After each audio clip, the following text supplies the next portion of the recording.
Good morning, board members and members of the public, ladies and gentlemen. It's turned 10 o'clock. It's Wednesday, the 20th of March, and you are here for the Combined Authority board meeting. So I'd like to welcome you all, public and press, who join us today. Oh, sorry, I haven't checked. Are we online? My apologies. Sorry, so we are online. Okay. So there are no fire drills scheduled for today. So if the alarm sounds, I will adjourn the meeting and we will leave the building by the nearest exit and assemble in the High Street. A reminder to those present that the public session of this meeting will be live streamed and a recording will be placed on the Combined Authority's website. Can I ask everyone present to turn their mobile phones to silent or vibrate whilst the meeting is taking place? As always, I welcome and value the views of all board members during our debates. I do, though, reserve the right to exercise my discretion as chair during the course of the meeting to determine the time permitted for speeches and the number of speeches to be made by any member or officer in order to manage the meeting efficiently. I'm now going to move on, but I just want to check something.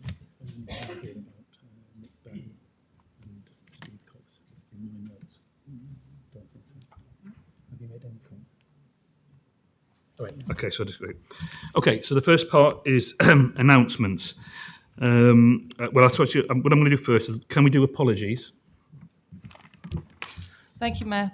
We have apologies today from Darryl Preston, with John Peach substituting, and Councillor Nestinger is running late and will join us when she can.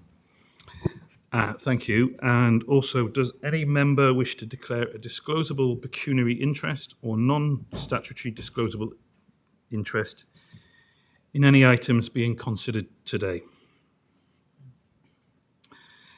Okay, nothing there. As always, declarations of interest can be made at any point during the meeting. Just to also note, currently Councillor Nestinger is due to be with us in hopefully about 45 minutes. I've heard from John, says he might need to leave a little bit early, and if anybody could indicate that if this meeting is rolling out that is likely to need to go, please let me know sooner rather than later. I'm going to go on to announcements. I'm going to start with some, in some ways, positive news, but also an acknowledgement. We're about to go into, obviously, another board meeting, but actually in preparation for some of these papers, there are at least two very senior officers who, for them, it is their last meeting. That is Nick Bell, our what I call finance officer, and Steve Cox, who kind of was working at the county council, came to us and then loved it so much, decided to stay. However, all good things must come to an end. Both in all their separate areas have been very much part of the voyage and change that has been here within the Combined Authority, and I want to put it on as a matter of public record for myself on a personal level, but on behalf of the board, my absolute huge thanks for those two members who are going on to pastures new, and I wish them all the very best, but they go leaving an organisation in a much better state than when they both arrived, and they have been very much part of that journey, and so I am forever very grateful to them all. Thank you.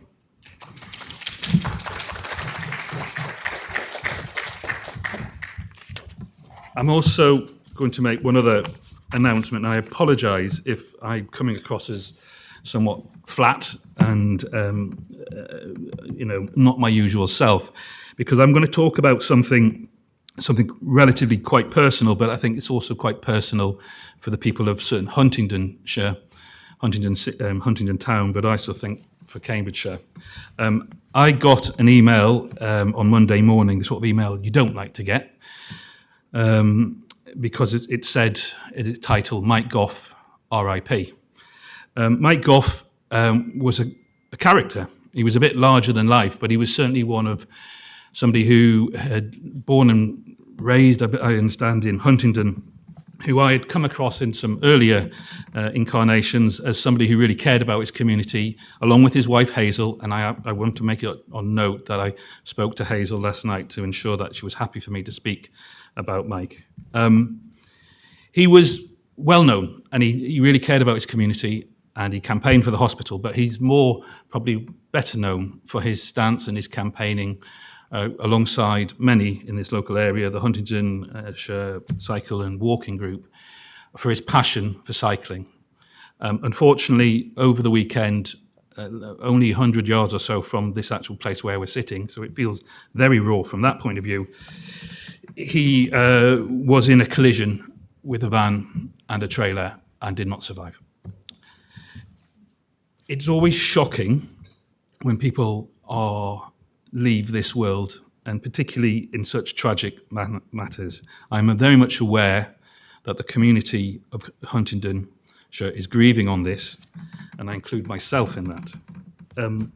All I want to say, and I asked again for Hazel's permission about that, is that he was a huge advocate for the benefits of cycling, of active travel, of safe spaces on our roads, on our pavements, not just in the local area, but across Europe. I would like to put it on public record that he inspired me to be interested in cycling. I'm sure he fixed many people's, and I know our CEO's bike here, and he will be sorely, sorely missed. But we have a commitment within the Combined Authority, working with our partners to improve road safety, to be an exemplar for the region. We are part of Vision Zero, and his tragic death will not be forgotten, and it will be used time and time again to influence me and hopefully all of you to get to a better place in terms of road safety for our local area. Thank you. Thank you for allowing me as chair to speak on Mike's behalf. We're now going to move on to item 2, which is the Combined Authority membership update. The report asks us to note various changes that have been made to members and substitutes on committees and the board since our last meeting in January. Are there any additional updates since publication of the papers? Thank you, Mayor. I can confirm there was also a temporary change of substitute from the Conservative group at Peterborough City Council for the Combined Authorities Overview and Scrutiny Committee on this past Monday, with Councillor Andy Coles attending as neither the appointed member or named substitute was available. There was also a typo in the report, which I'll apologise for. Recommendation C should refer to the HR committee on the 14th of March, not the 8th of March. This will be reflected in the decision summary in the minutes. Does anyone have any questions regarding these changes? Well, we have been asked to note the changes, which we have now done. No vote is required. We will move on to the minutes. The minutes reflect the meeting of the 31st of January 2024. I believe they are an accurate record, and we are asked to note the action log. Are there any comments or objections to the minutes as produced? I see no objections, so we will take the minutes as approved and the action log as noted. Thank you. Item 4, petitions. And for the first time in my role as a mayor, we have received one petition for this meeting. This was submitted by lead petitioner Emma Mayo Andrews. I apologise if that's not correct, and requests that the Combined Authority not just maintain, but enhance Littleport's bus services, which have been subject to cuts by Stagecoach. Emma, please would you like to come forward and address the board? I remind you that you have 3 minutes to outline the aims of your petition. Thank you for coming today. Thank you. I'm Emma Mayo Andrews, the lead petitioner for Stop the Cuts to Littleport's bus service petition. As you say, the petition calls upon the CPCA to not just maintain but enhance Littleport's bus services.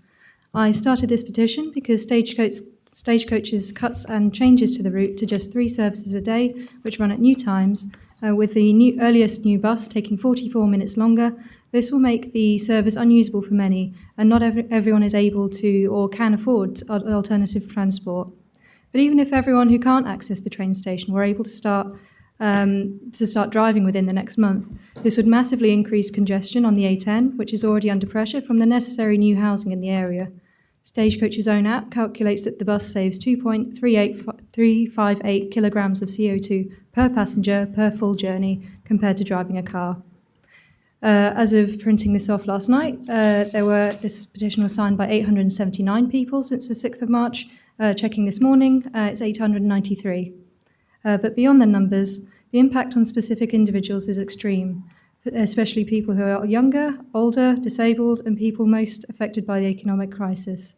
I've been hearing from many people worried about losing their jobs, missing hospital appointments, becoming isolated from friends and family. One woman with epilepsy and another who just happens to live in Streatham, where there's no other public transport, will no longer be able to get to work. The mother of a 6-year-old will have to wake him up at 5 a.m. to get to childcare in time for the only bus that will get her to work. And a grandmother will no longer be able to look after her grandchildren after school because the last bus coming back from Littleport leaves at 2:45. It's hard to put a price on the impact of that, but we can put a price on the impact on me personally. So I struggle to access Littleport's train station because I use a mobility scooter and there are no drop curbs near the train station. So what I have to do, I have to go up to the train barriers, down the road with my back to traffic, and then round a blind corner into people leaving the train station. Luckily for me, Access to Work have agreed that this is dangerous and have approved funding to the tune of £160 a day for taxis to work, which I'm very grateful for, but feels deeply wrong when I could be spending £4 of my money on the bus. Stagecoach say it's too costly to run the number 9, but if you look at the bigger picture, effective public transport pays for itself, and so the petition also calls to prioritise moving the bus services to a franchised system, which is run in the public's interest, to give us passenger more of a say in the design of our services. Thank you. Thank you. Thank you, Emma. Thank you for very eloquently communicating the strength of feeling and worry in your local community in relation to this reduction in service by Stagecoach. Please, those 893, when you last checked, petitioners, please, they can all be reassured that their voice is being heard. Officers, myself, my deputy, Anna Smith here is the lead member for Transport. I know board members for East Cambridgeshire and District Council all understand the necessity for bus travel from Littleport to Cambridge via Ely for employment and education. And since receiving the detail of Stagecoach change, have worked diligently to seek a solution that improves the base service from Stagecoach's current proposals, which can be built upon rapidly. At the moment, this involves combined authority paying to double Stagecoach's commercial service from 3 to 6 journeys a day. I would note it would have perhaps been more helpful if Stagecoach had brought to our attention problems sooner, as we could have more fully considered various options with more time in the bank while setting out the budgets, as we did the last time Stagecoach found itself walking away from its services and societal obligations to the community. The solution as proposed will maximise the possibility to have a service in place from April 14th, when the changes as imposed by Stagecoach were to come into place. The tender, which officers advertised for the enhanced service, has now closed and officers are working through those responses. As residents and members will note, the new service Stagecoach have registered, which provides 3 journeys in each direction each day, does not have static times to which it is currently in place. For example, the previous 6 o'clock and 7 o'clock journeys from Littleport have been merged into a 6:35. This, as well as ensuring that the combined authority does not compete with a commercial service in the current deregulated market, has made our task more complex, and I would argue it was unhelpful.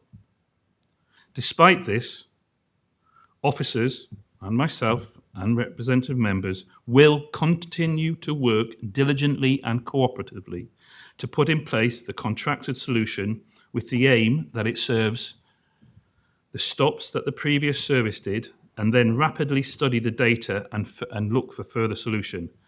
This will also involve working with the communities in Landbeach, Milton and Waterbeach.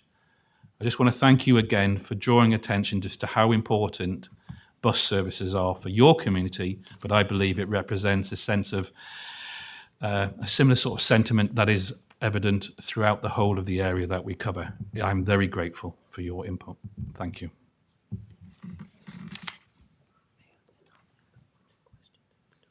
Right, okay.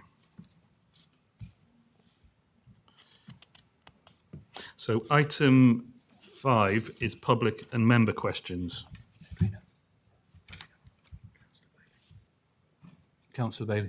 Sorry to interrupt proceedings. I just wondered whether it might be possible when we've got through the public questions to bring forward agenda item 10, because that, I will be talking about the number 9 bus against that agenda item, and it might be that Emma might like to stay and listen to the debate about it. It may well be relevant, but at the same time it needs Councillor Singh for that item as I was.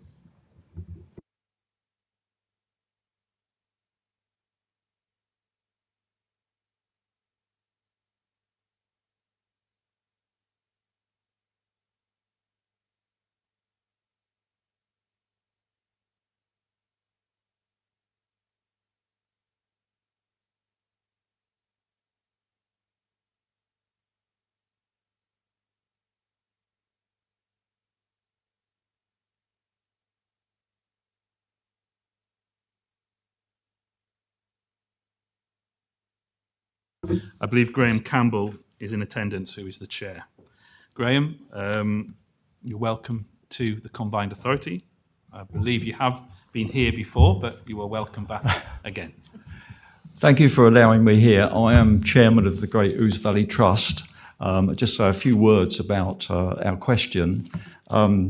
Cambridgeshire is a wonderful county, and we all love living here. It's got many great things about it.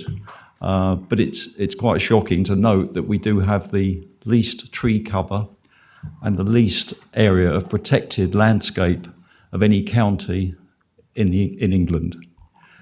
Some years ago, Natural England approached the Great Ouse Valley Trust in 2014 to see if we would produce an application for designation of the Great Ouse Valley as an area of outstanding natural beauty. This was done with some passion at the time, not by me, but by a large group of people, which got the support of a great many local authorities, parish councils, town councils, John Major, Jonathan Ginogly, and many others.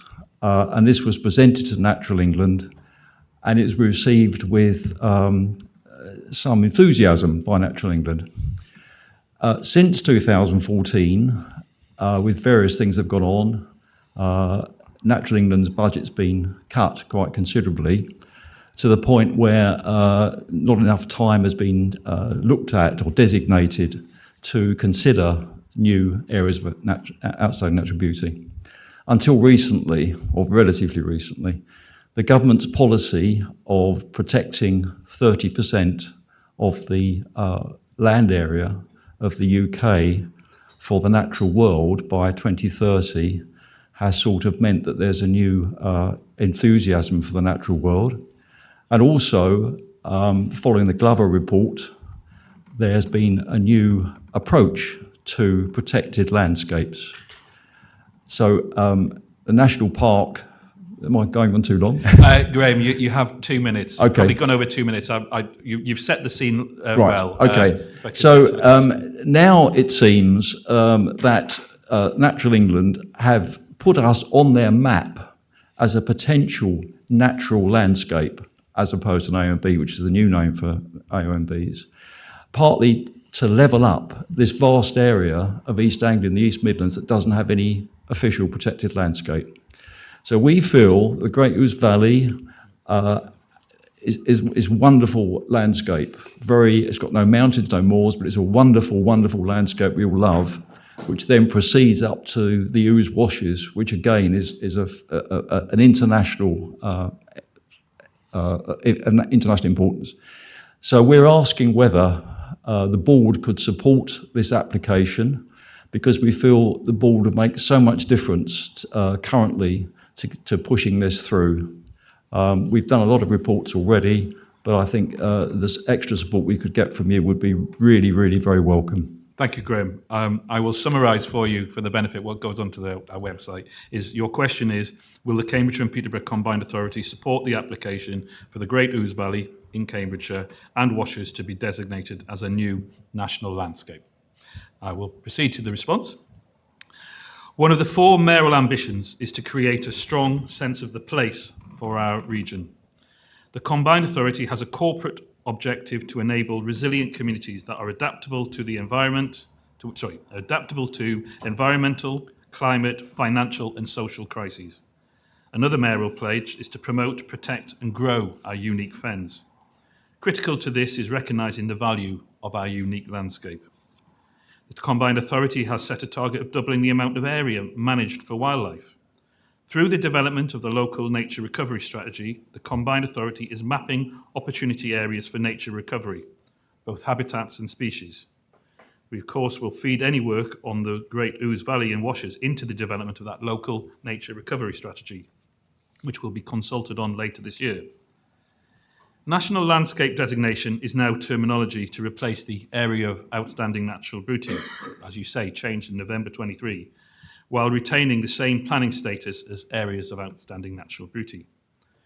Your proposal from the Trust is welcomed, and the Combined Authority is committed to working with you to shape and further look at joint ambitions for the Great Ouse and Washes area. We can support these proposals. I support these proposals in line with our priorities, but will need to be supported by the District and County Council and Natural England.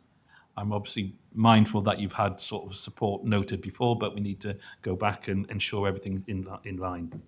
We really do look forward to talking to you further about these proposals. And as an early suggestion, feel that this proposal should immediately be raised with the Environmental and Sustainable Communities Committee, chaired by Councillor Bridget Smith, at its next meeting, either as part of the local nature recovery strategy or indeed, as I would prefer it to be, as a separate item. It's an excellent idea, it has my support, and I'm going to look forward working with you going forward. Thank Do you you. have a follow-up question? No, I think that you've summed that up very well. We're very grateful for your support. Thank you very much. Thank you. The next question is from Paul Hollinghurst, a Cambridgeshire resident, and Democratic Services are to read out. Thank you, Mayor. The bus reform and network delivery update includes a report summary table of services being assessed from the precept suggestion list. This list doesn't include any improvements to the service between Cambourne and St Neots, where the existing CPCA tendered service, whilst very welcome, is infrequent and often doesn't serve the east of St Neots, so missing the railway station and major Loves Farm and Wintringham developments from mid-afternoon onwards. Is there potential for the Cambourne to St Neots link to be added to the assessment list? Its absence seems peculiar, given the growing demand as Cambourne expands, appearing in a local authority plan as a key bus corridor and in the past being linked by the frequent 905 service. Thank you for the question, Paul. The necessity for improved transport connections between Cambourne and Cambridge was recognised in the precept-funded investment list. This improvement is initially focused on Service 4 and working with the commercial operator on options to improve the frequency and reliability of the service. Work on that is ongoing to ensure residents who need an improved bus service get it later this year. We are also exploring with bus operators how Section 106 developer funding for the West Cambourne development could be used to provide a service linking the site with Cambridge and St Neots, with an ambition to open this up to other parts of Cambourne.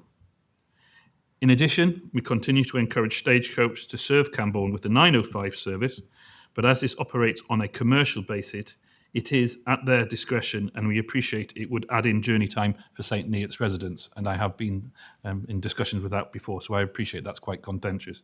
But thank you, Paul, for the question. Question 3 is from Richard Wood, who is the Secretary of Cambridge Area Bus Users. Democratic Services to read. Thank you, Mayor. With reference to Agenda Item 10, Bus Reform and Network Delivery Update, Cambridge Area Bus Users welcomed the bus stop database and programme for improvements, noting with some amusement the audit also revealed the complexity of bus stops and shelter ownership with a variety of arrangements through constituent councils. We also welcome the ambitious and well thought out plans for service improvements, together with a much overdue interim enhanced partnership with bus operators and the commitment to transform the customer experience of bus travel. Our view is that the experience starts with finding the bus stop, which should have a flag displaying service numbers and towards information, a printed timetable or e-paper combined RTPI and scheduled timetable information, brief information on ticket options to reduce dwell time while passengers ask drivers for information on where to find your stop in all key hub locations like Cambridge City Centre, Rail Station and Addenbrooke's, bus route spider maps as widely used in London and other locations in England, a shelter and seating wherever appropriate or possible, RTPI wherever appropriate or possible. Will the Mayor commit to a rolling programme of bus stop improvements incorporating these key features provided either directly by the Combined Authority and/or constituent councils and/or by bus operators as a requirement under EP arrangements, together with published design parameters for new installations to which any constituent council must either comply or clearly explain to the CPCA transport team the need for variance? Thank you, Richard, for this question. Again, something dear to the heart of the Combined Authority and myself. At the Transport and Infrastructure Committee in November 2023, officers outlined the approach to a bus stop audit across the whole of the region. The aim of the audit was to establish how many stops there are, where they are, and an outline of their condition. At present, 2,981 stops have been identified in the bus stop database for the region. With budget now approved to improve bus stops shelters, officers have devised an initial methodology on how to apply the available funding in a targeted manner to have maximum benefit to passengers. This is to include applying an assessment criteria to form an initial high priority 50 stops or shelters that would benefit from investment linked to safety, security and ease of waiting environment.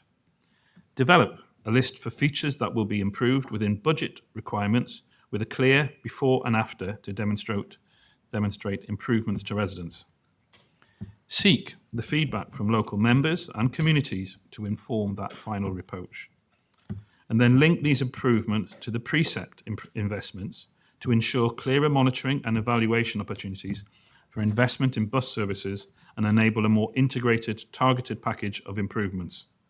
We will, of course, be bringing an update on this to the future Transport and Infrastructure Committees, and we'll be very pleased to hear back from Richard and anybody else in the community who wants to feedback on those proposals. Thank you. I'm now going to move to question 4, which again, Democratic Services is to read out. Just for the note, this response for this will also link with question 5. So I'm just wondering, do you want to read out question 4, then I give a response, or should we just do both questions? Okay, so just for the clarity, first question 4 is from Elizabeth McWilliams, and then question 5 is from Councillor Lorna Dupre. Both will be read out by Democratic Services. Thank you, Mayor. So this question is from Elizabeth McWilliams. I would like to draw the Board's attention to my petition that expresses disappointment at the Stagecoach Company's progressive cuts to the number 9 bus service and ask the Combined Authority to set up a new service that connects Milton, Waterbeach Village and other villages to Ely, and which stops in these villages and not just on the A10. At the time of writing, this petition has attracted over 300 signatures, and comments demonstrate the need for such a service, from those with limited mobility who cannot walk to the train station or from it into Ely at the other end, for students for whom it is their sole route to college, for residents of Milton unable to get to the station. The petition should be read as complementary to the similar one set up by Emma Mayo Andrews focused on Littleport. What is really needed is a better way to run our buses, rather than this constant cycle of cuts, last-minute saves and then cuts again. We need the Combined Authority to fill the gaps in the schedule left by the cuts to the current number 9 service in the short term, and to look into the longer term to offer a service which stops in the villages abandoned by Stagecoach. Can the Mayor offer assurances that we can not only save, but also improve this route? Question... Yes, if you move on to question 5 now, please. Yes, so question 5 is from Councillor Lorna Dupre. Liberal Democrats in Ely and East Cambridgeshire call on the Combined Authority to provide funding to retain the current number 9 bus timetable. This will remove the current uncertainty for users of the number 9 bus from Littleport to Cambridge via Ely and Waterbeach. This is a key bus route for residents of Littleport to get into Ely and Cambridge, and for residents in Little Thetford, Milton, Waterbeach and Streatham to travel north into Ely as well as south into Cambridge for work, study, leisure and a host of other reasons. This should be seen as a first step only. The combined authority should urgently review the changes made to the route over recent years. Because the route is now only along the A10, people in Waterbeach and Milton no longer have ready access to the bus, nor do they have a bus between the centre of the villages to visit friends and relatives or to access shops, vets and other services. Residents deserve a bus service that they can count on and make plans around. We urge the combined authority to move forward with implementing strong democratic control of bus services so that residents are not faced with regular threats to withdraw or reduce the bus services on which they depend. Thank you. Once again, I welcome residents and all representatives, Councillor Dupre included, for highlighting the problem, and I will now give a response. So regarding the number 9 service and the recent stagecoach service reductions, the combined authority were formally notified of changes to Stagecoach commercial network, namely services F, 25 and 9. Within the current deregulated environment, commercial operators submit changes to services via the Traffic Commissioner. Unfortunately, all the services outlined below were cited as significantly loss-making and unable to continue in their current form. As we know, Stagecoach has proposed changes to Service 9 operating between Littleport, Ely and Cambridge. At present, the service operates hourly in both directions during the morning and evening peak period, and every other hour during the off-peak period. As we know, this will be reduced to 3 journeys operating in each direction across the whole day. Using data provided by Stagecoach, it is estimated that the cost per passenger journey figure would be £1.76 for a potential contracted service. This is well below the benchmark of £12 that has previously been used. Due to the service degradation in service that residents will face, it is recommended to introduce a contracted service that restores as much of the service to its current form, subject to a tender process, and as I've already alluded to, that has already started. However, again, I note the movement of the times of the new service, for instance, the 6 a.m. and 7 a.m. service to 6:36, makes that more difficult. So we will continue to work to maximise the service within the current deregulated environment. As a final comment, the Combined Authority continues to work hard to bring forward proposals for the reform of the bus service. And I'll put it on, again, on personal note, the team of officers have gone above and beyond time and time again, having to react to circumstances out with their control and being willing to step up straight away to serve our community. So, as we know, we are in developing a business case for franchising it, bring it to the board for a decision to consult in the long term. But that business case is complex and it is taking longer than we hoped. Meanwhile, we are proposing an enhanced partnership with bus operators. I'll stress that again, with operators, it's a partnership, to try to maximise the service and coordination within the current market system. We will bring this forward this summer as we push the parallel work on franchising business case. This, of course, then allows the combined authority to be able to operate and manage the bus services rather than being subject to commercial decisions of bus companies. Thank you. The final question is from Councillor Anna Bailey. She's in attendance. So, Councillor Bailey.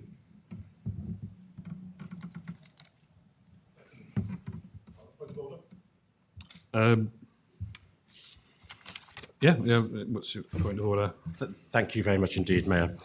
On Friday, I received an email from the monitoring officer confirming that a question which I submitted in accordance with standing orders would be answered at this point in the agenda. This morning, the monitoring officer advised me that you, Mayor, have vetoed this question. I can't go into detail about what the question is for reasons that I don't want to breach any potential confidentiality, but it did relate to significant safeguarding issues for ex-employees. And one of the victims about whom I raised that question has just advised me that they think that it is Councillor- quite inappropriate. Just asking No, why sorry, has as the- chair, I'm going to refer to the monitoring officer because I think, as you know, I sent you an email. I was given advice by the monitoring officer, and that's why you were sent an email some time ago. Over to the monitoring officer. Thank you, Chair. I did send an email to you, Councillor Baldwin, on yesterday, I believe. I can double check. And I spoke to you this morning. You said you hadn't received it, but I sent it to the usual email address that I correspond with you on. In that email, I set out the reasons for the rejection, and that was done under the Constitution. And I set out the constitutional basis and the rules for rejecting your question. Your question, if answered, would disclose confidential information and legally privileged information, exposing the CPCA, yourself, and others to litigation. Thank you, Chair. Okay. I think the point of order has been answered. I'm going to move on to the question. Mayor, you did say you'd welcome contributions from all members. No, You cut me off while I was speaking before, and now you're not allowing me to ask a supplementary. It is entirely you. You're in charge of the meeting. Are you but don't all right? claim that you're letting everyone have a free and fair say. As I said, I believe the point of order was answered fully by the monitoring officer. We'll move on to the question from Councillor Bailey. Thank you, Mayor. How much did the Cambridgeshire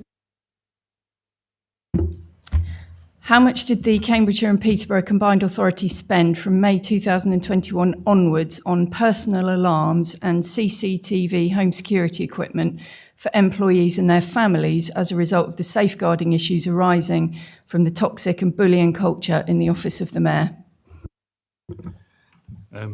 Thank you, Councillor Bailey. Because of the nature of the question, I'm asking the monitoring office to offer an initial response.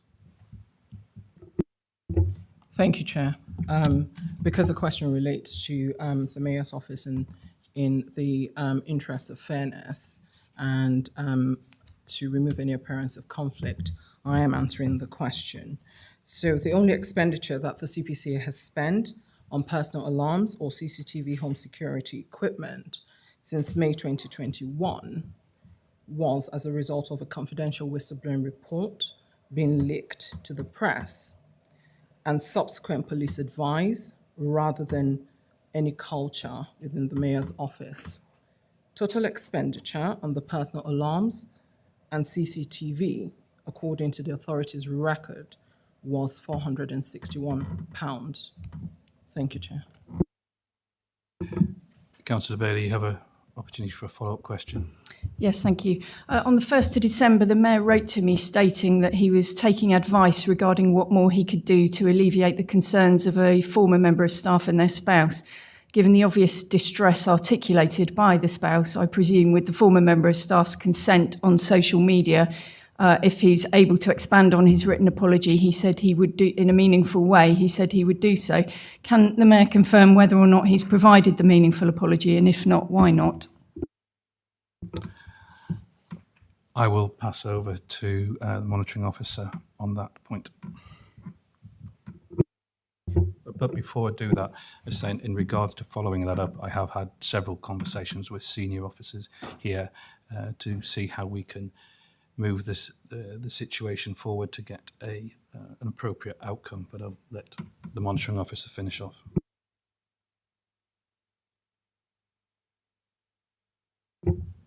Thank you, Chair.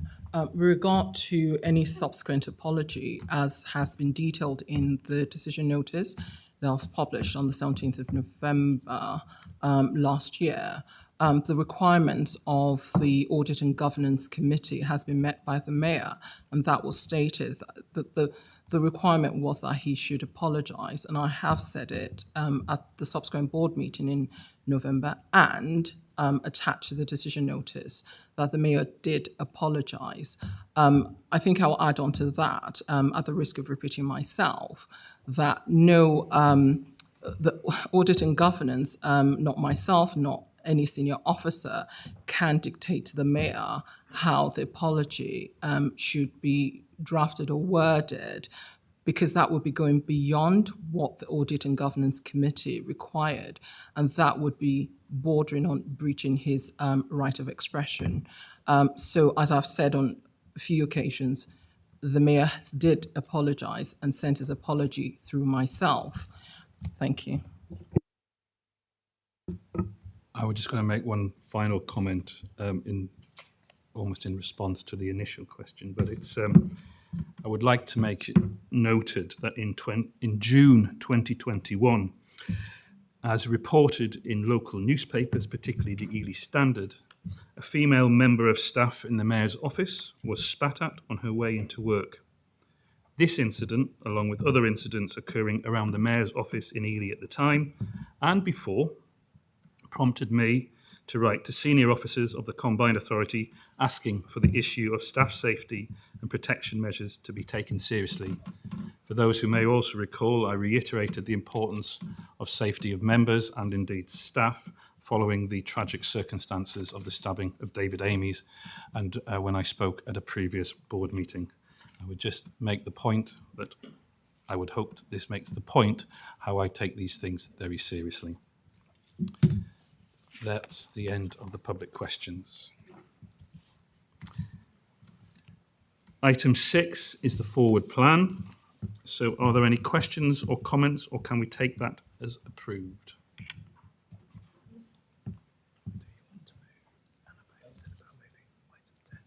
Yeah, you're fine. Yeah. Within the forward plan, and I'm sorry I haven't got the exact reference here, my apologies. But within the forward plan, I noted a rather peculiar thing, and that was that reference was made to two cases where there was going to be, and now has been, interviews taking place for senior positions within the Combined Authority. And what utterly astonished me, that the details of that, the details of even which posts they were excluded from publication using Schedule 12A of the Local Government Act 1972. Now, these posts had been advertised in the trade press at the very least as being open for people to apply for. So I cannot understand why we are so secretive that in the forward plan we don't even say which the posts were, which were going to be the subject of a selection procedure. I wonder if I could have some explanation to that, please. Who's going to come in, is it? Yep. Unfortunately, I haven't got a copy of the forward plan with me, but what I can say is that the interviews that took place for those posts were actually published the interviews with the HR committee were published and they were of public record. Yes, I'm looking at it. So senior appointment candidates interviews to interview candidates for a senior appointment to make recommendations to the CA board. Yes, that was what was on the forward plan. However, subsequent to that, there was a HR committee meeting that took place last week, Wednesday and Thursday, and I believe those roles were publicly advertised and noted on the agenda. So whilst it's not saying that on the forward plan, the meeting itself details the roles themselves, and that those meetings took place last week in. Yeah, so sorry, I'm just confirming that. Yeah, so on the CA website, these details are on there. Rob, I think you want to come in as well.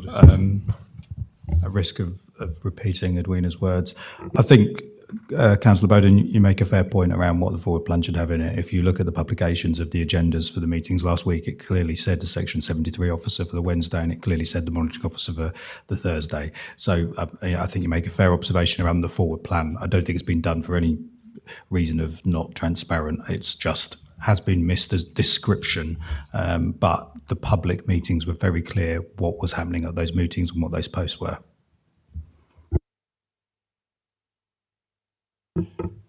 You want to come back, Councillor Bowden? Thank you. I fully accept that it wasn't done deliberately to obscure things. It was done because there is a culture of secrecy which causes a default position to be taken. And I found the items now. We're talking about items 13 and 14, which Sorry, I'm going to come in. I'm sorry, you have jumped to a conclusion of a culture of secrecy. I think that is a very unhelpful description of what you've had of proper responses from senior officers. I'm not going to allow you to continue.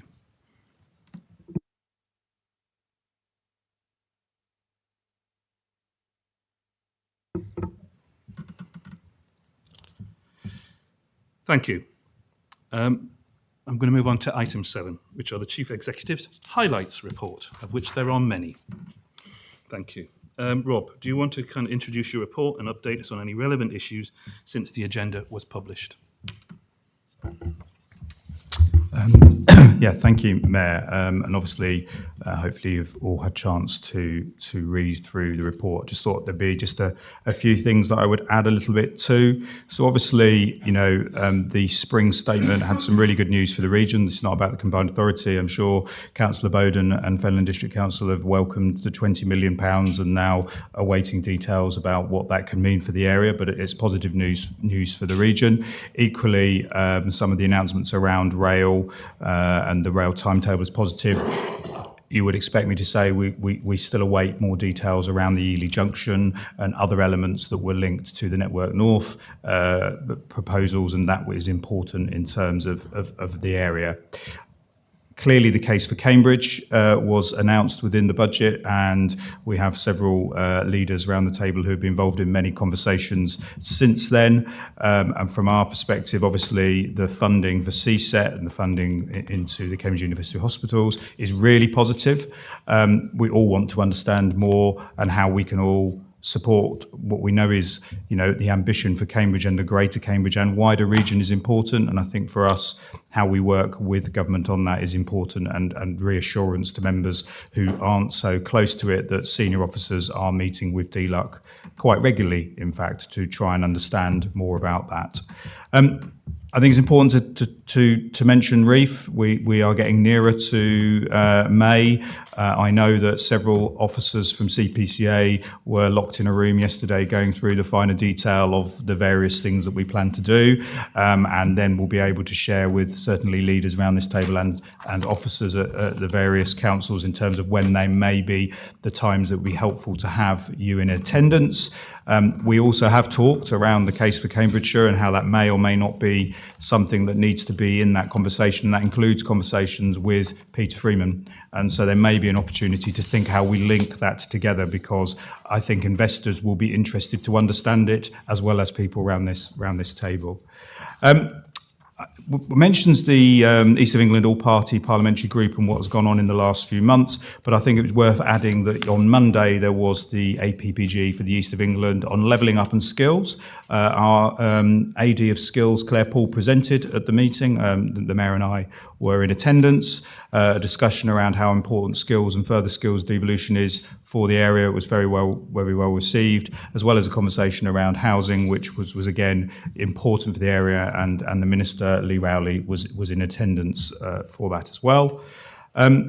And then I thought maybe worth just two other things and then open up for questions. The Shared Ambition Workshop took place a few weeks ago in Ely.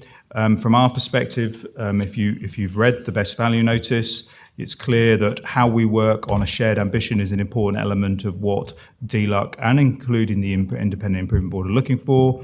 Obviously, leaders have had a session in January. This was a follow-up to that with 80 attendees, different stakeholders from across different areas and of the region. It was a really positive session, some real good feeling about the commonality areas that everyone is interested in, and actually some of the conversation in the questions this morning around good connectivity, buses and transport is something that was a common theme. And obviously now we'll be working through how we can get our online engagement platform and work that through into the spring and summer to be able to sort of finalise what a shared ambition can look like.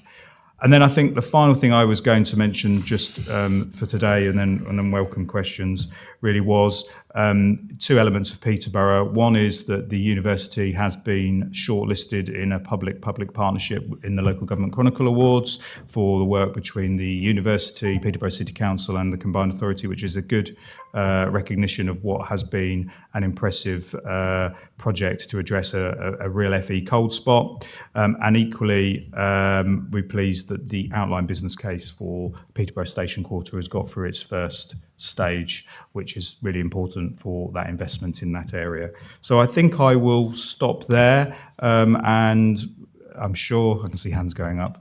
There may be some questions which I'll do my best to answer. Thank you, Rob. I think the first hand up was Al from the Business Board. Thank you, Chair. I just wanted to provide some feedback, because often when we talk about planning, there's often a conversation about at what point do we join the feedback loop. And I thought it was really positive to share back in terms of progress and work towards UK REEF. I've been really impressed by how inclusive that process has been, inclusion of business voice, had an opportunity to talk with stakeholders forming the planning, but also from a delivery, marketing and other aspects. There are a number of us from the Business Board who will be supporting and speaking at UK REEF as well. And I think in terms of that focus we talked about from the broader measures of the Combined Authority and that collegiate working together and bringing stakeholders together, I think there's been a real shift, and I just wanted to commend and say appreciation from the Business Board for inclusion in those conversations. I think Councillor Smith? Councillor Bridget. Councillor Smith. Thank you very much indeed. So going back to the Shared Ambition workshop, thank you very much for organising that and for everybody who went to considerable trouble doing it. It was excellent. It was a real shame that all of the councils weren't represented by the political leaders. I understand some people were probably sick. But my question is, did we send follow-up emails to all those 80 people who participated, just asking for feedback and giving them the opportunity to add in anything else that they might not have had the opportunity to add during a really packed session? Because I think we probably all came out talking to people outside and having thoughts and thinking, oh, I wish I'd said that. Thank you. I was urgently looking for the gentleman who has come to the table. Ed, could I introduce Ed to give us a feedback on that?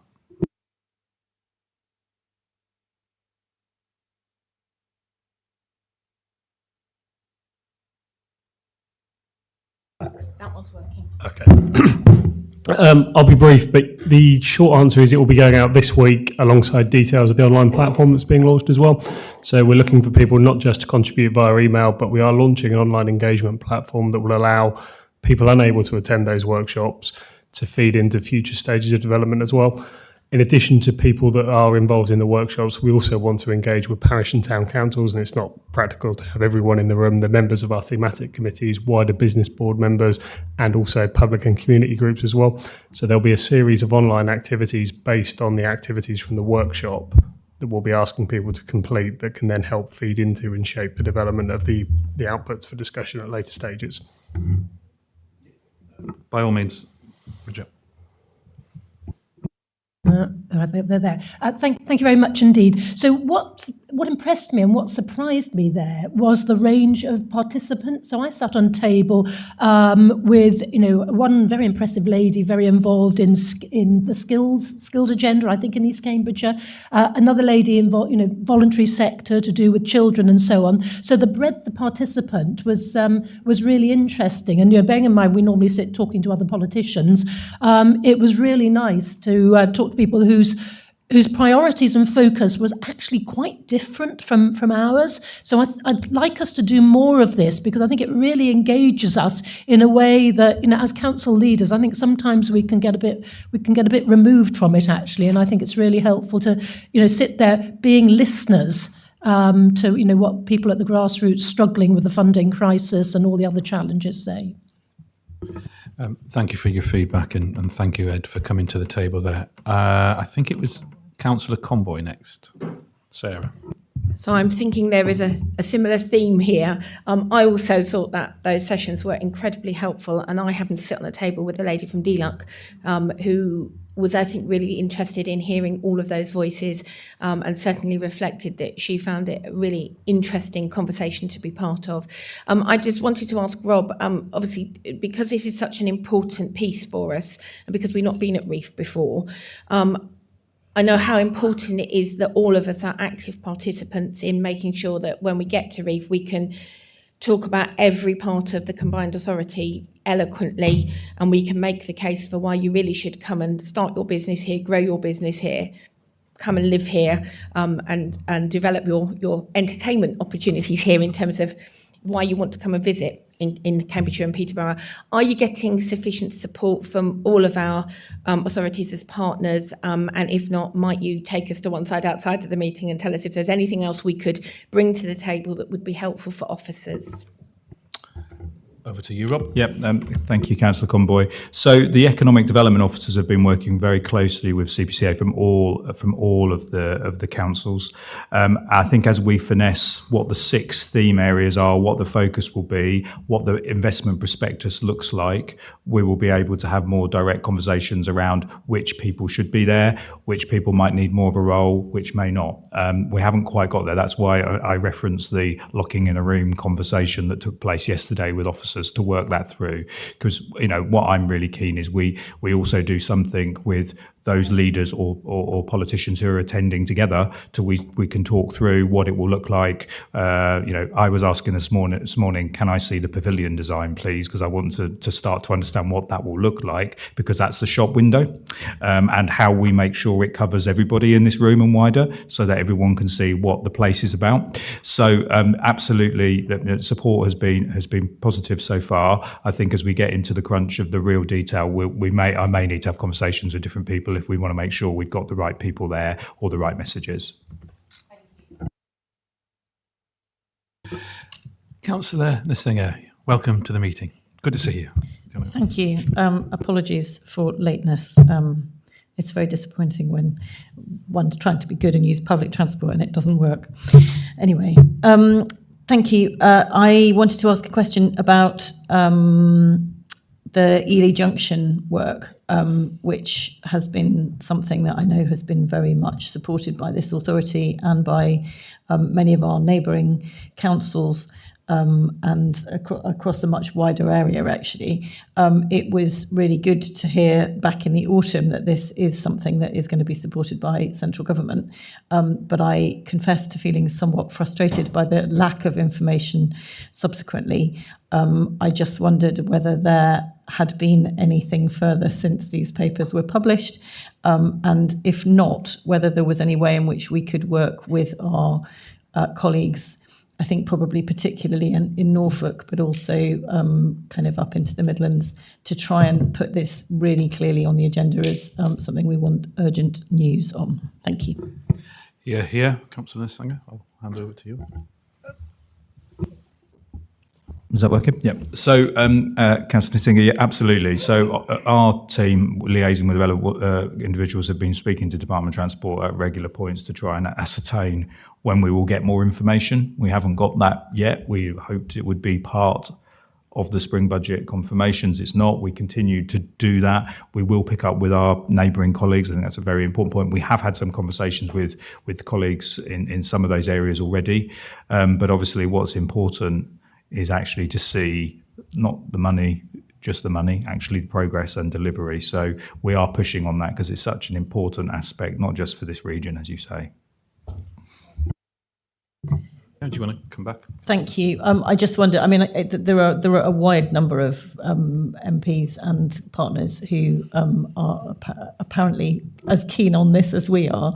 I just wonder whether it's worth talking to some of them about trying to get this raised in Parliament as well, because it is extremely frustrating having had kind of a glimmer of good news on this, but then absolutely nothing since the autumn. Thank you.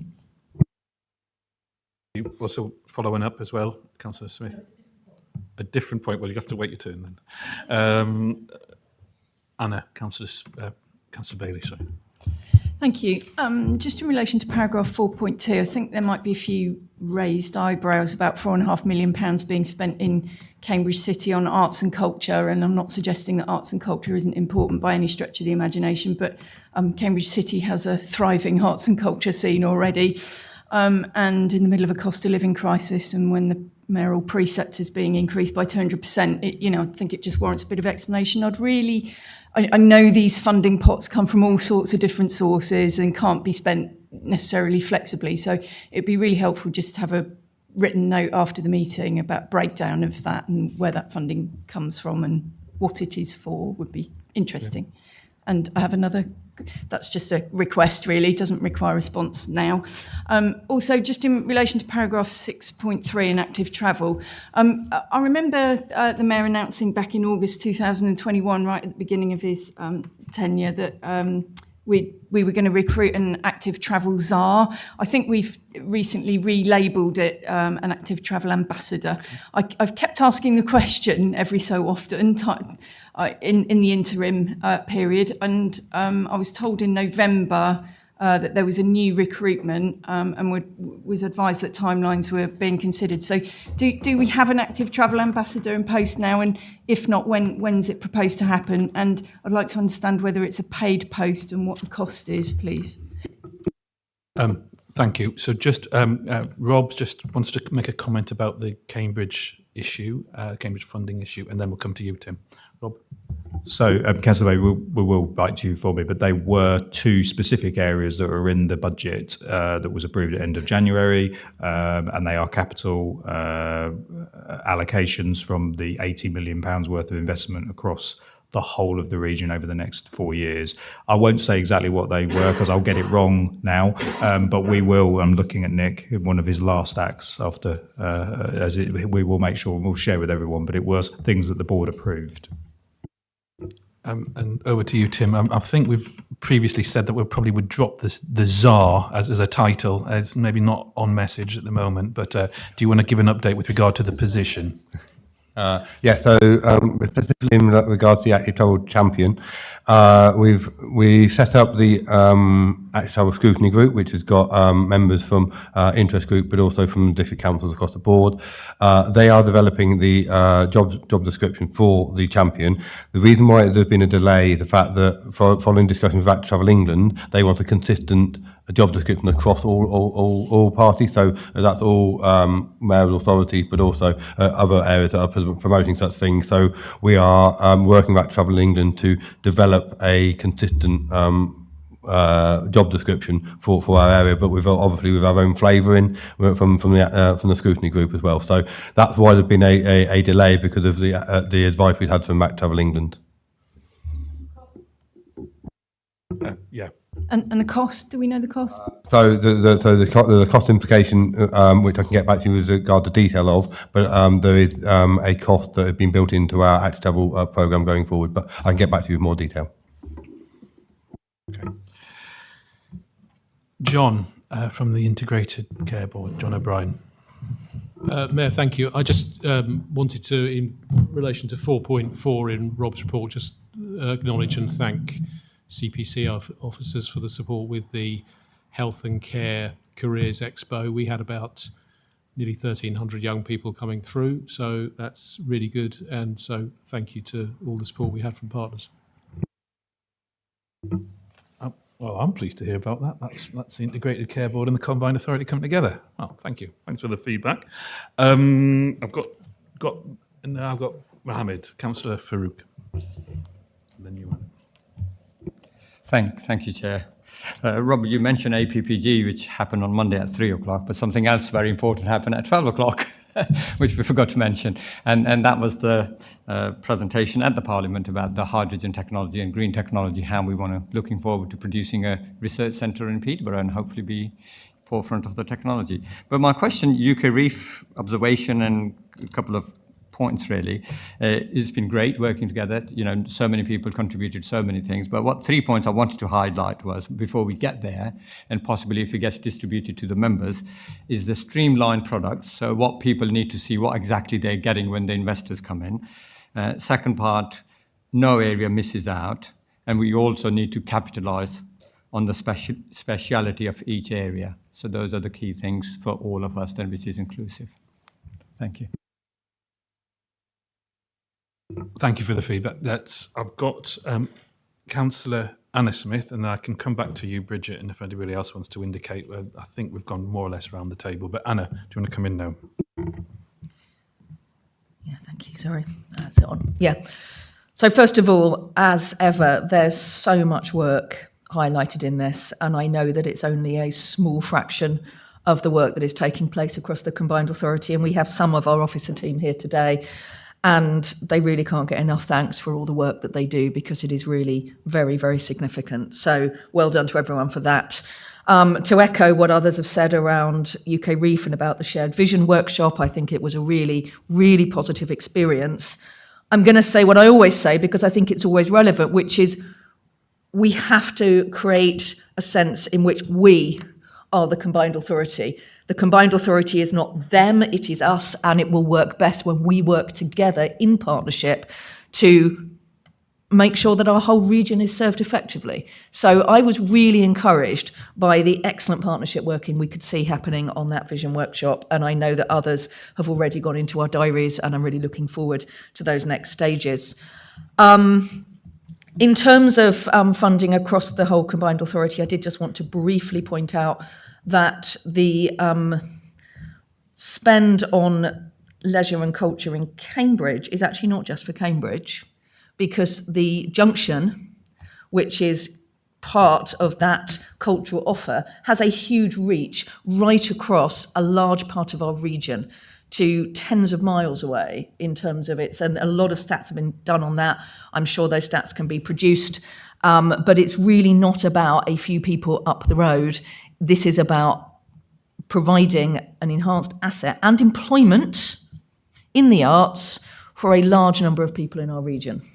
So that's as an aside. What I was actually going to say is it's very good to see so much representation from the Combined Authority at the House of Commons and at the House of Lords, echoing what Councillor Farouk was just saying around the excellent meetings on Monday. And it's just one example of where we see our local civic leaders, and we see the Mayor as well making the case for Cambridge at a central government level. And that's, sorry, Cambridgeshire, what am I saying? It's case, I do apologise. I do apologise, that's because the case for Cambridge is on my mind with Cambridge 2040 at the moment, so that was not a Freudian slip, but making the case for Cambridgeshire and Peterborough, and I've probably gone as red as my pink jacket now, so...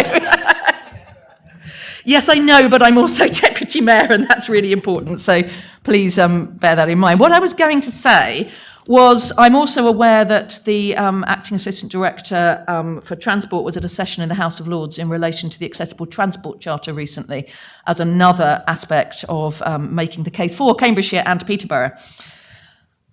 Now, I think having looked at this charter, that's something we should be thinking about in more detail. Now, I'm not suggesting that we make any kind of decision today, but I think it is something that the team, it will be useful for our transport team to be considering in relationship to both cost and programme implications of that. The Accessible Transport Charter is an excellent thing for our region, and I think we should be looking at it in more detail if we can. Yeah, and I'm sure any incoming active travel champion would also be advocating for that point of view as well, Anna. I'm going to go back to you, Bridget, because you said you did one more thing, but obviously we've got a long meeting, so but I'm sure it's important. Over to you. Thank you. Yes, I'll do it now rather than in the budget. In relation to 5.2 about the Net Zero Village programme, just a point of information. This was discussed at the Environment and Communities Committee, but not all member councils were represented, and the business board wasn't there either, actually, which was a shame. So a point of information in relation to the £1 million programme, which is meant to be a competitive grant pot. The committee discussed at length, and you know, Mayor, because you were there, that they want to look at alternative ways of getting that money out as quickly as possible. So rather than that remaining the responsibility of the Combined Authority to manage it, they've asked officers to look at either commissioning one of our member councils as the accountable body, or passporting money down to the councils who have the capacity to get the money out. So there was a real sense of urgency to get this money out, get it out of the bank account, get it into the communities where it will actually start to deliver and help us on our journey to zero carbon. I do recall the conversation. Councillor Smith, do you want to make any comment about that, Rob? Or it's just for noting, and obviously important, obviously for all our thematic committees, that representation from all areas is there. So you can miss out on these little gems of information and they get out sooner rather than later. I think that's the most questions you've ever had, Rob. They're getting better. Yeah. Your reports. Okay, so thank you on your highlights report. We were asked to note this report, which we have done. As no vote is required, we'll now move on to the budget update report. Rob Emery is the Assistant Director of Finance and will introduce the report.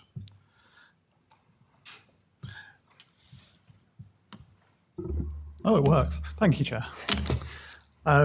Firstly, I just wanted to thank an eagle-eyed colleague who picked this up after publication, but there's a figure in the table on page 104 of your agenda pack, which was missed when the figures were updated following the Audit and Governance Committee reviewing the Treasury Management Strategy in January.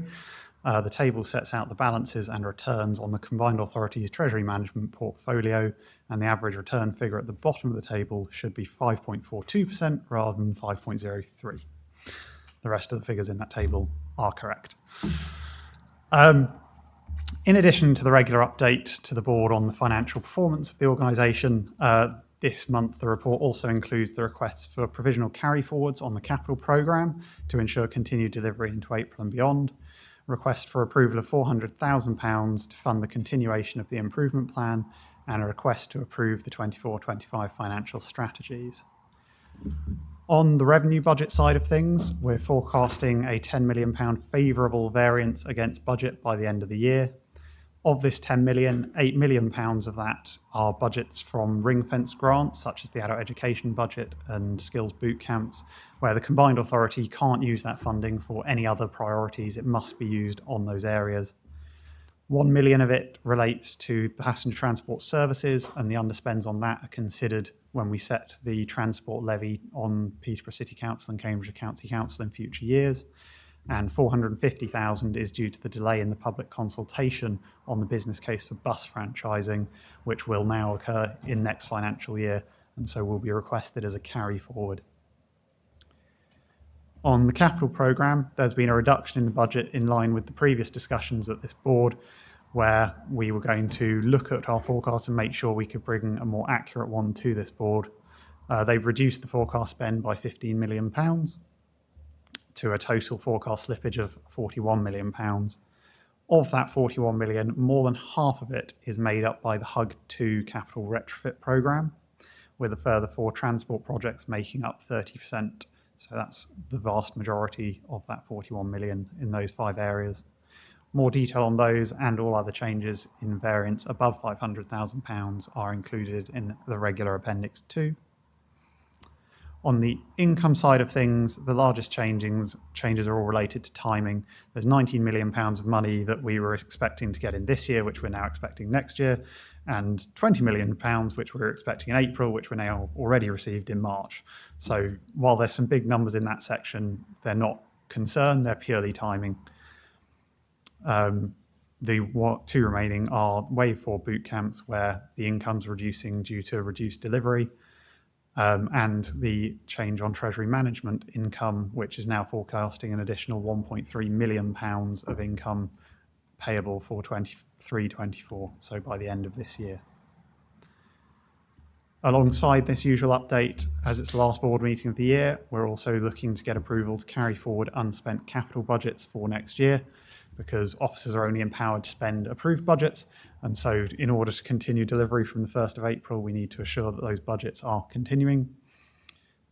These are forecast at this point. In your outturn report in June, we will be bringing the final position on those, and any changes in that slippage will be reported there and asked for final approval. Happy to pause there on the update or carry on and complete the 2 extra bits in the report, as Chair would prefer. Okay. So the first, as the board are aware, DLUC issued us with a second best value notice in January.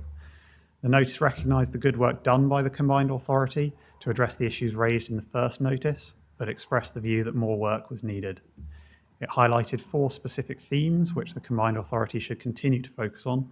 I won't go over them now as your next agenda item is all about it. But in order to ensure the combined authority can continue with the momentum we've built up through the first 2 phases of the improvement plan, the board is asked to approve the allocation of a further £400,000 funded from that 1.3 million additional Treasury management income to support the work on the improvement plan in 24-25.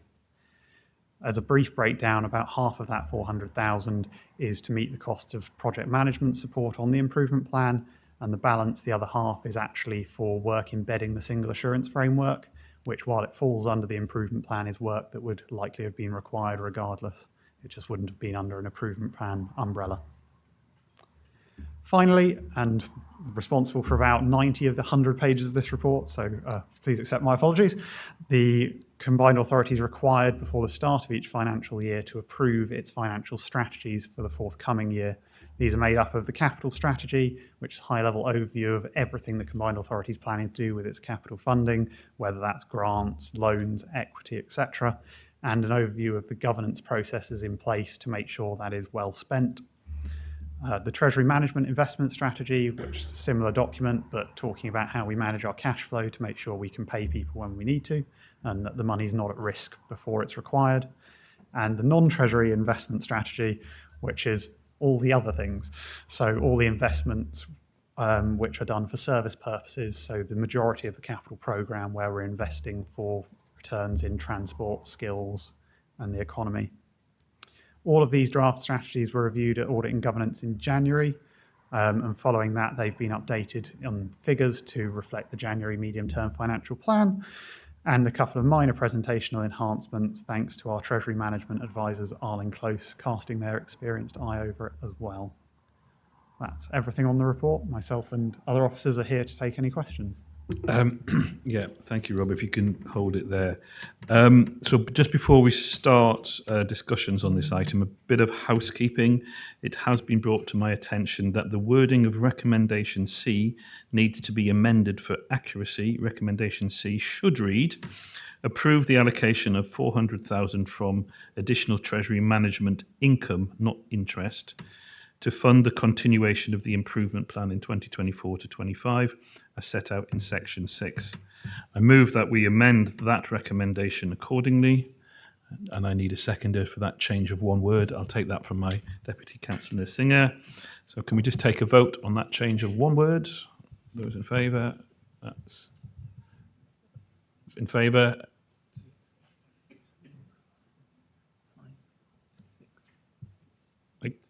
Right. Those against? Those abstaining? 2 abstentions. It passes a majority. So, I will now open the report to debate by the board. Councillor Bridget Smith. Thank you very much. So in relation to variances, so, I understand that, there's various underspends that are being moved over. But I wanted particularly just to ask about the skills boot camps, wave 3 and 4, and this is probably really, you might want to refer it to Councillor Netzinger. So we've got 850,000 underspend due to lower than anticipated uptake. Now, I appreciate this is a national problem. So my question is there any risk of this money being clawed back?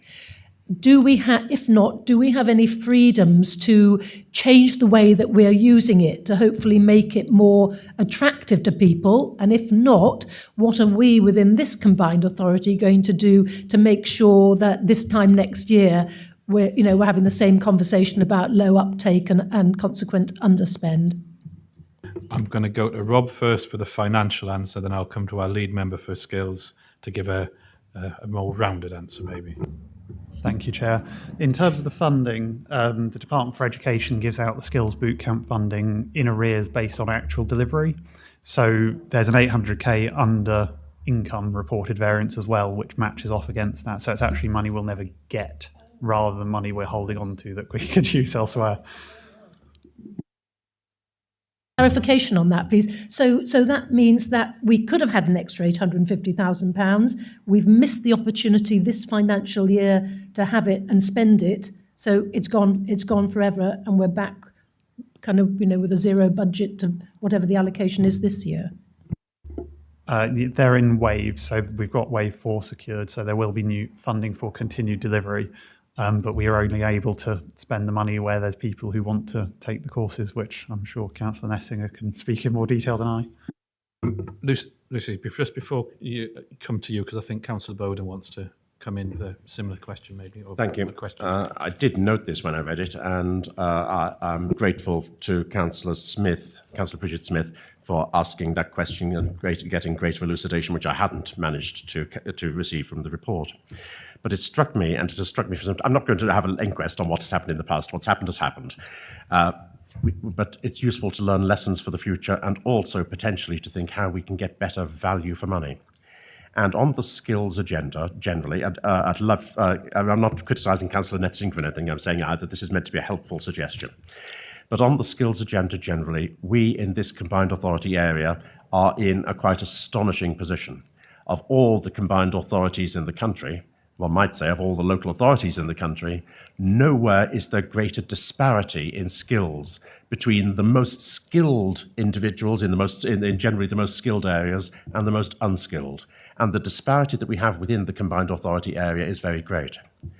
There seems to be first of all, there doesn't seem to me to be a significant amount of bias towards the skills money which has been available in the past and may be available in the future, towards those areas which have the lowest skills. And it seems to me there should be a very significant bias in terms of what we do to focus on those areas. One of the problems with that, I'm sorry to say, is that experience is that those areas with the lowest skills are some of the most difficult ones in order to get people involved in this skills process. And that means that in terms of cost per person, it costs more to invest our money in the areas where we need to upgrade the skills than it does in the areas that we don't. So I think we need to look at our metrics very carefully indeed here, and we need to overcome those cost per person metrics so that we achieve the objectives which will be most useful so far as the combined authority is concerned, which is to concentrate our money to improve those areas which are lamentably poor, in the case of Finland, I have to say, and I know that there are similar situations in parts of Peterborough, that we focus on trying to ensure that those lamentably poor areas are brought up by whatever means we can. Thank you, Mayor.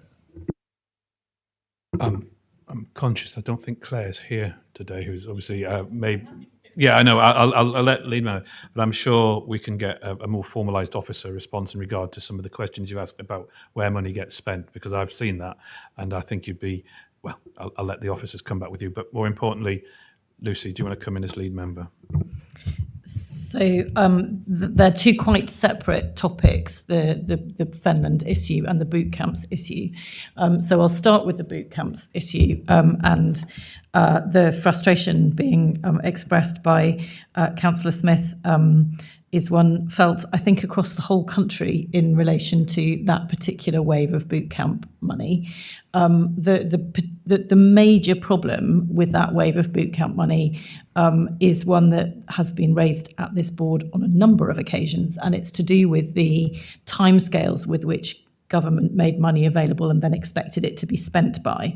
So there was an expectation that money would be made available and spent within a single year. And it's extremely difficult to get providers involved in a programme which is due to start in September. They have to get the programmes up, they have to get the learners in, and then they have to get them out of the door by effectively the following March. And they just don't have the time to set all that up and get people out of the door. So that was a real problem with the first waves of the boot camp money. It is something, thinking about learning from previous problems, the government have recognised that was a problem with their programmes, and therefore the later programmes have longer I think they've got 2-year programs rather than 1-year programs, which isn't ideal, but because 2 years is still not very long to get in. I mean, you have to find the people to teach the courses, and 2 years is still not very long to find people, to recruit teachers and then recruit learners and then deliver the learning. It's still rather a short program, but it's more manageable than 1 year, which is effectively impossible to do. So that's what happened with the first wave, and the second wave, while still very far from ideal, is better.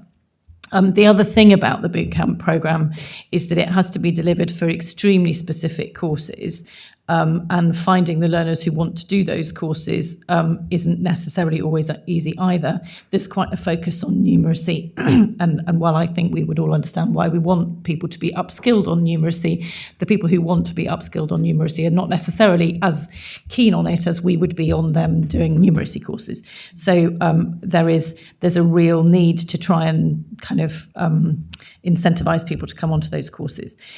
Coming on to Councillor Bowden's point about the need to focus our energy on particular areas where there are great disparities in skills, I think we are all aware of the desirability of trying to upskill particular groups of our population, and that those are not necessarily evenly spread across the county.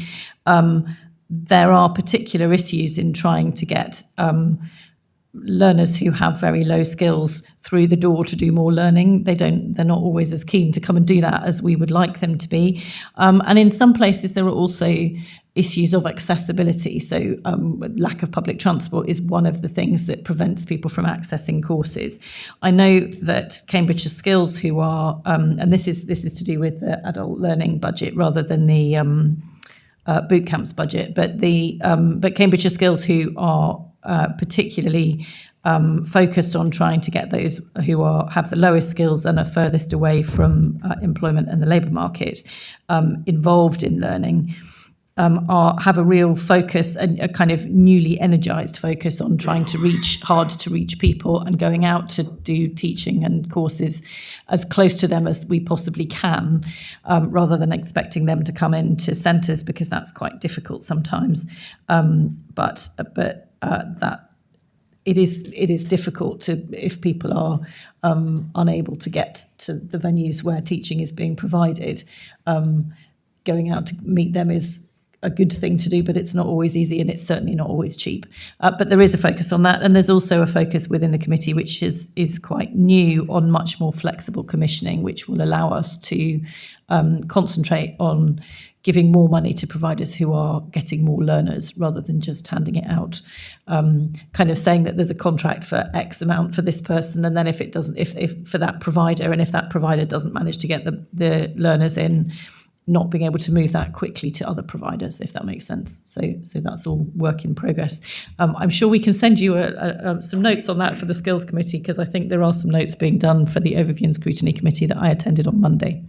So we'll pass those around. Thank you. I'm grateful for a good summary, which is probably veering away from the budget. I have seen two people have indicated they want to add a little bit. Could I ask them to be relatively brief? Otherwise, we'll take a look. Anna. I try to talk fast. I think Councillor Bowden and I share a passion for addressing inequality across our region. I think we probably all do on this board. You'd expect me as a former teacher to say something on that issue, so I just wanted to mention a couple of things, which I do hope are budget related. I was recently at Peterborough College for Colleges Week, looking at the amazing work they're doing there on skills. One of the things, of course, that we are helping to fund is the Centre for Green Technology, which is really exciting, moving very well. We've obviously got Anglia Ruskin University Peterborough as well. I did just want to draw attention to three things. The skills cold spot mapping work that's been done, which is really excellent. One of the results of that we've already seen in terms of the training centre at Chatteris, but I know that's only part of the picture. We are one of very few combined authorities to lift the level 3 entitlement cap. So you can take a level 3 qualification if it's your first one at any age in our authority. That's very unusual, and that is really excellent. We give bursaries to care experienced people. We have the multiply bus, which is absolutely intended to get around and deal with skills issues. Councillor Nessinger is also absolutely right. We must improve public transport or we will not be able to solve this issue properly. It must be seen in a joined-up way. That is not to say that more can't be done. Of course it can. That's why we haven't disbanded the Skills Committee, because there is so much more we need to do. But I think it's worth reminding us all in this room there is plenty of ambition and intent to do that, and some really excellent work that has already happened here. Lots of positives there. Al, from the Business Board. I'll try and keep it brief after that Sorry, passionate response. That's fine. Yeah. I think it was just an interesting segue, having not only my role on the Business Board, but having spent 2 years chairing the Employment and Skills Board. It's an interesting dilemma, because actually, if we wind the clock back a few years ago, one of our challenges was looking at how we could actually deliver on the adult education budget, and that was very much linked into provision and providers, and actually having courses that were funded multi-year that would be attractive to providers and allow for engagement with learners. So in one regard, when I look at the budget, whilst it's always frustrating if we get a short window of engagement for a particular project, it's also positive in a way that we're actually able to deliver on the broader budget on a more consistent way year on year, which has always been mapped with providers against things like the labour market information to try and make sure that we're aspiring to get level 2s to level 3s and higher level qualifications. So the feedback from the Business Board is it's good that we're spending more of what we've got available to us on the broader education pot, and I think that's something that could be missed, but actually is a really important step forward. Well, look, I just want to say thank you for everybody. There's some interesting information there, but obviously I'm keen to kind of keep further discussions around specifically maybe challenges on the budget report and these 4 recommendations. Mohammed, are you wanting to come in or? No. So I'm not asking. I thought you had your hand up. I was going to make a couple of please do. Yeah. Sorry, I'm going to go back to Councillor Bowden. He's made a great point there that if they don't come to you, you take it to them. And opportunities are huge in Peterborough and Fenland for upskilling the training. But what I wanted to talk to you about was underspend on Fengate access scheme. That's because we have got that, and that's 4.2. We've got the main core part of it done, but we're working with officers to have some additional work on that. So that's what we're doing. So that's not quite underspent just yet. So we're working with you guys. The only other question I had was that 400K, which has been allocated for the improvement side. What specific things are we? Are we employing extra people? Are we getting somebody from outside to make some processes in place, or what are we doing with that? I'm conscious that could we maybe leave that until? Can we take that afterwards? Because we will be talking. It is. We're talking about the whole improvement board process, and I think we. Yeah. All right. So, but in regard to the, is that something that you can come in, or Nick? Is it Nick? Do you want to provide some further detail on that? I know we talked about this. It's a fair point because it is actually something we're voting on. My apologies. That's all right. It's, just in relation to the £400,000, there'll be, I think as Robin mentioned previously, roughly about half of that will go into the project managers and the project support that we need to deliver the improvement programme.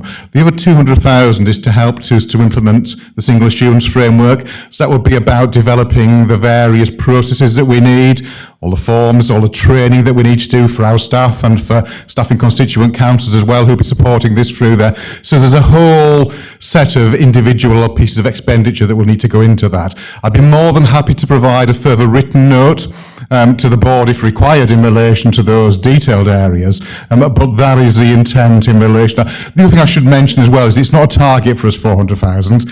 I'm hoping that we will come in less than 400,000, but it gives us the ability to be able to do what we think we need to do over the course of the next few months to get to July the 31st and to hopefully by that stage have delivered the requirements of the improvement programme. I'm happy to take any further questions on that. Thank you, Nick. Any more questions? Oh, sorry, Councillor Bay, Anna. Thank you. Certainly heard that loud and clear, Nick. I don't know whether your microphone's been turned up or something. And actually, it was the question that I was going to ask, but I've got a subtlety to it, so I will say what I was going to say. Obviously, we're being asked today to agree significant additional funds around the ongoing situation of being in best value status, which for anybody normal might more normal terminology might be, it is akin to sort of self-imposed special measures, really, I think, is perhaps how more people would understand it. We have racked up a lot of costs to date. We've had 750,000 in July 22, 250,000 in July 23, and another 400,000 now. So we're up to 1.4 million. And of course, that's on top of very considerable costs that we've had to spend on matters arising from the whistleblowing and code of conduct complaints. That included large payouts of senior and other staff to avoid employment and personal injury claims. But I think, the reality is it's about really the cost in terms of lost opportunity for Cambridge and Peterborough residents, which I think is far greater in lack of delivery. And I really hope that this additional money, I will abstain on it because I've got really mixed feelings about where we're at, which I will talk about on the later item, because this is about the money. I really hope that will help this organisation focus on delivery, because that is absolutely where we need to be focused, and that taxpayers will start to see some actual real tangible benefits from this money that's being ploughed into this very sorry situation that we find ourselves. I think there was some surprise in the organisation about receiving the ongoing best value notice. I have to say I wasn't that surprised, because I think we're right at the beginning of our improvements. I am pleased we've got a stable officer base now in. We've got some really good officers. We've got more appointments hopefully later today. So I think, that's a good situation to take us forward, but it's got to be about delivery now.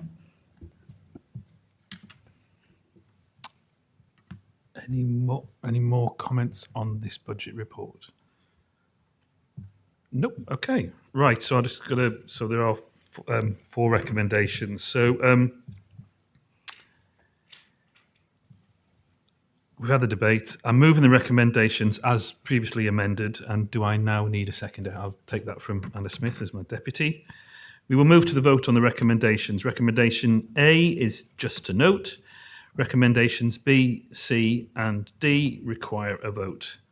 Those in favour? Those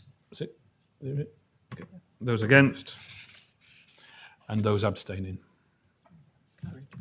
So that's carried as a majority. Thank you, all of you. Sorry, I'm going to make a proposal just to go for item 9, which is the improvement plan update. Mayor, sorry, can we go to item 10? Just conscious that Emma's still sitting here. And Lucy's here, so. I'm happy to that. It's obviously, I was just trying to kind of get timings right and everything, but... all right. Well, so I didn't mean necessarily immediately, but I meant next, just so, Okay. In that case, as I assume that we might have quite a bit to discuss about in item 10, can I just suggest a 5-minute comfort break, then we'll go to item 10, and then we'll go to the improvement plan. Is that okay with everybody? Okay, fine. Thank you.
Okay.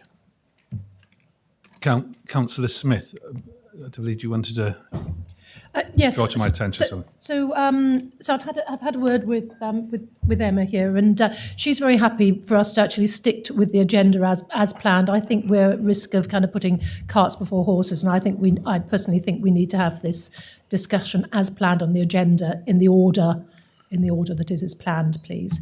Okay. Well, thank you. I obviously met Emma to get the petition, which I did make the point that I was very grateful. I know you've taken your photos and want to be properly involved in the whole event, so thank you for that. So we'll stick with the agenda as proposed, with number 9 being the improvement plan update. Just to check, we're online, are we?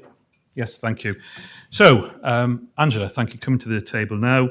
Interim Director of Transformation Programme is here to introduce the report. Thank you. And it starts on 142.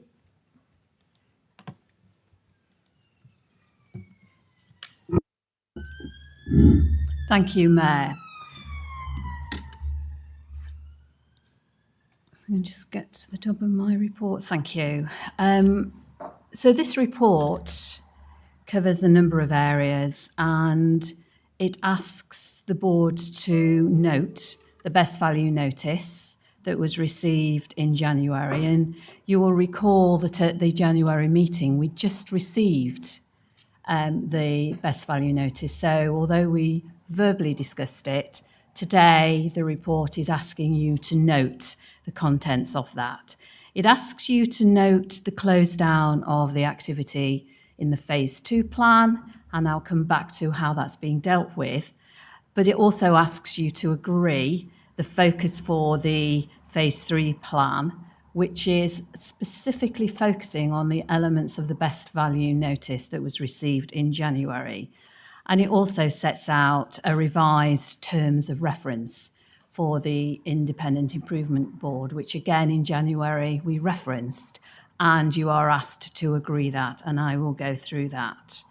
So, Mayor, in paragraph 2.1 of the report, it sets out what was contained in the best value notice that was received in January. And Mayor, the best value notice received does acknowledge the steps that the combined authority has taken to address the serious issues identified. And it also recognised the progress that has been made in delivering the improvement plan. It also acknowledges that cultural change and ensuring it's having the desired long-term impact is likely to take time and will require sustained effort from both members and officers and indeed members at the combined authority.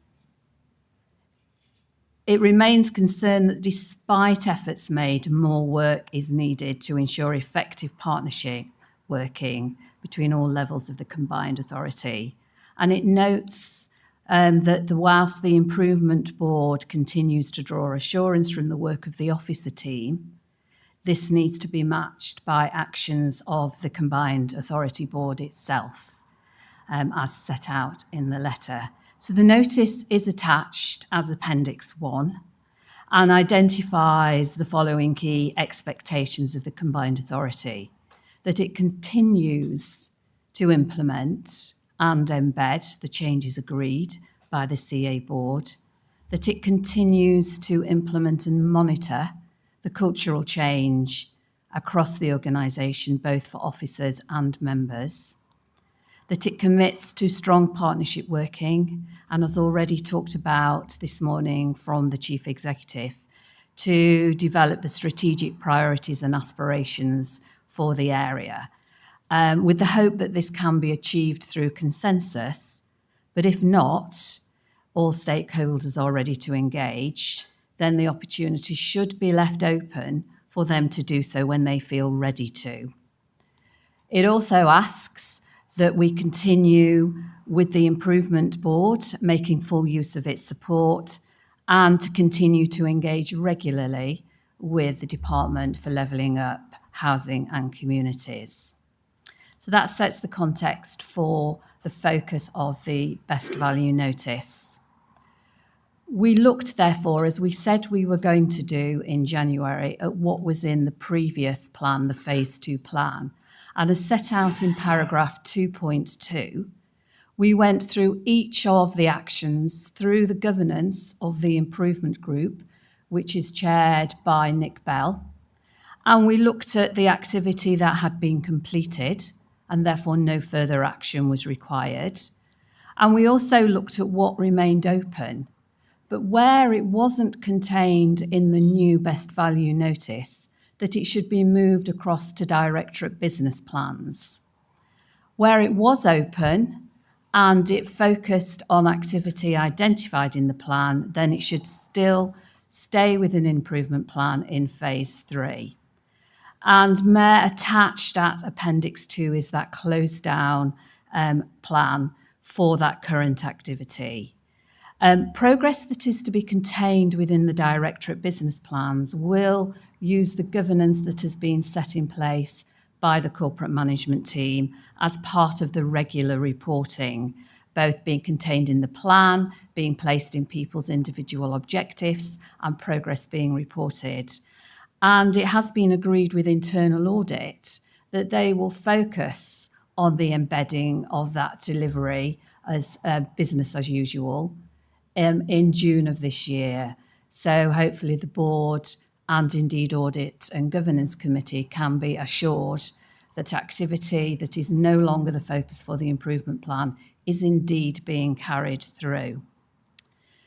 Mayor, moving now to the improvement plan for the Phase 3. So this is the focus of activity that has been contained in the most recent best value notice. There are 3 specific areas of focus, and those are set out in paragraph 2.3. The strategic priorities and aspirations for the area, the cultural change that is still required for both officers and members, and the need to embed the changes that have already been agreed by yourself as a board. Members of CMT will continue to lead those, and the leadership of those is again contained in 2.3. And partnership working, because it cuts across all of those, will be a theme that we ensure is both covered by, but also we evidence what there is. So that proposed plan is attached as Appendix 3. It's a live document, and we will continue to refine it to ensure it addresses the concerns that are set out in the best value received. We have been working with the Local Government Association with regards to the next phase of improvement. Mayor, the board will know that the chair of the Local Government Association wrote to yourself offering support to address the key areas of concern.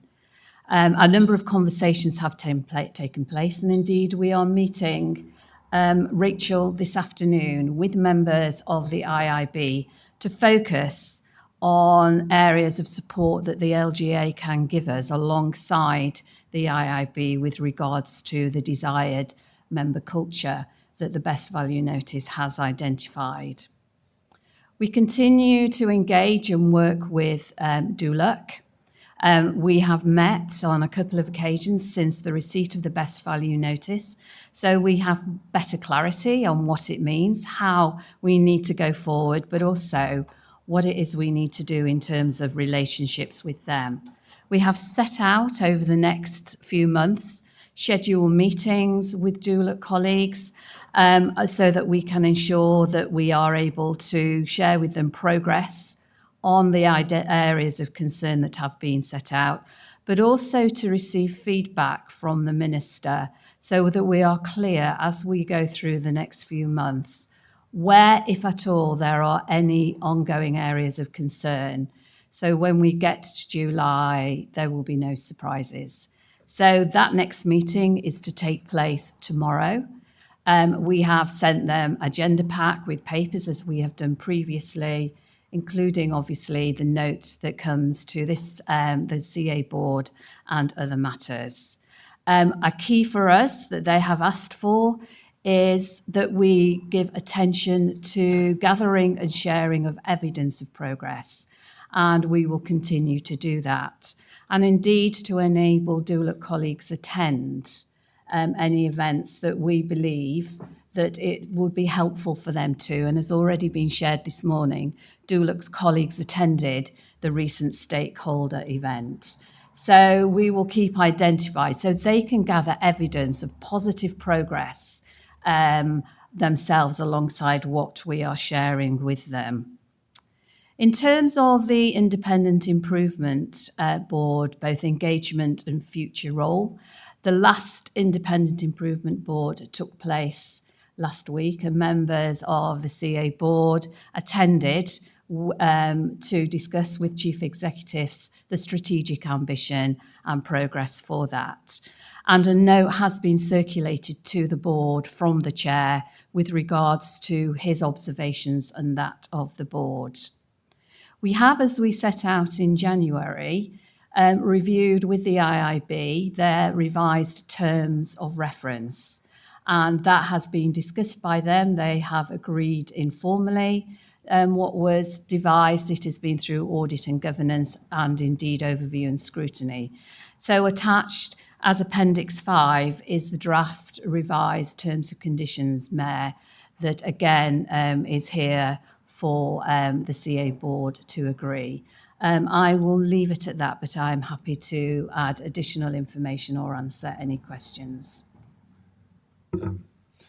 Thank you for the very comprehensive, Angela. I know you're required to be fleet of foot on this, but lots of information there. Anybody want to make some comments here about these recommendations? Councillor Bailey, Anna.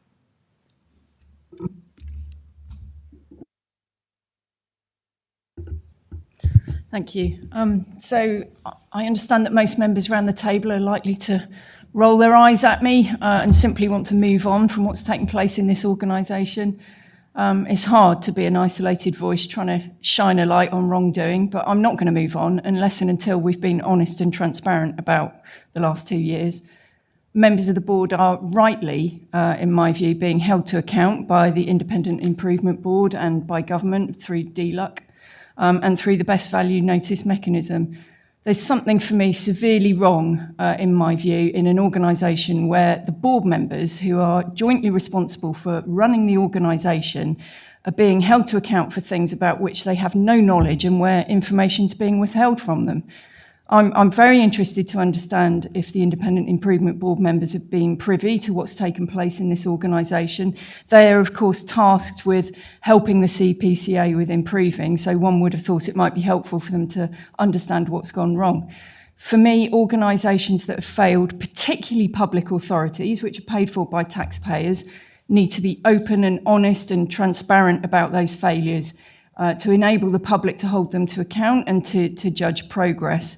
And for me, it is just simply wrong that the public still doesn't know what the mayor's apologised for, what the underlying employment issues were, and what the public purse has had to pay for in clearing up the mess.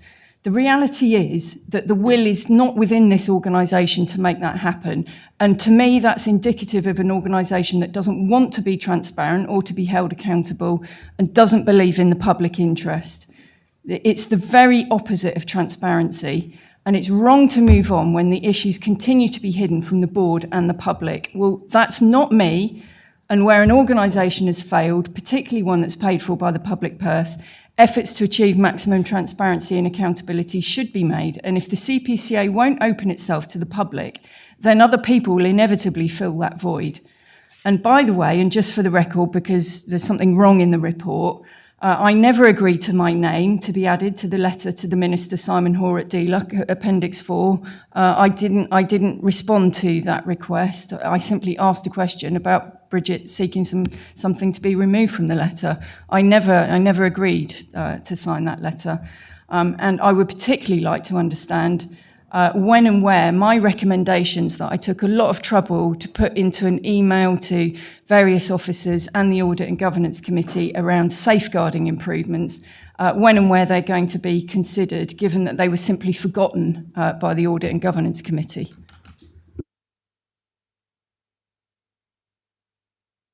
going to let the monitoring officer come in first. Do you then? Thank you, Chair.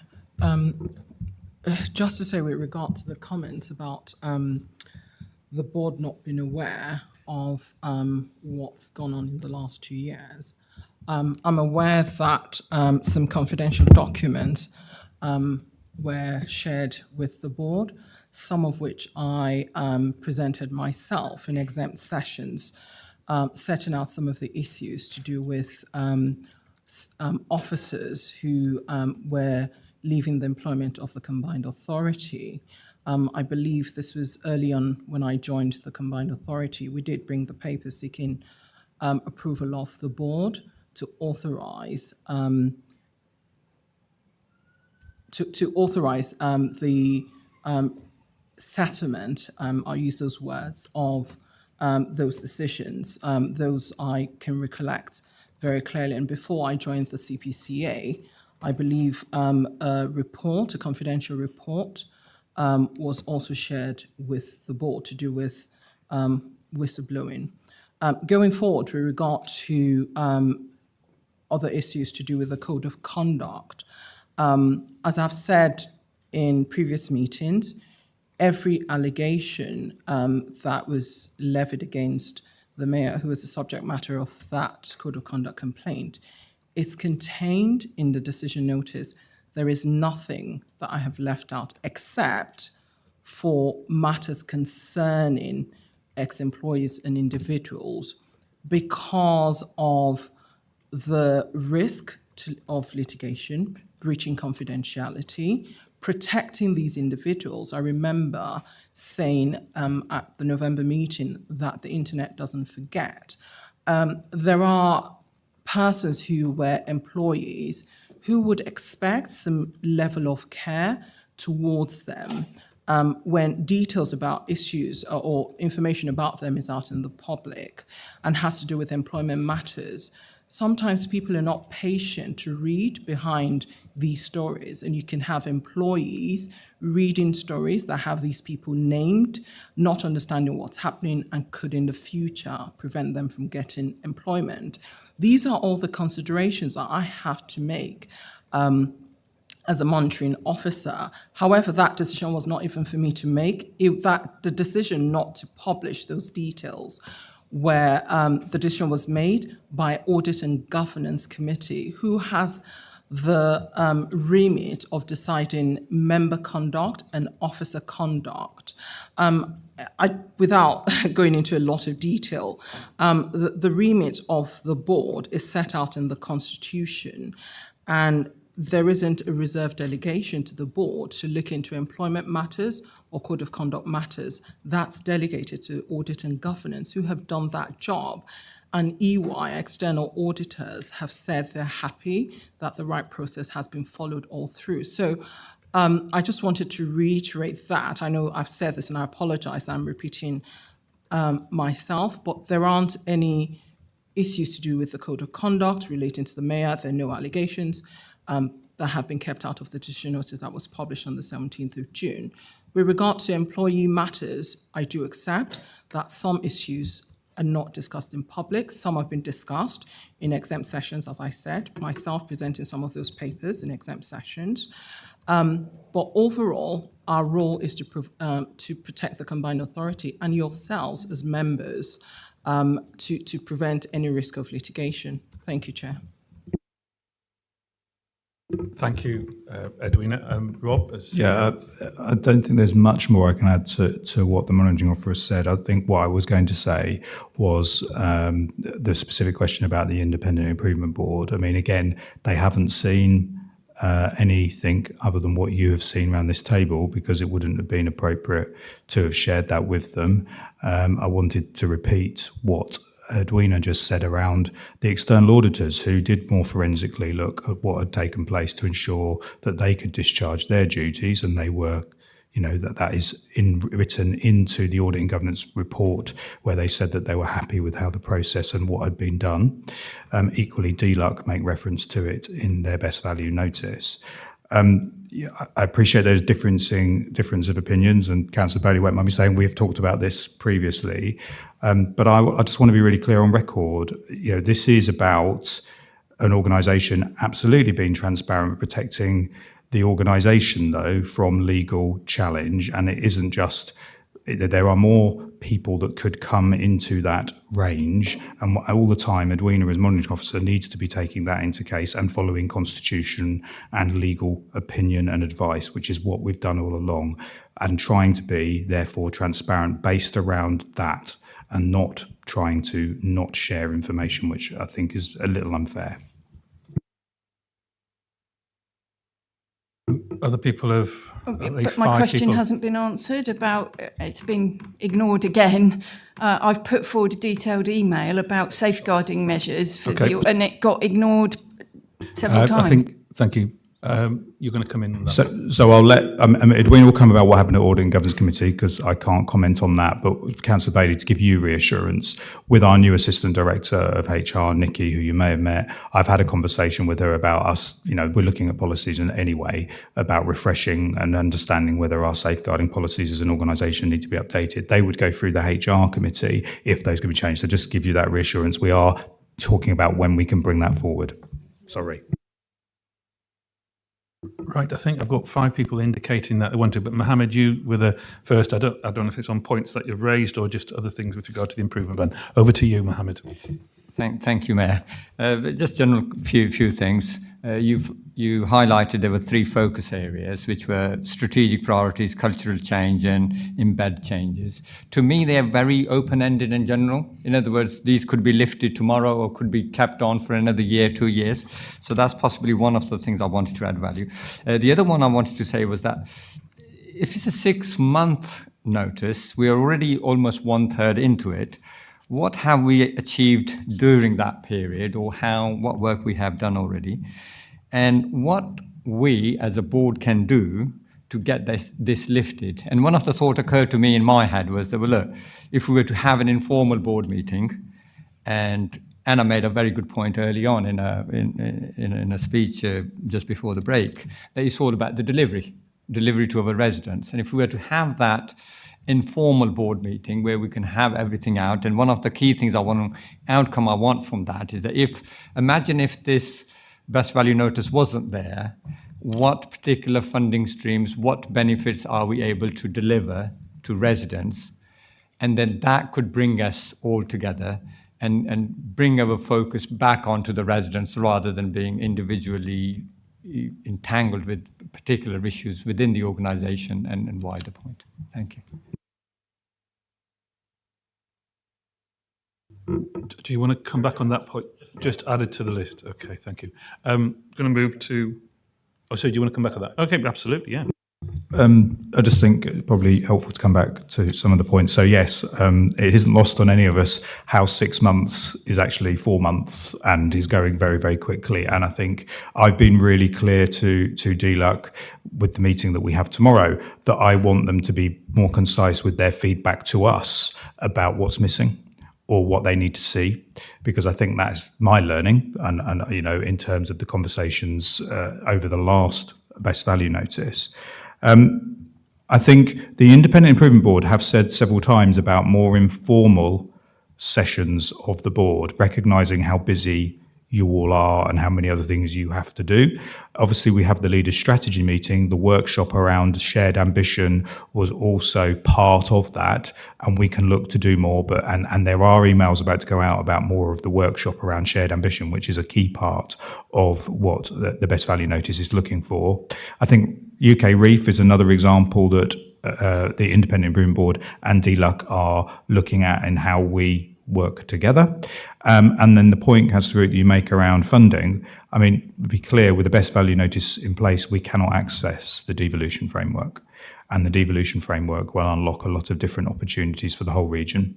So that is a focus that we need to be thinking about and are working on, because ideally we want to be levelling out with those trailblazers in other parts of the country, which is what, if you saw in the last 2 or 3 weeks, West Yorkshire, the new Time One, Liverpool, new opportunities based on the framework that was announced in November. And until we have no best value notice, we're unable, sadly, to access that opportunity for the area. Anna, Councillor Bailey, did you want to comment about the specific point, or do you want? All right, fine. Moving to Councillor Singer, Lucy. Thank you. My points do relate directly to the comments made by Councillor Bailey.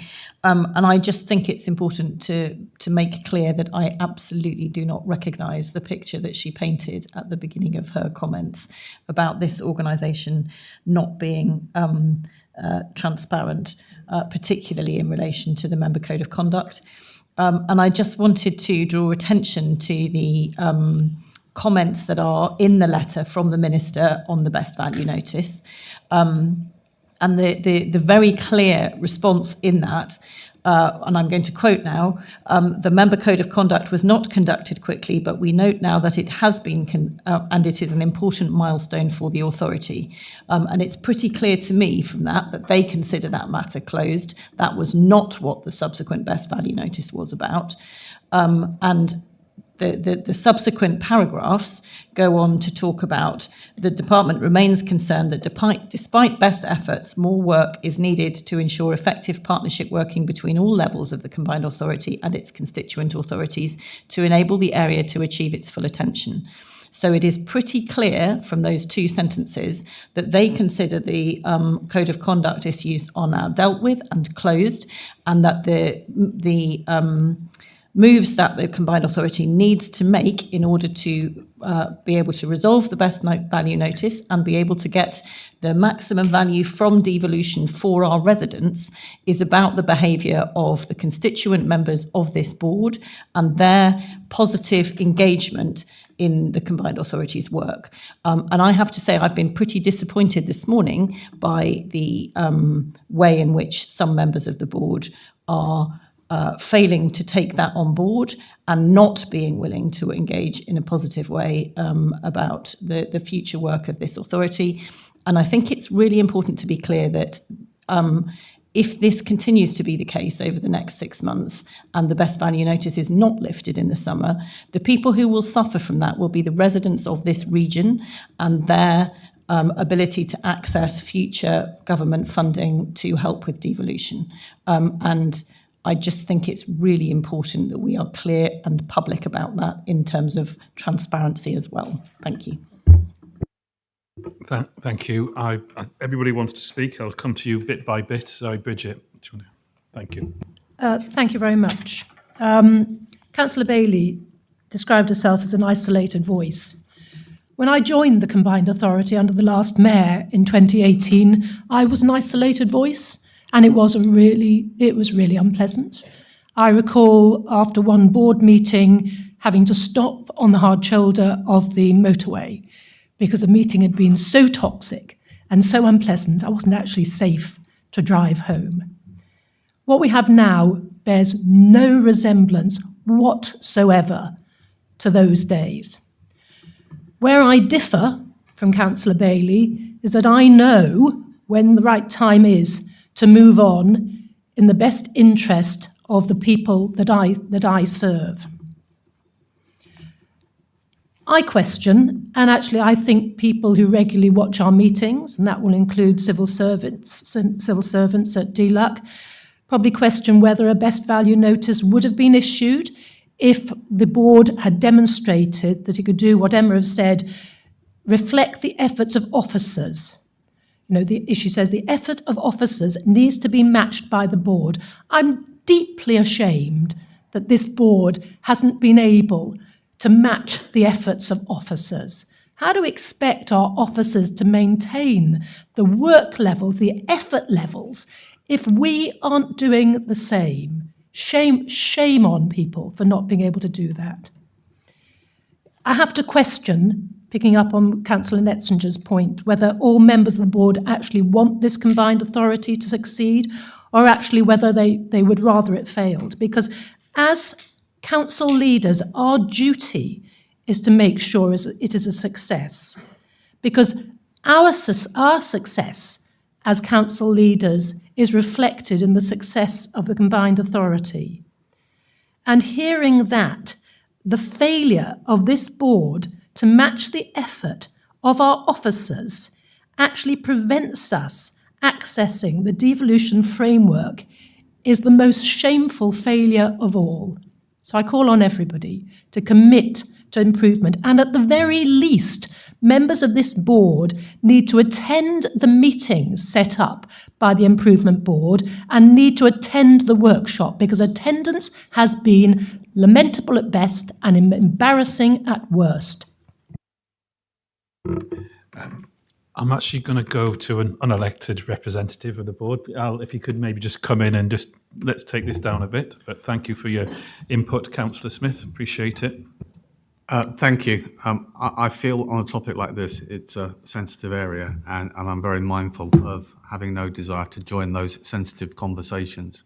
However, I feel like I have an obligation, because this is something that is fundamentally linked to the role of the business board and our broader strategic plan, and a great source of frustration.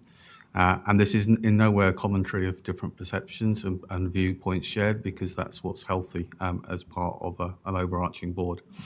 But the business board has gone through a huge process of transition, not because of a need of improvement, fundamentally a transition from our status as a LEP integration, but on the back of that, a broader transition in terms of governance and the interworkings of business voice across all of the thematic strands within the combined authority, and a very extensive review of governance.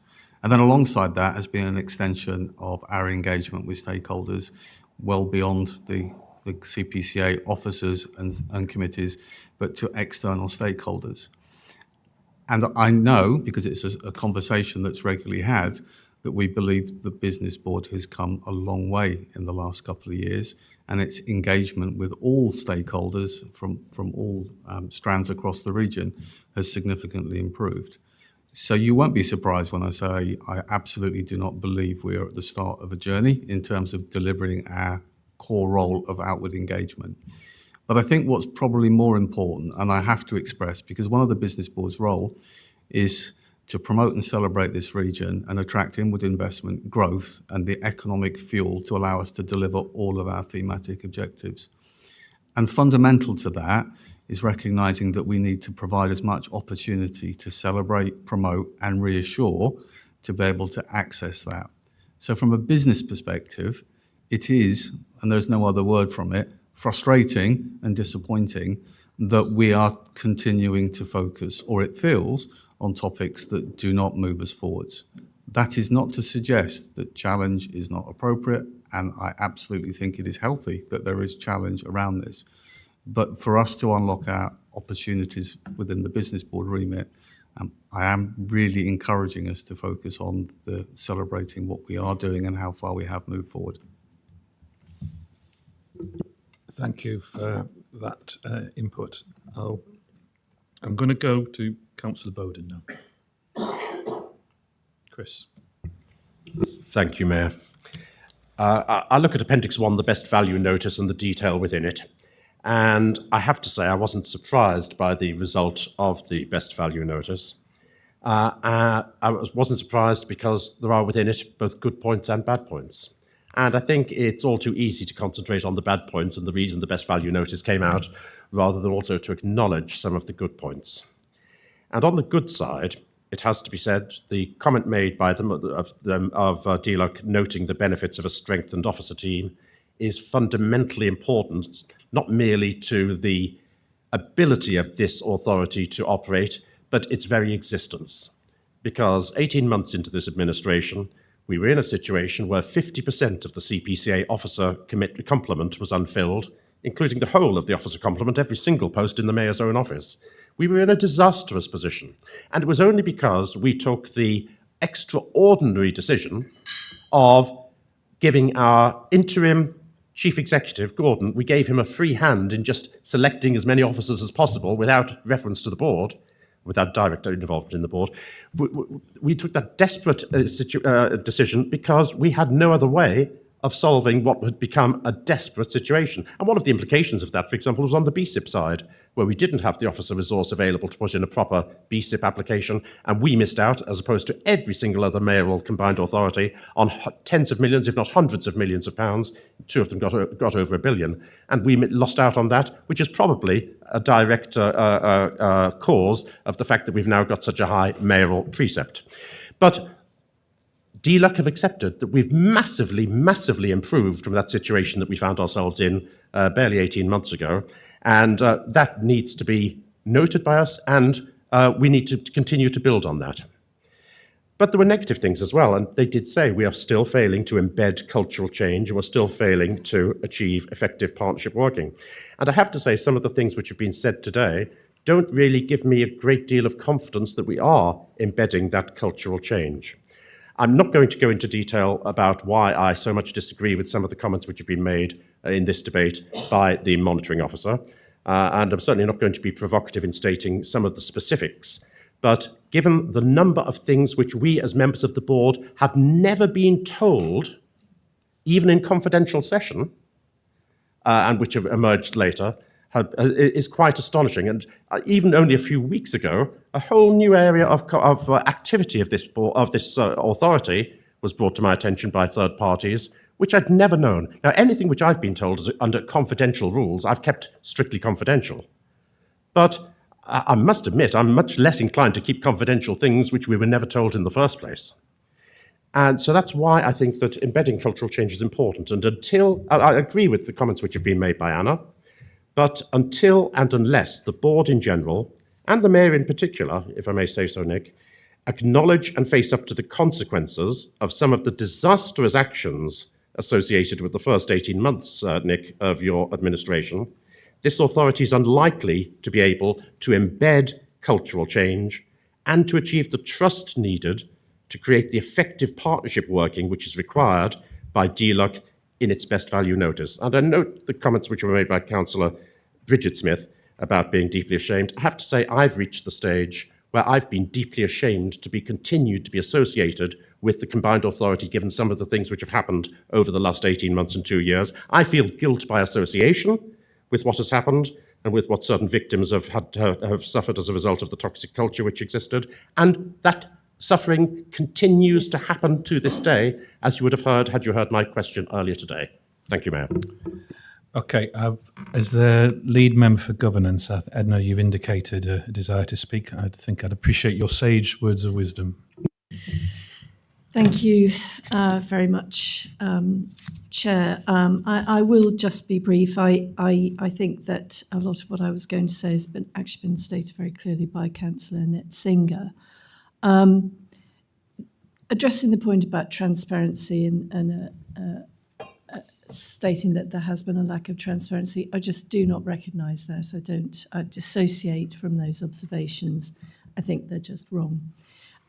This board, this organisation indeed, has subjected itself to deep and broad scrutiny from the Independent Improvement Board, the external auditor. We have an internal audit with an independent chair. There has been really the work that I've been associated with by officers on the first stages of the improvement programme have been hugely impressive, and this is an area that I've got professional experience in. And I have to say, it is an exemplar of really positive, really excellent work. So I really reject those comments. I think they're just mistaken. In terms of the improvement work going forward, if I may put a different point, I think it is worth getting more clarity about the detail, because the sort of things that we have to do now are important. Culture change, we know it when we see it. It can, in a practical way, be quite difficult to quantify or show how it is being effective. And I think that it would be really good to understand in detail the kind of things that the examples of what good looks like, in detail, just so that we can have that more detailed sort of conversation and can be really in a good position to demonstrate the good work that we're doing. But yes, it is all about the big prizes, which I'm sure this organisation is now well placed to benefit from. Thank you. Fine. Sarah, I know you've been waiting. I'm going to come to you, then to Anna, I think, on another point. Thank you, Sarah. Mayor. I joined this board probably at the height of the difficulties that this organisation was facing. I remember that first meeting.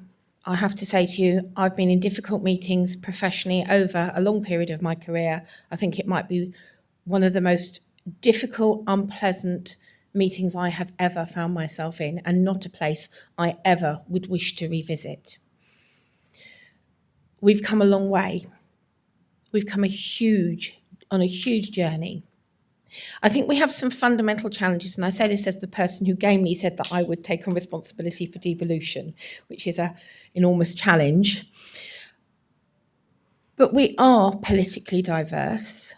We're operating in a political environment. And I made this point, in fact, to my colleague I met from DLUC, that actually we should not forget that. And that is what we see and hear around this table. And I know they're probably watching now, or will be watching it back on YouTube. And we mustn't forget that. It's an important part of why we're here, how we came to be here in the first place. We're elected by the electorate. It's been agreed within our own organisations that we will then lead those organisations as part of democracy. We speak freely as part of democracy. We do not have to agree with each other as part of democracy. I think that's really important, because sometimes when I read the detail of the letters from DLUC, I think the expectation is we should all sit around this table, we should agree on every issue, there should be nothing that divides us. And actually, I think most of the time there isn't much that divides us. But occasionally we do end up wearing our political hats, and so we should. But I'm also accountable in this chamber, physically in this room, in about a week and a half's time, to my 52 councillors of all political parties, and those, in fact, who are not politically affiliated, as to what am I achieving on their behalf. And that's the bit that keeps me focused. It isn't when we disagree in this chamber, although I find it incredibly frustrating on a personal level and deeply distressing, because officers are looking to us as elected leaders to show them that sort of shared ambition and the fact that we can work together for the greater good. But I'm accountable back down at grassroots for what have I actually delivered for my residents. I think we gain more by working together, even though there are things which are difficult. I think we are right to be able to disagree with each other. But I would also request that we find a way of moving forward collectively.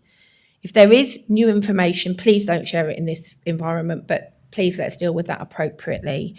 But please let us find a way to move forward. When we've all sat in the room together with our officers as a collected group of board members, I've heard people being really quite passionate about their place, but also quite excited about everybody else's area that they are responsible for geographically.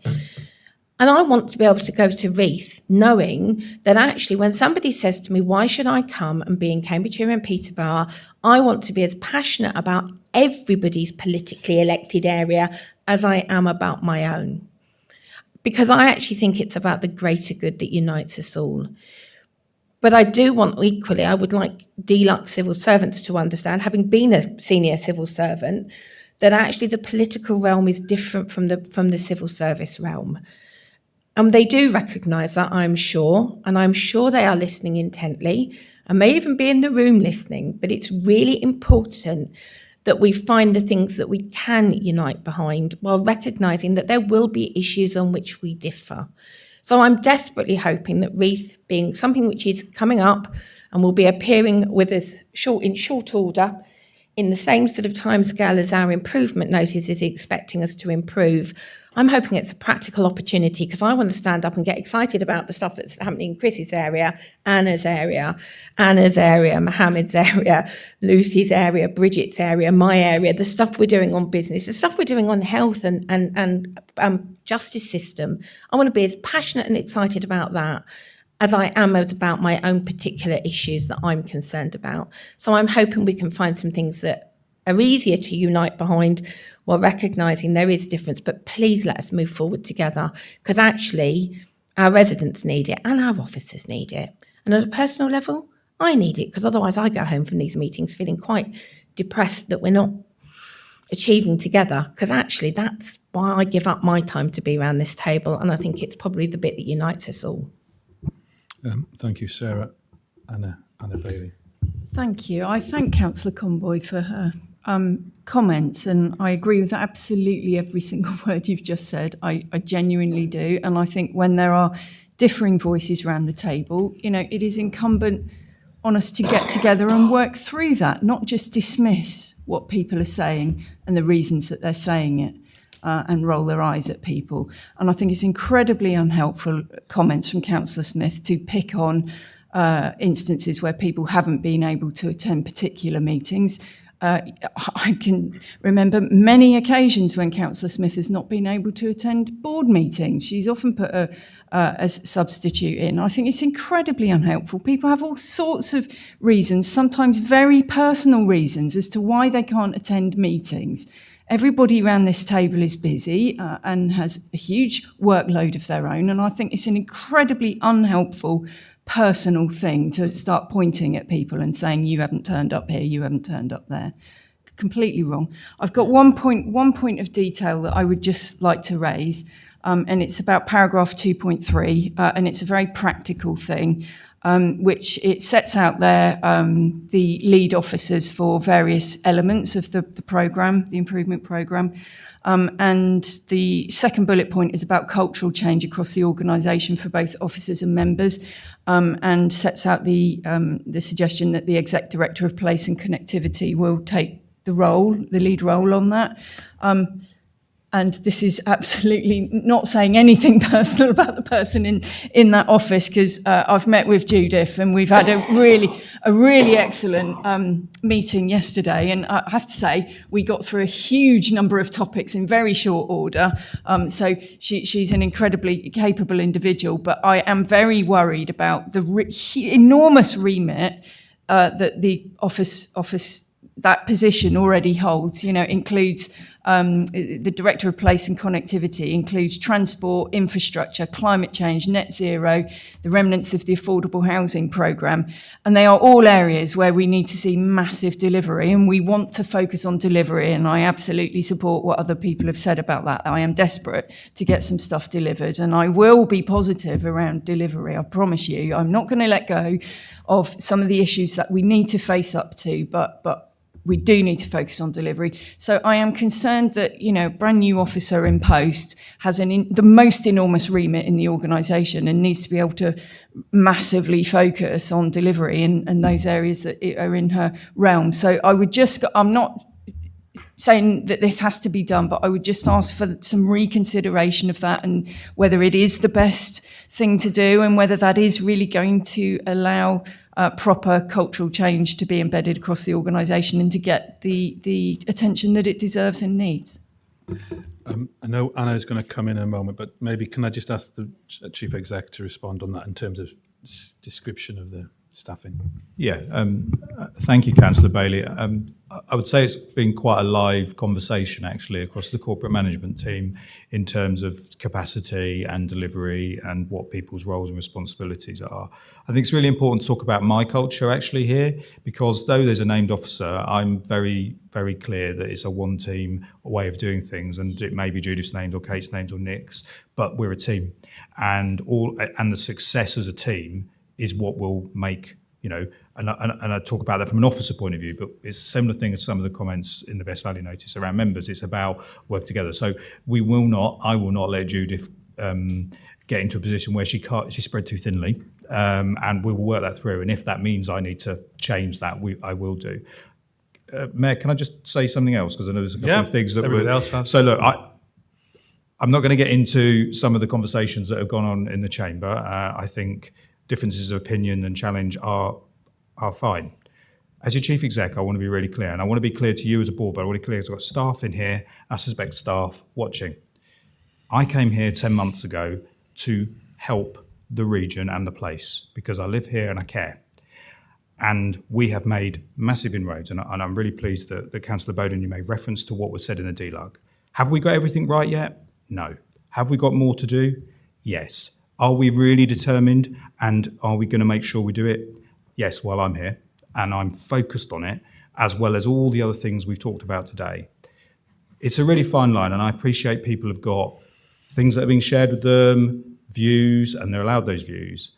But one of the things I just want to make clear that the officers and statutory officers are doing things to protect the combined authority through what has been quite a challenging period. And people may not agree with what has been said, but their roles and their statutory roles are really important, and they're a really important part of local government. And if you look at where authorities have had problems, it's when statutory officers have not been listened to. Yes, they should be challenged. We should all be challenged. But that is where things have gone a little bit awry. So, I think it's okay that people have difference of opinions. We'll always have difference of opinions. But I just want to reiterate that the officers of the Combined Authority are doing everything they can, not just on this particular issue, to make sure we're in a better place and are providing the right professional advice to all of you about why and what is happening. Thank you, Rob. Anna Smith. Thank you. It's been quite a long debate. First of all, Angela, thank you to you and your team again for all the work that you're doing. This report is really very impressive. There's a lot of excellent work that is happening, that continues to happen, and I want to thank you for all the leadership you've put into helping that happen over many months, and everyone who's working with you. So I have a question. There's a few things I want to say, but first of all, I do have a direct question, which is, I'm very aware that ultimately the decision for best value notices are ministerial decisions, I believe. So I think it would be just interesting to know what discussions we're having directly with the ministerial team as well as with the civil servants, because I think that could be quite helpful to know. There are a couple of broader things I wanted to say, because I do have some concerns about how we must be coming across during this meeting. I think the first thing to say is that in my time here at the Combined Authority, I have never once had a sense that anybody is doubting the need for improvement. Not one person I've spoken to has ever denied that need. In fact, all of us have been absolutely committed to self-reflection, to improving, and that's as a group and that's as individuals. And I have seen that time after time after time. I've never seen any resistance to any of the work that we need to do, and I have just seen an openness and a willingness to engage. I did need to point out, I feel it is rewriting history to put this down to a single administration. Now, the best value notice referred to pervasive issues and dates concerned back to 2020. And I'm going to quote directly from that best value notice. Concerns about partnership working as outlined in the Minister for Local Government's letter to the then Mayor, James Palmer, on 13th of July 2020, which remains an area that requires work. It is not appropriate to try to politicise this. There are deeper, pervasive issues that all of us are trying to address. And I think if we're going to move forward, we need to approach that in a non-political way and accept that. We have a highly skilled monitoring officer, an independent monitoring officer, one of our statutory officers at the Combined Authority. Now, I've had the great privilege to work with Edwina closely, and particularly in my time chairing the board. And I can absolutely say, if she thinks that there is an issue, she will say. And she is not a pushover, and she will not allow herself to be controlled in any way. Edwina knows her own mind, and she knows the law. And she advises us at all time on the legality of what can and cannot be shared. And the advice on what can and cannot be shared has been given to us as a board and as individuals by Edwina on several occasions now. It is absolutely appropriate, as has been said already, for us as members to exercise appropriate scrutiny over the work of officers. That is part of our job. And absolutely none of us in this room would wish to challenge that. However, I am concerned that we may be coming to a point where we are failing to listen to the independent advice of our statutory officer or our monitoring officer. And I don't understand how our failure to listen to our MO in this situation is going to get us out of best value. And I'm going to say it again, and I said it earlier, I want to repeat it. And it's really echoing partly what Councillor Comboy said. Yes, we come to advocate for our own areas. We're representatives for our areas on this board.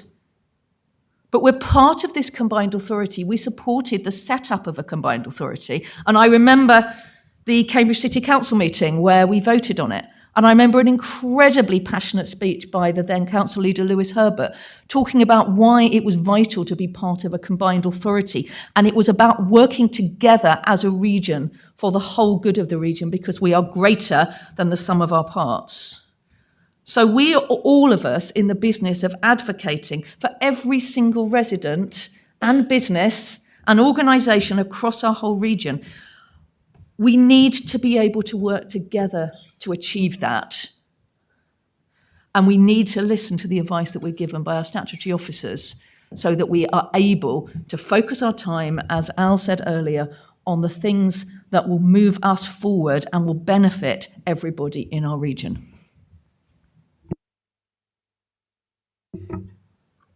Is that it? Thank you. I think most people at the board have now spoken, and actually I'm very aware that as chair I haven't. I'm not going to go over any of the comments, both positives and negatives. I want to thank you, Angela, in regards to your report. I think obviously it is important that these concerns are aired. It's difficult, clearly, and there is a danger that we're missing out on some of the positives when we do this reflection. But indeed, in some cases, it's obviously necessary. I just want to clarify a few points before I close and move to the vote. In regard to Councillor Bailey's concern regarding the letter to the Minister, which was included in this pack, well, if it's an apology that's required, I give that. I just want to say that in the initial email exchanges, it was Councillor Bode and Chris made it very clear in his emails as we were trying to work this one out that he was speaking on behalf of himself. I have checked the emails on that. So I apologise if by taking that further forward, the process of editing and a sort of a minor amendment, removing one small sentence, I think there was we'd all agree there was a lot of opportunity to kind of make comments and edit. It's a shame that I obviously want to kind of be seen and put on public record you're withdrawing the support for that letter at the moment. It was obviously an excellent example of where generally I felt we were coming together, but it was done with due process, as I felt, and obviously because we generally did feel that Chris had given his say on this. I'm now going to address, probably one of the things that stood out at the start of the debate. I won't be taking any more questions after this. I will be finishing the... It's a point of personal explanation, if I may. Just to make it clear, I didn't withdraw support because I didn't give my support in the first place. So. Okay. Fine. But obviously you drew your attention to it. And as I say, I'm just clarifying the process that we move towards.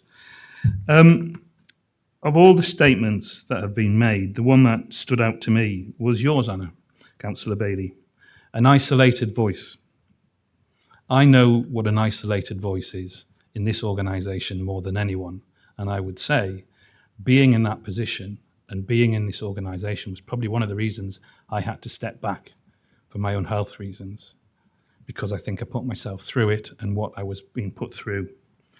You've alluded to it that there were sort of systemic problems that have extended possibly from the point of inception. And I note, obviously, and I feel sorry for you, Bridget, in talking about how you at one time felt an isolated voice. Sarah, you made comments that it's politics, and we can't take the politics out of it. We are here to represent our regions, the communities. We're meant to act as one, but we do have, across the board, with the exception of the business board, a sort of a political label. It's a final request, really. Let's not make this personal. Generally, we have more in common than what divides us. A much more impressive politician said that, and she died for it. It's been a difficult process, and obviously some of us are further on in that journey of improvement than others. But I will say this because it isn't personal for me. The door will always be open from me as the mayor. I think the door is always open from all board members, that as we move on this journey, we need to move together. And for those who are struggling with coming along that journey, please come to us, work with us. It's not personal. The door is always open to you. I'm now going to move on to the I'll take that as a...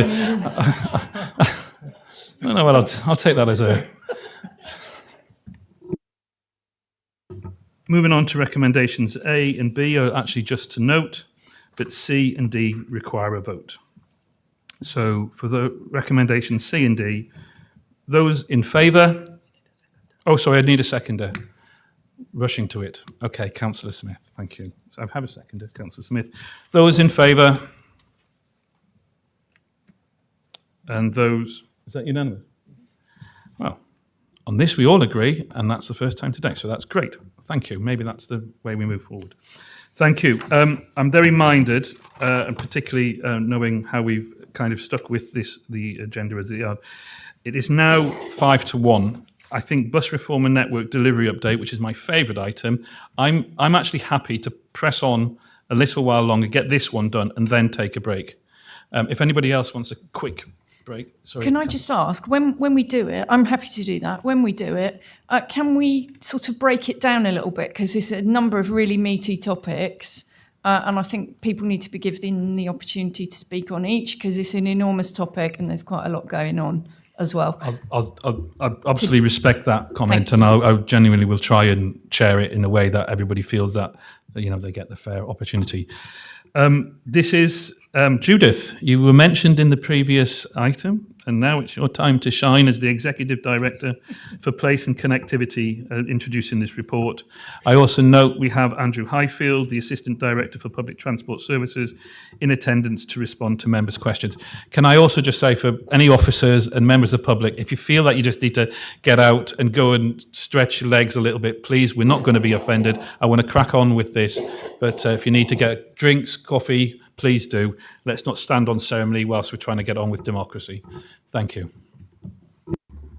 Thank you, Mayor. And so, yes, in the spirit of breaking this down into 4 elements, I'll talk through each of the recommendations, one after the other, and then perhaps we can have a little bit of a discussion about each, very much in your hands, Mayor. So the first recommendation notes the progress with the franchising proposals and the most recent update of the audit process, including the decision, including the intention to bring a decision to consult regarding the outline business case for franchising proposals to a summer board meeting. So at that point, we would be proposing to bring the revised business case, the full findings of the auditor, and then obviously seek your approval to move to a public consultation stage. So that's the first recommendation. The second is then to approve that meanwhile and in parallel, officers commence to prepare for an interim enhanced partnership to act as a stepping stone to the wider further reform that franchising could potentially bring. The third recommendation is to note that the Department for Transport is requiring us to produce an updated bus service improvement plan and asking for authority for myself to work with the Chair of Transport and Infrastructure Committee to make that submission by the 12th of June, which is DFT's required timeline. And the fourth area is to note the amount of work that is going on across the wider bus network, because although our focus in the first 3 points is about looking to the future and new models of bus reform, there is also a huge amount of work that is going on regarding developing the precept routes, work on the audit of the bus stops infrastructure, and we had a question about bus stops earlier, the £1 fare, as well as responding to the challenges of the reduced bus service, for instance, that we were hearing about earlier on the number 9. So there's a considerable amount of work that's ongoing that is covered in the board paper as well. As was made clear, there's a lot of work and a lot of depth in this paper. I'm very happy for Andrew and I to take any questions. Well, let's start with A. Note the progress with the franchising proposals. Does anybody want to talk to that? Councillor Bailey, Anna. Thank you. Thank you for breaking it down into easy parts. So on franchising, thank you for the update. It's important that we do this right rather than hastily. And we're not in a position to move any forward yet, so I understand all of that. Just in terms of where we're at, I want to say that I remain healthily sceptical about franchising, but absolutely open-minded about the case for it. I've got a concern that we have had statements from members of the board and the mayor that have kind of already stated that we're going to do franchising before receiving and analysing the business case, and this is a mayoral-only decision. What we currently know is that the business case, frankly, only stacks up with an annual revenue investment of between 20 and 25 million, unless that's changed since we've been given that information. My view is that CPCA certainly doesn't have 20 to 25 million of its own revenue funding to invest, and officers have sort of repeatedly said that this shouldn't be a concern at the moment, that we're looking at the case on its merits and we shouldn't really be worrying yet about where the money's coming from. But I would say it does worry me. There does seem to be a feeling of determination around the organisation to go down the franchising route, and ultimately that might be the right thing to do. But if we haven't got a clear route to where the full required investment is coming from, it could turn out to be very much the wrong thing. The mayoral decision would be taken, the package is put out to tender for 7 years, potentially without the necessary level of investment that's required or seeing even a route to that investment. And it might turn out to be that enhanced partnership was better. I want to make it absolutely clear, I am absolutely open-minded, and I think franchising, it's got a huge number of plus points because it gives us absolute control over the network, which is what we desperately want. But it also comes with a lot of risk attached to it. And I note that Stagecoach is welcoming the CPCA actively pursuing franchising. That's their public line. They might be saying that with a bit of a poker face, of course, but I do think that should give us pause for thought. That the reason they like it is because of the current economic conditions around public transport, and they know that in a franchise model, the CPCA will take all the risk and they will still make the money. So, we have to be mindful of these things. I'm just simply anxious that we properly keep our minds fully open, which mine is, to both methods of improving our bus service network, and we don't rush blindly to the franchising option. We've got to be clear that it's the right thing for the CPCA to do for the long term, and the rest of our work as a whole, because we've got a huge other remit of stuff that we cover, and we don't want that to suffer just for this one subject, important though it is, of public transport and bus services. We have been burnt with our poor BSIP plan before. I note that we are being asked to delegate. In fact, perhaps I'm doing the wrong thing and straying onto another area of the agenda. I was going to talk about the BSIP plan and the request to delegate the updating and finalising of the BSIP. Do you want to hold it? Shall I? Yeah, okay, I'll come back to that. Sorry. I saw, Chris, you indicated, I'll maybe come back to you in a moment. Judith, you indicated a desire to speak. Am I right? We're only talking about the main report at the moment and not the appendices. We're talking about item A, the recommendation A. If the appendices is relevant to that, then it would be relevant. Then, as far as that's concerned, I do endorse the comments which have been made by Councillor Bailey. I have to say that I feel that Stagecoach has taken us for a ride in their relationship with us over the last 18 months, 2 years. which I don't blame the combined authority, I blame Stagecoach, let me be quite clear. And we've got to be very careful that we don't continue to be taken for a ride by Stagecoach. I can well understand why they like the idea that they lose all risk and manage to continue to make their profits. I fully understand that.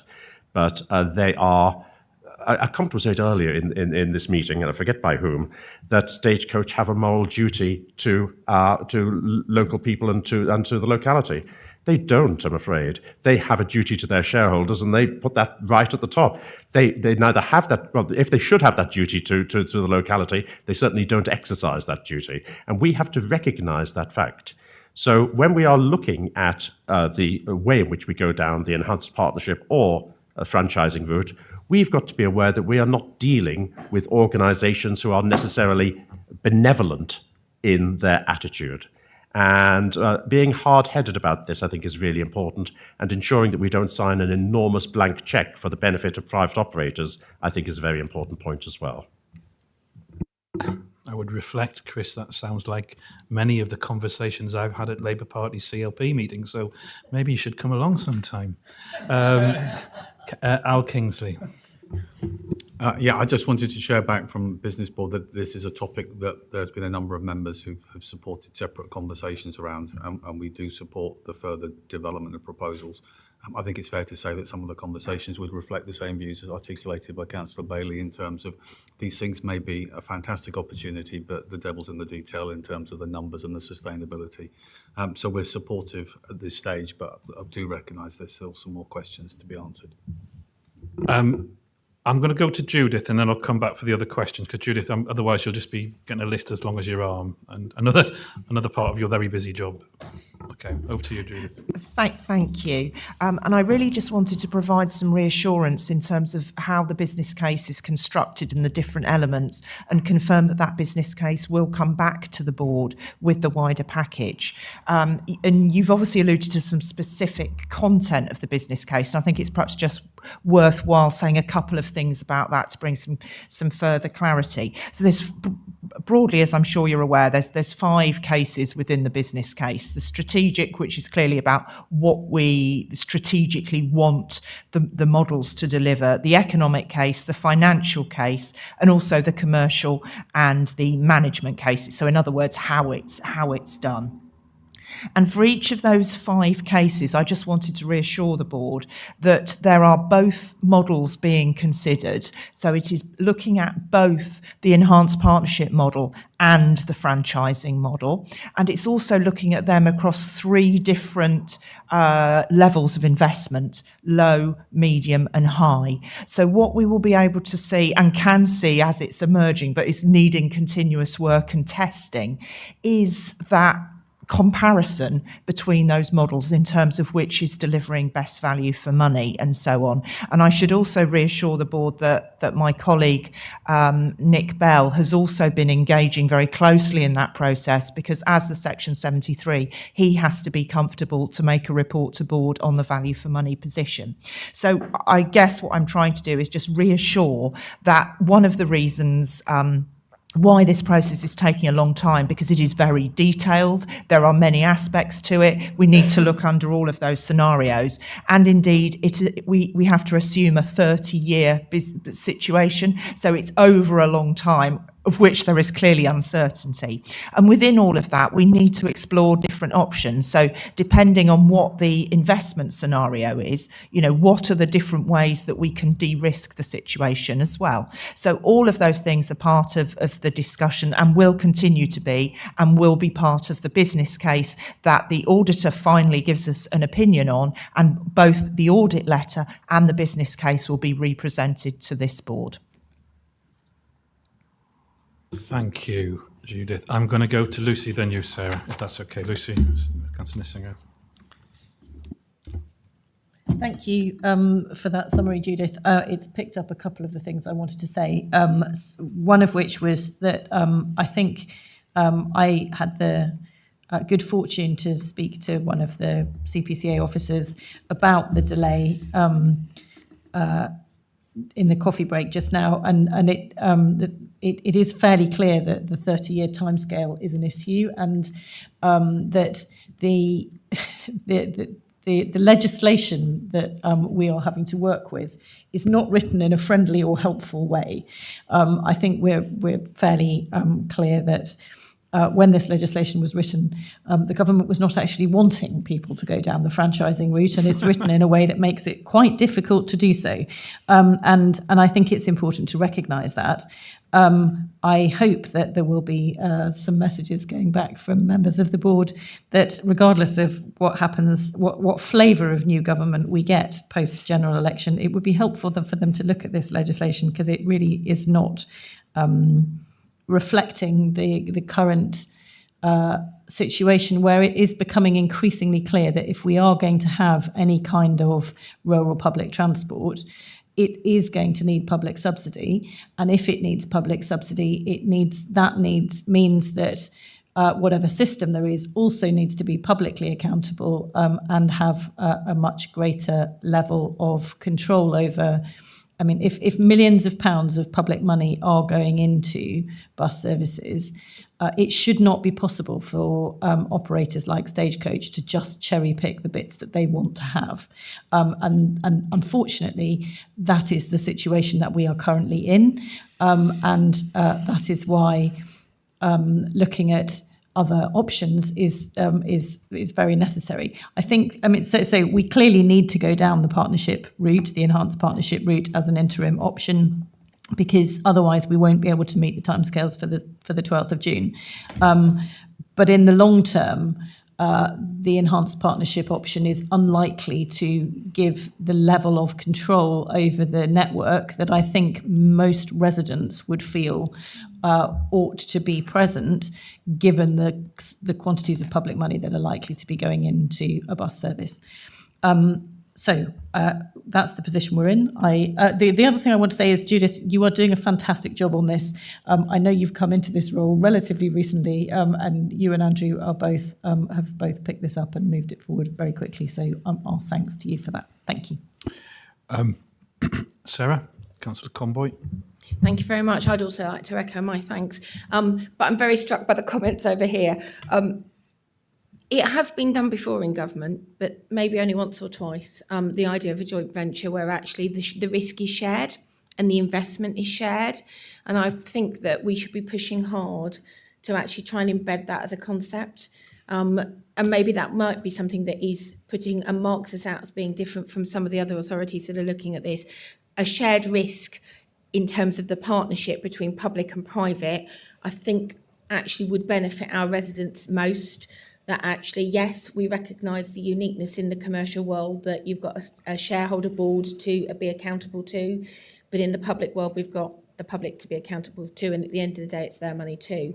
So I would really encourage that in our conversations back with Department for Transport, anything that we can do within the confines of the scope that we have that might allow us to explore some of that, I think would be incredibly welcome. And I would think that a good operator would be up for that challenge, because this is about showing that wider public commitment. And at the end of the day, their brand is king. I'm not going to comment on individual providers, but if they've been watching today, they are probably not best pleased about how their brand might have been reported back. So I think there is something about us working collectively to understand their agenda whilst recognising the needs of our residents and our agenda. So I'm hoping we can find some common ground working in that opportunity as well. But it might not be something that's been considered amongst our civil service colleagues, but it has been done before. Thank you. I am going to, sorry. I know, so I was going to hopefully hop over B into C. Do you think your point would be relevant in that, or is it specifically about the franchising issue? Okay, in that case, you are part of the board. Yes, I mean, I won't repeat everybody's points that have been made already, but as lead member for Transport and Share of TIC, it would be inappropriate of me not to comment on this, I think. Firstly, to repeat the comments that I've made in TIC, the absolutely superb work by officers, two of whom are sitting in front of us today. I've said this before on several occasions, but I'm absolutely sure there's at least two of Andrew and that he's cloned himself, because I don't know how he manages, quite frankly, to get it all done. I think it's also worth pointing out that every decision that was made on buses, every decision that's been made on buses recently in TIC has been unanimous from the TIC committees, and I think that is absolutely a strong sign of all the work that's being done and the thoroughness of that work. And I'm absolutely able to reassure Councillor Bailey that the due diligence that is going on is incredibly powerful and significant. And actually, whilst I am deeply disappointed that we can't move faster, nonetheless, I want us to ensure that when we are in a position to decide what we do with bus reform, we have an absolutely thorough case in front of us. And I think that's really important. We do meet very frequently with officers, both in our with bus operators, both in our cross-member officer operators meetings, and I know officers speak separately as well. I think the core is it's the system, and I'm going to be very careful what I say because it is very important that we don't hold ourselves hostage to fortune here, but it isn't. They operate in a system where the profit motive is the most important thing for them. It is the nature of being a private operator. That's what you have to do. What we've seen in some of the absolutely outstanding work that's happened already from our officers is that when you are not thinking about the profit motive and the shareholders as a number one thing, you are able to do things differently. You are able to take different things into account. You are able to do things like respond to residents who come to us with deep concerns about accessibility in their areas, because we are not just thinking about that bottom line in the same way. And I think it's really important that we consider how we take better control of buses for everybody. And like Mayor Nick, I'm delighted to hear some of the things that Councillor Bowden is saying there. It's good to know that we all agree on the importance of reforming our network. I would just, as another point, also be delighted to brief Councillor Nessing on the details of the proposed Take Back Control Act that has been put forward by Lou Haig. There's lots of really exciting stuff in there. Thank you. Thank you, John. Appreciate you coming today. Thanks for the note. I am going to suggest we've had enough. Oh, sorry, that's the wrong thing. So I think we've had an opportunity to talk about item A, but moving to item B, which is, I think, approve that officers commence to prepare for the interim enhanced partnership. I'm kind of assuming everybody's happy with that, and we can just then move to item C, which, Anna, you've already identified as something you'd like to speak to. So maybe if I come to you, Anna, for a question now. It was just really quickly to say, we've obviously been burnt before with a not successful BSIP plan, and understanding the timescale issues. I'm just a bit concerned about whether it's right to delegate the updating and finalising of our BSIP, or whether it should come back to board, or maybe it could come back to leaders' strategy. Might be the best thing if we could do that, even if it requires a special leaders' strategy meeting.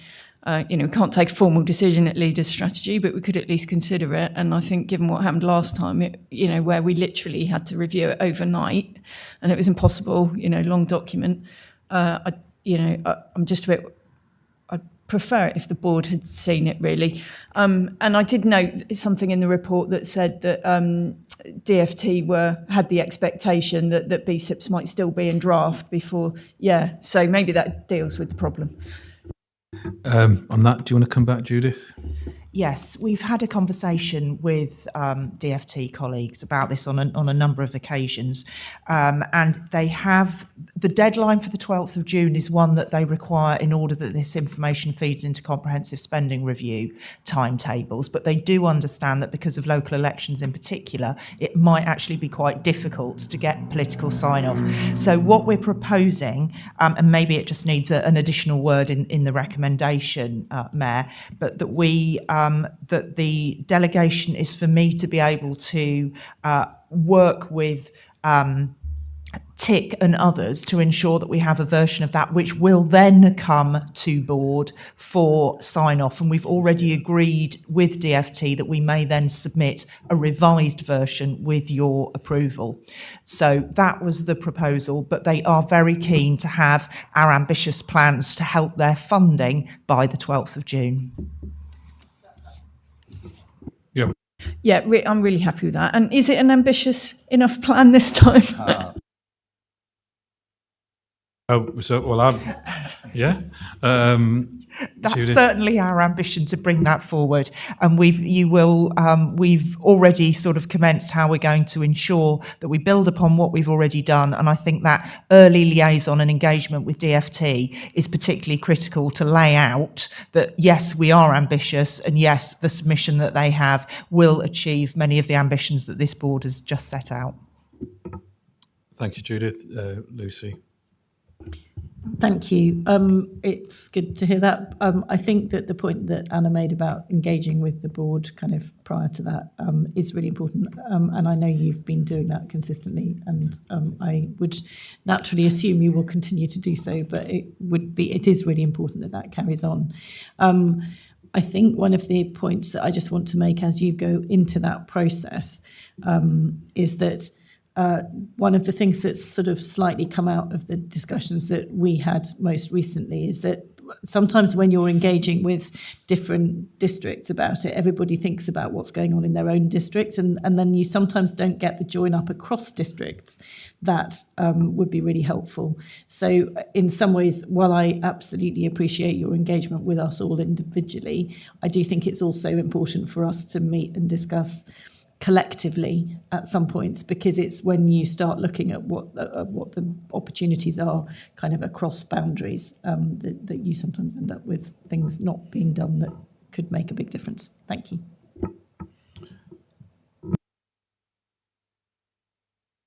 Thank you, Lucy. There's a final point, which is report recommendation D. Is anybody going to come to that? Okay, fine. Councillor Bowden? I think, Mayor, if I've got this correct, this is the point in which Appendix 1 may be appropriate to talk about. Case, talk away. Thank you very much indeed. And I wonder if you'll give me a little bit of discretion to have 2 bites of the cherry here. I should maybe make a personal admission of bias here.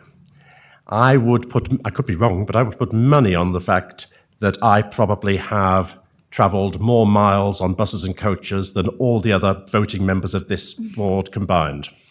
And that's because I've had a lifelong interest, it's terrible to say, lifelong interest in buses and bus travel, and I've indulged that repeatedly over many decades. I can go back 50 years and remember when I used to get on a bus at 5 o'clock in the morning to get a ticket which would allow me to travel right across England and Wales on all sorts of different services for different bus companies. It was called a £2.97 Wonder Bus Special. And I would have to, at 5 o'clock in the morning, I'd have to explain to the driver how to adjust his ticket machine to actually issue the ticket which I needed. So I have a bias in this. I look at Appendix 1, and I see, and I'm not blaming officers in the slightest, let me tell you on this. This is just a matter of fact. I'm disappointed to see so much money being expended in order to produce so little result.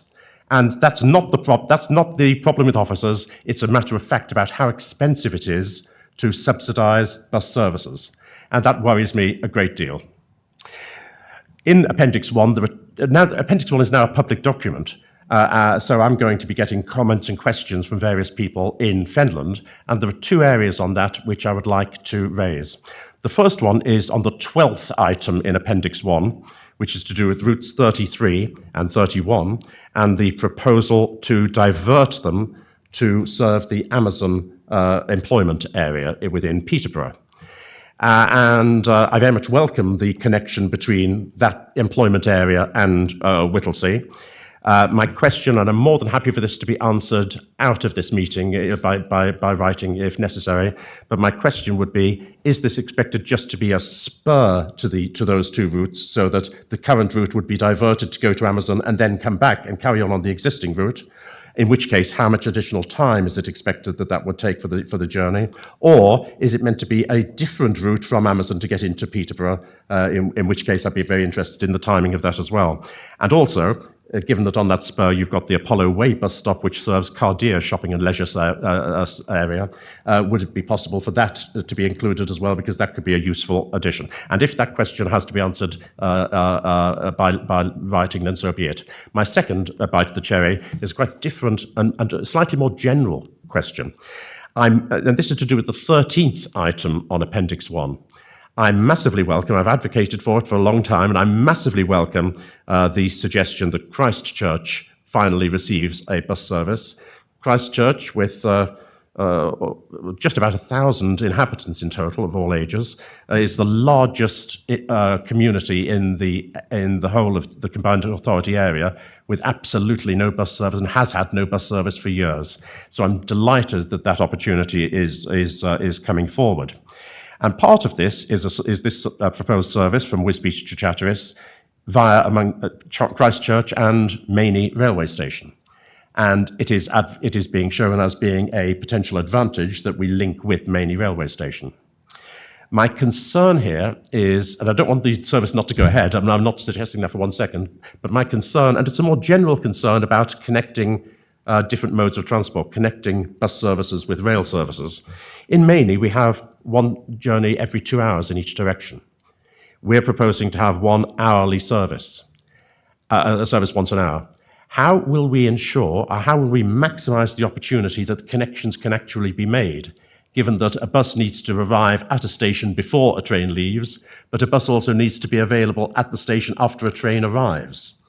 So, and I'm asking this question because I know it's extremely difficult to do. I'm not naive about that, but we have to be careful not to raise expectations that we are creating a connection which in practice doesn't exist.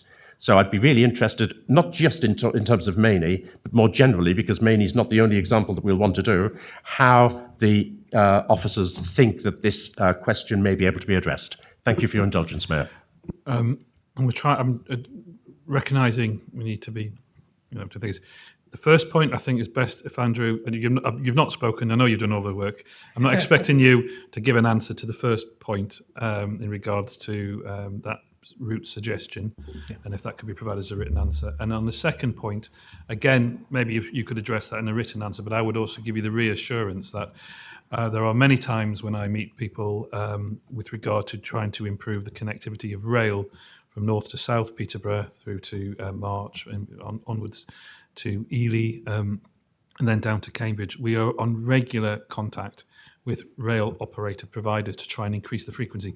As I'm sure you know, one of the difficulties is about capacity going through Ely Junction, which takes us back to something which Councillor Singer mentioned earlier in the meeting.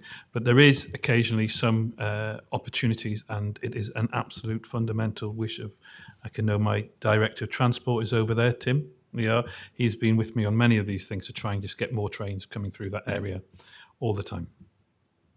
And do you want to come back on that? On the second question, if I may, Mayor, it is a more general question, and I think that officers would be able to give, or will be able, as far as they can, to give an answer to us, because I think that it's important, because it applies not merely to Mainey, but right across the Combined Authority area. It's a real difficulty which we have to overcome. I want us to overcome it, but I think it's really useful for this discussion to take place here. Your wish is my command to the officers. Over to you. Thank you. No, thank you, Councillor Bowden. I think that passion and advocacy and the feedback is really useful for the process we're in around designing these services. Hopefully, in your inbox should be a slide pack which is more illuminating this metrics table, which has a plan on a page for each of the suggestions, and also a route map that starts to outline some of the things you've picked up on. And the process we've undertaken over the last few weeks since the January approval of the precept investment is to meet with all the constituent council leaders and go through that and get that feedback as well. So it's really appreciated. I'll provide a written response if that's okay around some of the specifics that you've raised, particularly around the 31 and 33, sorry. But as hopefully this metrics table shows in the appendix, it's showing a couple of options for each suggestion. Sometimes they only have one option.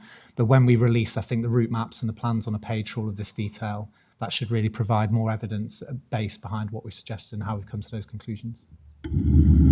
If I could just sort of pick up on the wider point of the kind of rural connection issues and how important that is, that's absolutely something that we're looking at, and indeed looking at with the Assistant Director of Transport in terms of mobility hubs and how we can think about how places connect more effectively and trial that as a bit of a pilot.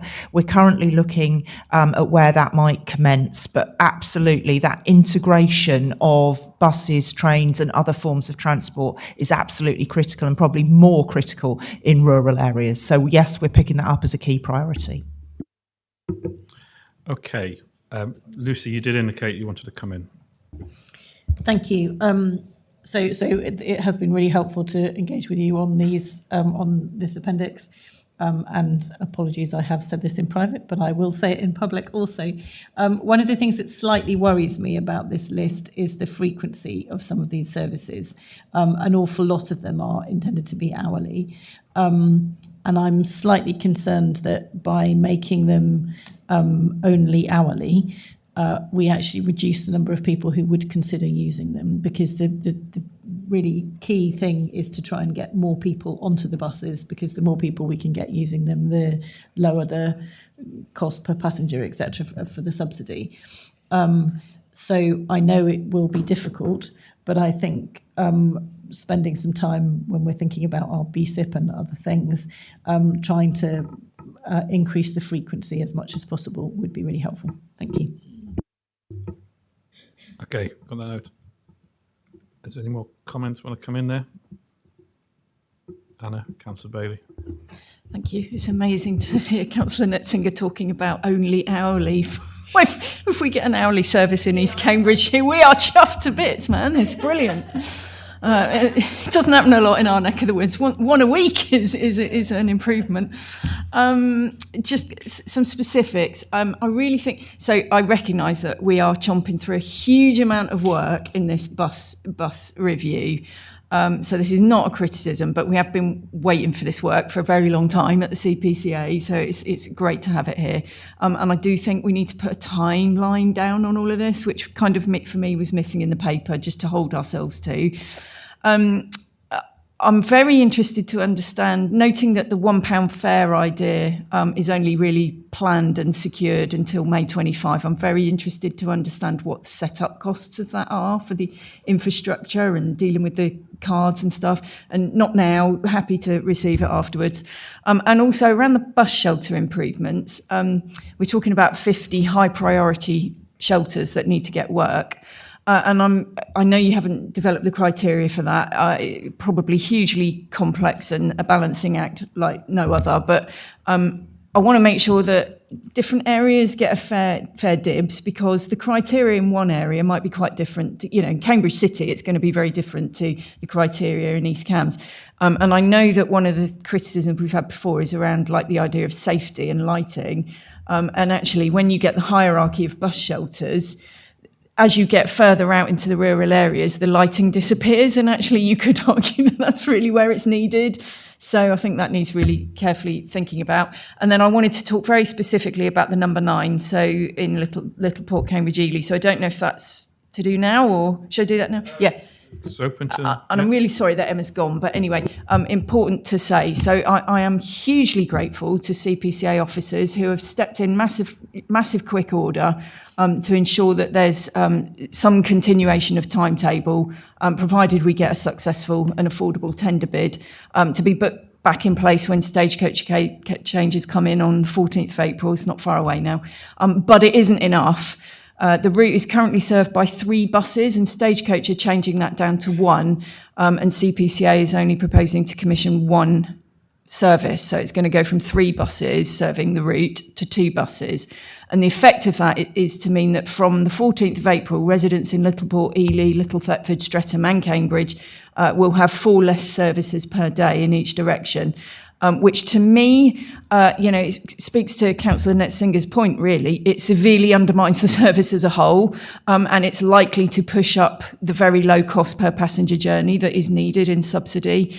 And I used the word half-hearted previously. It's not, that sounds critical. I mean a sort of half-cocked timetable is not the way to go. We're either investing in a route and doing it properly or not at all for me. Otherwise, it's just a downward spiral until you get to the end game of the bus not being sustainable anymore. And when this service can be expected to operate at a cost per passenger journey to the public purse of £1.76 against our CPCA benchmark of £12, it's clearly a route that's deserving of full investment to be put back to a full service timetable, far more so than many of the services that continue to be subsidised by the CPCA, one of which is notoriously running at an unsustainable £125 per passenger journey. So I don't want Little Port, which is the most deprived ward in East Cambridgeshire and one of the most deprived in the CPCA geography, and suffers massively from rurality issues, missing out when we've got this low cost per passenger journey compared with astronomical sums elsewhere. The Mayor has clearly supported and articulated that he wants to level up rural, deprived and fen communities, which is an absolutely honourable and laudable aim. And East Cambs residents in Littleport, Ely, Streatham and Little Thetford are all having to pay the mayoral council tax. It's been increased and yet they're facing, a cut to their service. I wrote to the Mayor on 28th of February and look forward to receiving a reply. Something that I want to say about Stagecoach. So we had a sort of semi-public meeting with councillors. Quite a lot of councillors on the route turned up with Stagecoach. And they are sounding cooperative to me. They were definitely in listening mode. But I question how much we've had the ability to work with them on getting a timetable that works for residents rather than their profit line. They've certainly responded positive. I've had individual meetings with them. They've certainly responded positively to my request to collaborate on an integrated timetable and ticketing so that people feel like they're using one service, the number 9 route, not a Stagecoach service and then a CPCA commissioned service. They've articulated the fact that there are opportunities to get the cost of the route down overall by commissioning. They own the route, in inverted commas. Well, they are the commercial, that they have first dibs on the route. Let's be clear about it, they do. Any other commercial provider can can run a bus service on that route, but Stagecoach are running the service. And as you know, this is the problem. The CPCA cannot compete with a commercial service, otherwise they'll legally challenge. But they were very open with me and said that they were not in the realms of making legal challenges, that they wanted to work with us on a sensible integrated timetable and sensible integrated ticketing. So if you get on a Stagecoach service first thing in the morning and you come back on a CPCA bus, you can use one ticket. So all sensible things like that. And I think it's entirely possible and right to reinstate this service in full from the funding that government has provided in the BSIP money, and that it must be done. We cannot let this slide. And to do anything else would just make a mockery of everything that the Mayor himself and the CPCA has been saying about levelling up and bus services. I'm certain that Stagecoach is watching this meeting. And I'd like to ask them directly from this board, which I believe is united in this desire, to go back to its early morning timetable for the number 9 and go back to the 6 a.m. from Littleport start time and to work with CPCA on a timetable that works for the good of their customers who are our residents and for the sustainability of the route as a whole. Because if you undermine it, in the way that I think is going to happen, then it will fall apart, it will become unsustainable, and Stagecoach won't want to run a service on it at all, probably. Because, unfortunately Emma's gone, but Emma was telling me at the break how she needs to get on a service at 6 a.m. in the morning. And the fact that Stagecoach have greedily, they were running a 6 a.m. and a 7 a.m., they've cut all of that and plumped for one in the middle at 6:35, means that we're now no longer able to work sensibly around that timetable, and it changes the timetable for the rest of the day really unhelpfully. I'm putting Stagecoach on notice that if they're saying they're going to be flexible and non-legal challenging and helpful and integrated timetable, they need to come to the table, and let's make this timetable change back to something that is sensible for residents, and let's get back to those 10 journeys at least per day that we need in both directions. And just as a general comment, I personally feel we need to be much bolder. We've had political punch-ups in the past about nasty Tories trying to cut bus services, but we all know that a route that's costing £125 per journey, per passenger to the public purse cannot continue. We're trying to improve it, and let's see what happens with that, but I'll eat my hat if we get it down to anything close to 12 quid.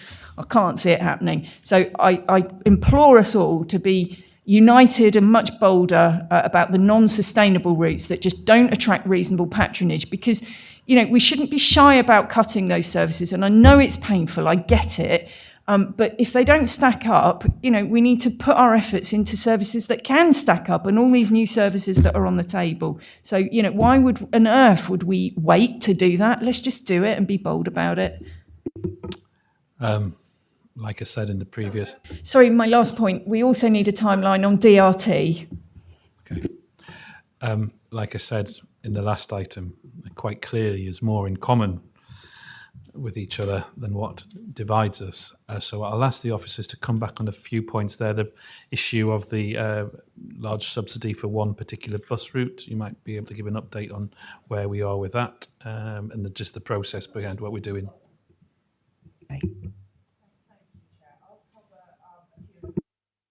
Andrew will fill in on the details. Sorry, I think the microphone's going a bit funny.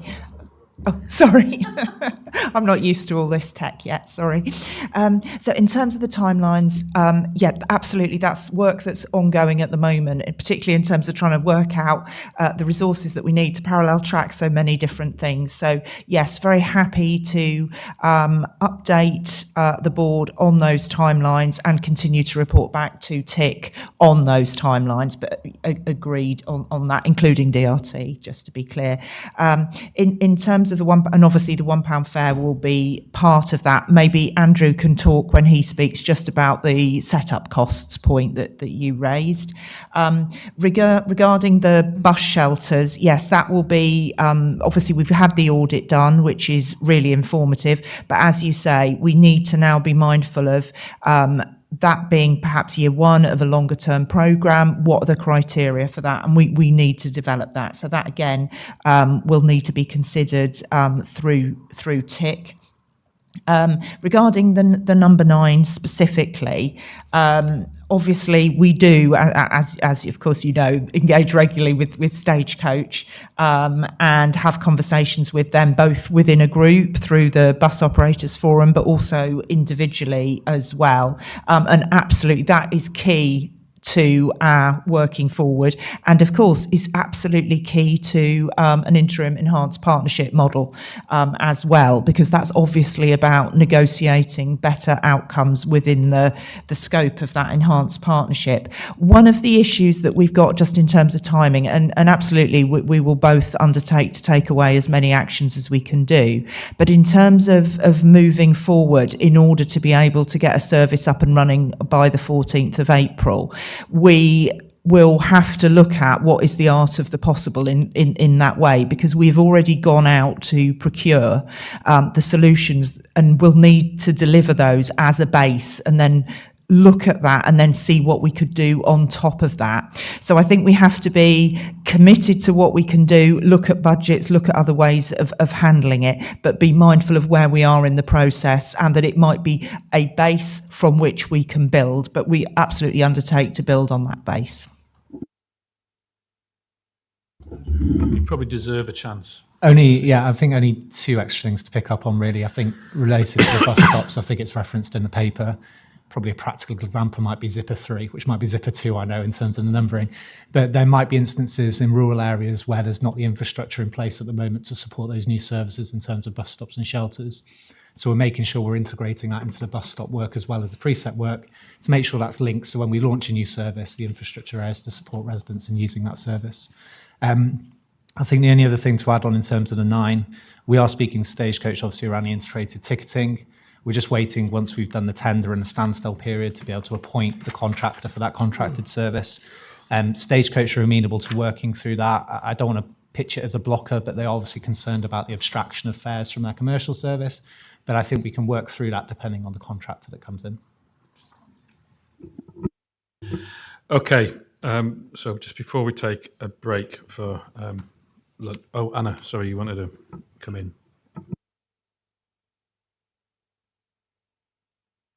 Do you wish there was a way of taking a mask off without taking your glasses off at the same time? I think this has been a really, really powerful and useful discussion. I really find it very helpful as lead member for transport when we're all saying the same thing and we're all raising the same issues about the current unregulated system and the problems that causes.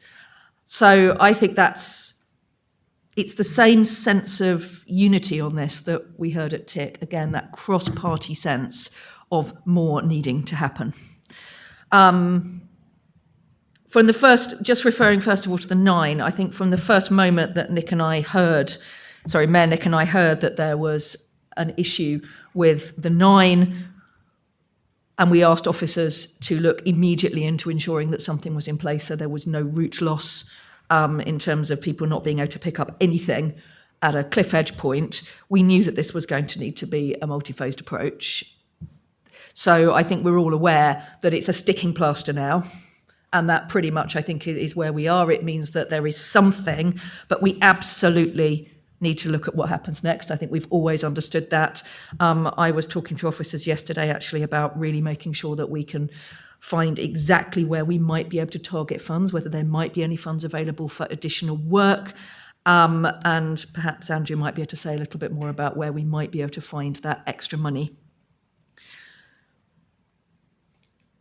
More broadly, I think this discussion absolutely shows how important the precept was in the context of extremely low central government funding. And I want to quote something here from the Campaign for Better Transport, which came out just the other day, and they were bringing out a very powerful list of exactly what funding per head is going into buses in different authorities. The combined authority, according to the Campaign for Better Transport, gets £5.75 a head for buses, compared with the highest funded authority, which gets £235.76 a head for buses. The disparity is enormous.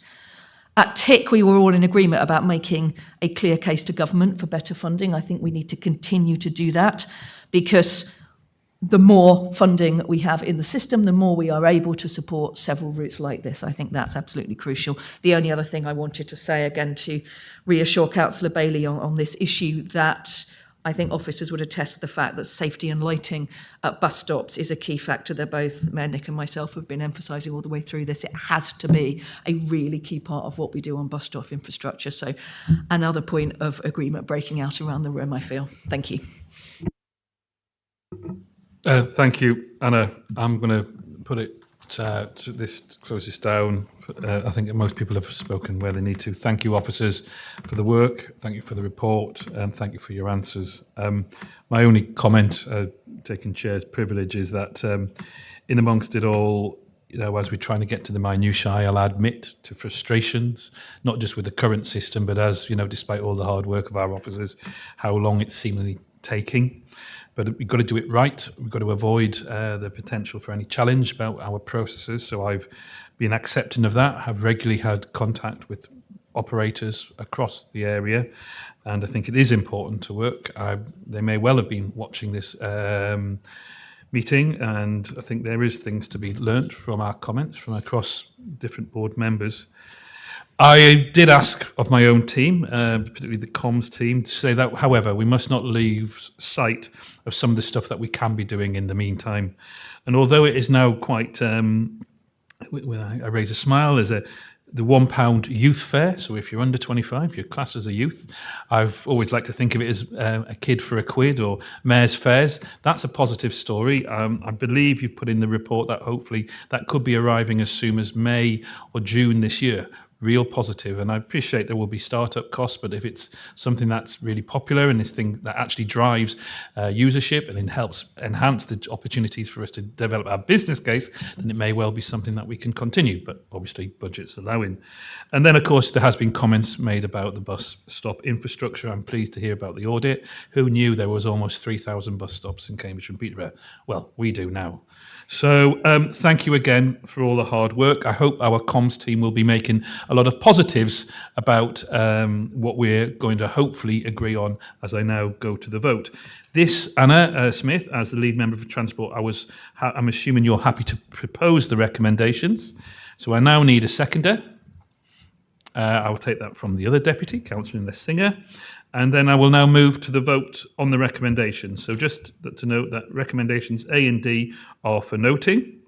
And now moving on to recommendations B and C, they do require a vote in favour by at least 2/3 of all members or their substitute members appointed by constituent councils, to include, importantly, members appointed by Cambridgeshire County Council and Peterborough City Council or their substitute members. Those in favour? It's unanimous. Okay, thank you, everybody. We've almost hit 1:45, and I am absolutely appreciative of the hard work that has taken to get us through to this point. I would suggest 15 minutes is required for us all to take a break, and then we'll be coming back for items 11, I think, to 18, 19. Thank you. Yes, yeah, no, whatever it takes.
Both, yeah, the two Johns. Both Johns have gone. Right. Look, I appreciate we had to do a lot of talking in the last one, entirely appropriately. There is still quite a few reports to get through, of which some do need the presence of particularly County Council and Peterborough City Council. So I'm going to suggest, first of all, we go to 13, which is the Greater South East Net Zero Hub delegations. Sorry, is that right?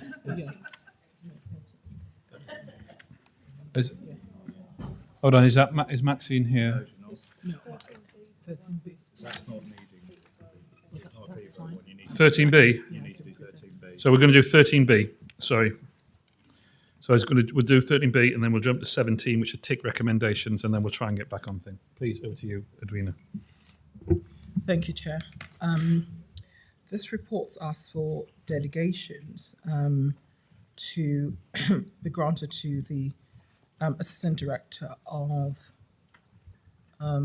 Skills to accept CEC funding and delegated authority to Executive Director of Economy and Growth to approve enhanced business support arrangements. I will try not to go through the whole delegations because they are set out in the report. There are 4 recommendations, and B has 4 sub-delegations in there, and D has 2 sub-delegations.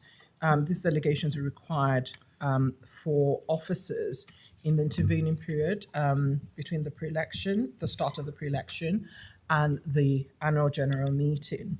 And it's quite usual for these delegation reports to come to the board.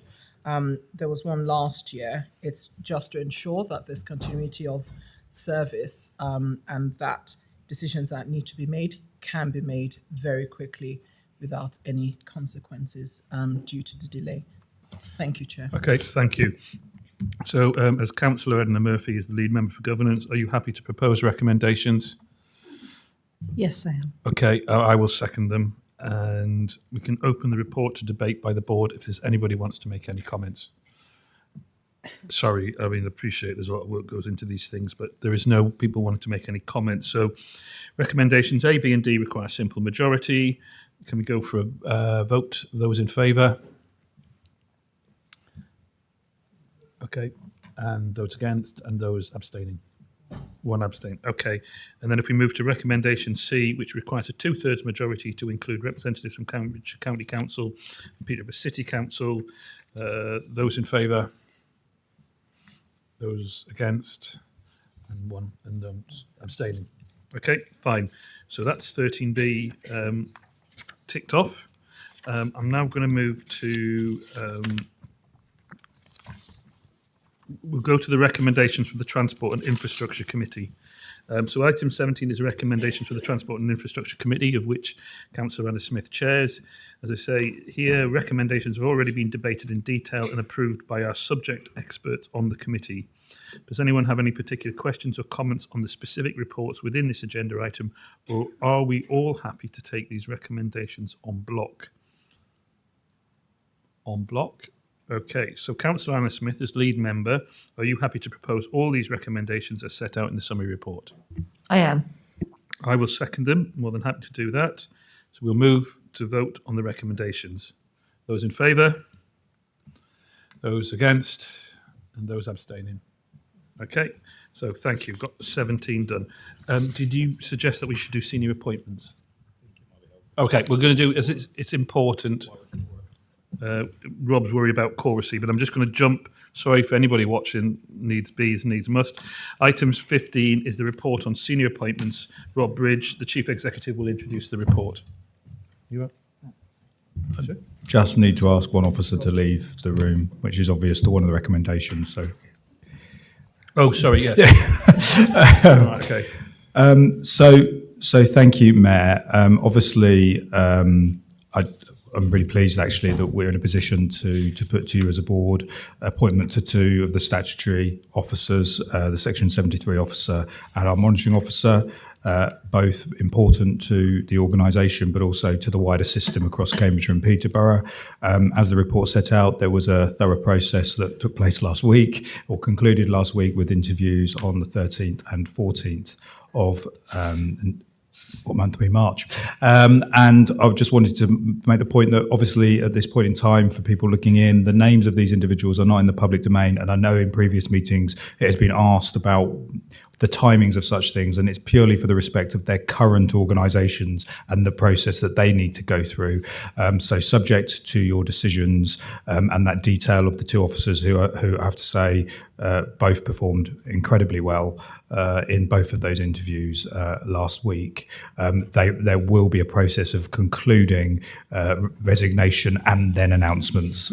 So we will make sure that comes out. So I think, the only other point is the reason that one of our assistant directors left the room is there is likely to be a gap between Nick Bell departing the organisation and a newcomer starting, and so we still need to have a statutory Section 73 officer, and although Rob performs the deputy role, I think it's only right he's recognised properly in that period of time, whatever that period of time looks like. So the recommendations are set out.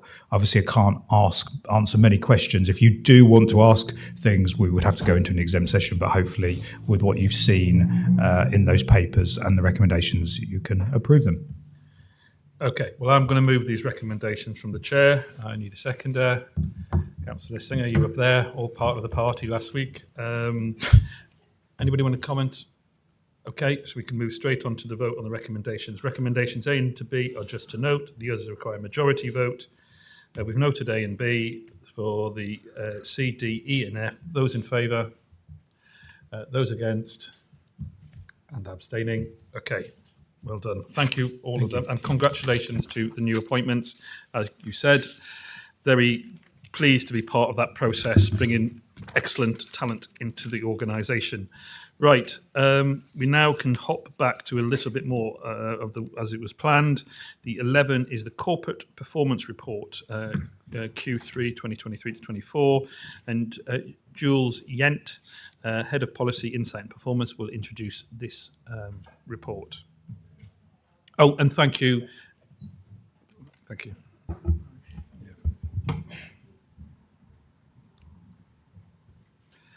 Over to you, Jules. Thank you, Chair. So this is the Corporate Performance Report for the Combined Authority up to Q3 of this financial year. It includes a summary report, a balanced scorecard, a dashboard for each KPI, a dashboard for our most complex programmes and projects, and an update on headline priority activities. We have changed how the balanced scorecard is presented in this report, which is on page 183. We have responded to members' requests to focus on what has changed by only including the changed metrics in the covering paper. But we have retained the full balanced scorecard in Appendix A. We've also made a change to how performance is analysed against direction of travel. We've introduced 5% tolerance to enable members to better see trends rather than fluctuations. At this stage, we are testing and refining our approach and would welcome your feedback on whether this change is indeed helpful. Indicators are classed as wholly owned by the Combined Authority when the ability to change the indicator lies wholly or mainly with us. New data is available for all of these 12 metrics. 2 metrics are rated red for direction of travel compared to direction of improvement, and 3 metrics are rated red for current period performance compared to target. Indicators are classed as state of the region when the ability to change the indicator does not lie wholly or mainly with us. New data is available for 4 of these metrics. Of the complete set of 15 state of the region metrics, 4 are rated red for direction of travel, and 2 are RAG rated red for performance compared to target. Developmental work since Q2 report has largely focused on the State of the Region project. For example, a key theme of the State of the Region evidence base will be tackling inequalities.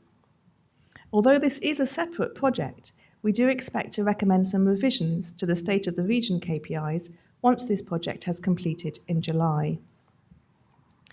Programmes and projects are classed as most complex when a combined authority funded programme or project is considered most significant in terms of value, strategic fit, or where there would be significant impact if we fail to deliver. This list is subject to change. New data is presented for all 7 of these programmes and projects, and none are rated red. I'm very happy to take questions. Okay, thank you, Jules. Does anybody want to? Councillor Bowden. I have mentioned before, Mayor, my concerns that we are failing effectively to measure inequalities which exist within the combined authority area. And if we're failing to measure those inequalities, then we're failing to be able to measure what success or otherwise we're having in taking action to reduce those inequalities. I've also accepted that much of the data which is available is horrendously behind times. And one of the metrics that we do have, metric 7, which is the number of local super output areas in the combined authority area, which are in the top 2 deciles of the national listing, that is only produced on a once every 4-year basis. I think it really is important for us, and it is something I will bring forward again in future. I think it really is important for us to give thought as to how we can better manage, even if it is by secondary measures, to have some degree of better measurement about inequality and inequality changes than we have at the moment. Because it just undermines any intent, and I respect and accept the Mayor's personal commitment to this, but it undermines any such commitment if we've got no measurement either of where we are now, where we want to be in the future, and what the effect of our policies are on trying to get from place A to place B. So that's the first thing. And the second thing is I would suggest that the increase in the number of LSOAs which are in the top 20% most deprived in the country shouldn't be regarded as being a green rating. If anything, it should be a red rating on matrix 5, metric 5, accepting, of course, how behind all that information is.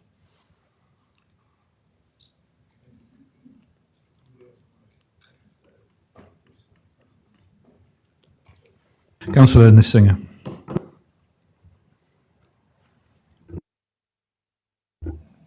Thank you. So firstly, I wanted to say that these did get a very thorough grilling at the Overview and Scrutiny Committee, and well done to Jules for standing up to that. And I think there'll be some other interesting stuff coming out from that committee, which I observed. But the other thing I wanted to add was that I think we ought to be taking metrics 10, 11 and 13 quite seriously, which all refer to our efforts to tackle climate change or failure to do so. And particularly metrics 10 and 11 are looking at the impact of increasing transport emissions in our area. So we've spent quite a lot of time talking about buses today, and I think we all agree that there is a real need to increase the number of buses for a very, very wide range of reasons. I did just want to flag that one of those reasons is because of the quantity of transport emissions that we have in our area, and we do need to look at how we can improve that. This is also something that the EV area capacity enhancements could be helping with. So I just want to flag that those are quite serious. Thank you. Just to respond to Councillor Netzinger, without wanting to get into a ding-dong argument about the subject, but it is an absolutely inevitable result of the significant increase that we have in our population right across the Cambridgeshire and Peterborough area, and the increased number of houses that we've got, that there will be greater transport demands. Now, I'm well aware of your personal position, or your political position rather, about what should be done about managing those transport demands, but in the short term, it should not be surprising that we're seeing this given the increase in population. Thank you. Any other comments? Anna Smith, sorry. Yeah, so I'm very glad to see we're already looking at some of the inequality measures, so I won't repeat anything on that. There were a couple of other things I wanted to raise. First of all, to note the very concerning data that we're seeing on metric 14, on the KSI data. And as chair of TIC, I think we, particularly in the light of obviously the very sad news that we had at the beginning of this meeting, I think we should be very much continuing this conversation with partners. It clearly isn't something that is entirely in the hands of the combined authority by any means, but it's deeply concerning nonetheless. The other thing I just wanted to raise, and I'm going to really apologise because this is something I probably should have raised before, but I'm just looking at the metric on the number of new housing completion but per 1,000 the population. I wonder if when we refresh the work on this metric, we could include something very specific on social housing within that, so we understand clearly house prices in some parts of this region are extremely high, and there is a huge need for social housing across our region, and that links back to some of the equalities points, so it might be really interesting for us to dig into that in future. Good idea. Very good idea. Any other comments? Oh, Al. I always like to focus on the positives, but on this occasion, I'll flip the other way. Metric 18, I think, is one that doesn't immediately jump off the page as the most important metric on this summary, but one might take a view, or a personal view, that the current website is in serious need of improvement, not just in terms of accessibility score, which is important, but actually the intent of its purpose and this joined-up thing of selling the vision and the opportunities in our region. And I would certainly articulate a view that's been shared at the business board that the sooner we could focus on some development of that, the better. Which of course will cost some money. I can see an officer champing at the bit. Do you want to come in, Ed, on this? Maybe share.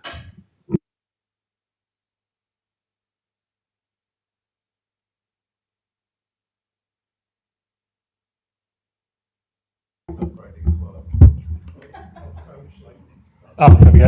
I think we're there. Is that one working? Okay. Yeah, I think I agree with everything you just said, Al. I think I said before that there is an MTFP ask approved for budget to redevelop the website, but it's coming at it the right way, and that's about what role do we want the Combined Authorities website to play, and looking at it from the point of view of our target audiences, how we want them to engage with us, the content we want them to access, the role and the positioning of the business board, of the thematic committees of this board as well, and genuinely trying to create something that adds value to our constituent authority sites, but also the sites of partners and stakeholders as well. The online engagement tool I mentioned earlier for the shared vision is sitting on a separate platform because the current site isn't capable of hosting it. So it needs to be something that can bring all of that together into something that can effectively give people a one-stop shop for their opportunity to engage with the Combined Authority and our partners on this stuff. And in terms of the timeline for that work, we absolutely want to take time to get the scope right and want to go through a proper process and give people an opportunity to feed into what that looks like. But it's very much our ambition that by the end of this municipal year, certainly into Q3, we'll start that development and have a tested, ready-to-go finished product that builds on this wider journey we've been on around transformation and change within comms and engagement as a whole, as opposed to just the website as a one transactional piece. We could crack on and do that tomorrow, but actually I'd rather take a bit more time to look at the scope and look at the purpose and the role of it, as opposed to cracking on and redeveloping something and ended up that we didn't quite get it right because we didn't take enough time to do the scoping piece. Our secondary web guru, Councillor Bowden, wants to. I'm not going to go into any details. I was pleasantly surprised, but I fear that I might be unpleasantly surprised shortly. I was pleasantly surprised to hear that this will be happening before the end of the municipal year. That is literally weeks away. So I'm absolutely delighted with that if it is true. Yes, next municipal year. Sorry. Point of clarity. I'm just going to. I'm going to use sort of mayor's privilege. Sorry, thank you, Jules, but I'm just going to ask Maxine Narborough from the Greater South East Net Zero Energy Hub. I had the pleasure of seeing Maxine and her team in action at a conference down in London. Was it last week? Maxine, you've been doing great things in terms of the net zero energy hub, and as for those who may well know, we're now seen much more as an exemplar, and people are asking us to help. However, in item metric 24, the cumulative number of homes being retrofitted through schemes led by the Greater South East Net Zero Hub, if you look at those, obviously there would be questions to ask about progress in that area. And going back to points that have been made earlier in the meeting about transparency, about projects, the expenditure, how we get through things, and knowing full well that this is an area where we have come into criticism, some of it I would argue unfair, but still criticism. I would prefer if an open kind of discussion about some of the current things we discussed and whatever things you feel are important to kind of explain where we are on this journey. Over to you, Maxine. Thank you, Mayor. So just to set the context, we've now closed out Sustainable Warmth. That was very successful. We even won an award 2 weeks ago for the largest regional scale project. So we know we can deliver. Hug 2 has been a real challenge for us. You may be aware it was a challenge early on. It was embargoed until March. We didn't get the detailed specifications from the department till quite late, and it's complex. It's called the Home Upgrade Grant Phase 2. It followed on from what was called the Hug 1. The difference being is that now we have different, I'm going to try and explain this simply, different property archetypes. So it could be a mid-terrace, end-terrace, detached property bungalow. Each of those property archetypes has assigned cost cap for each property type for energy efficiency measures and for clean heat.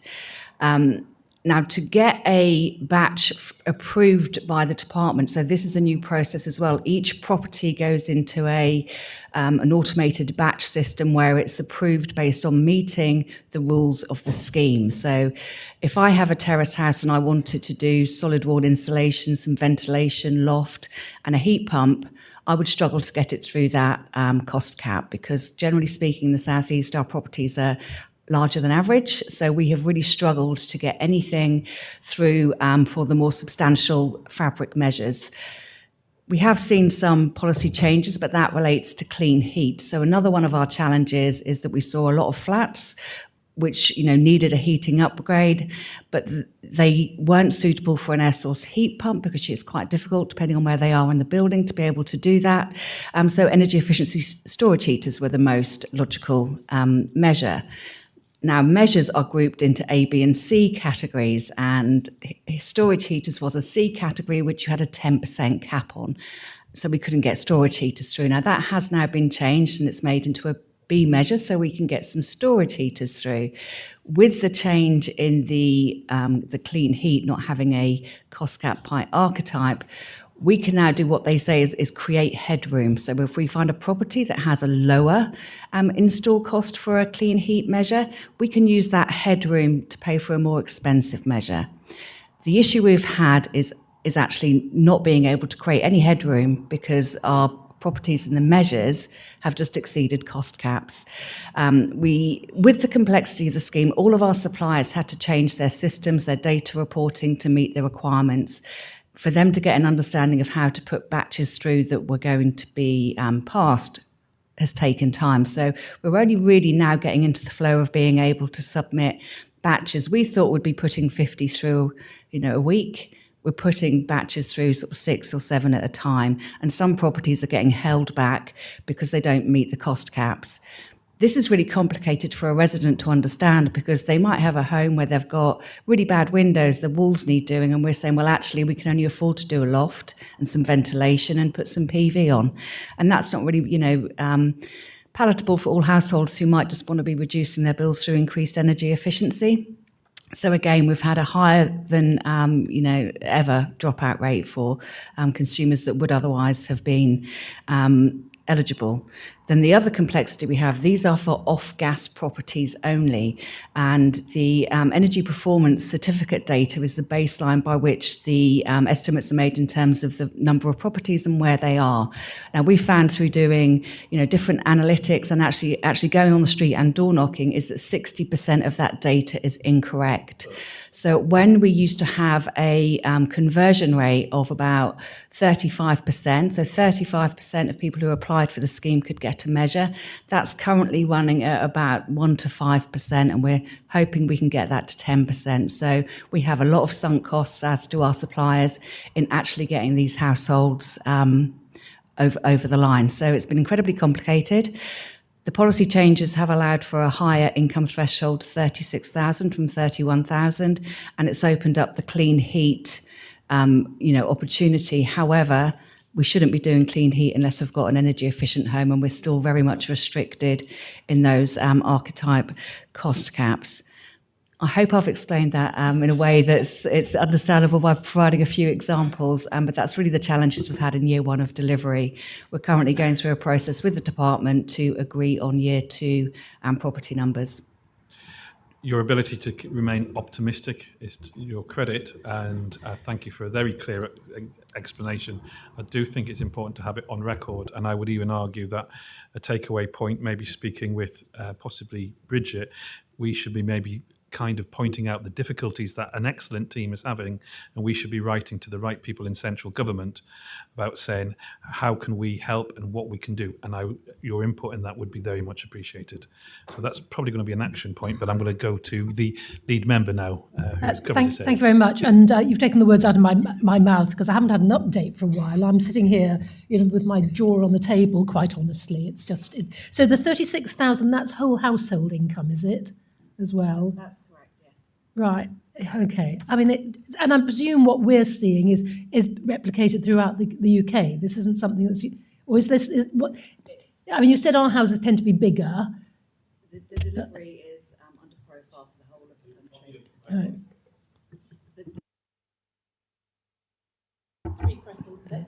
So the delivery is under profile across the country. So there is a what they're calling a midpoint review process going on across all of the funded schemes in England.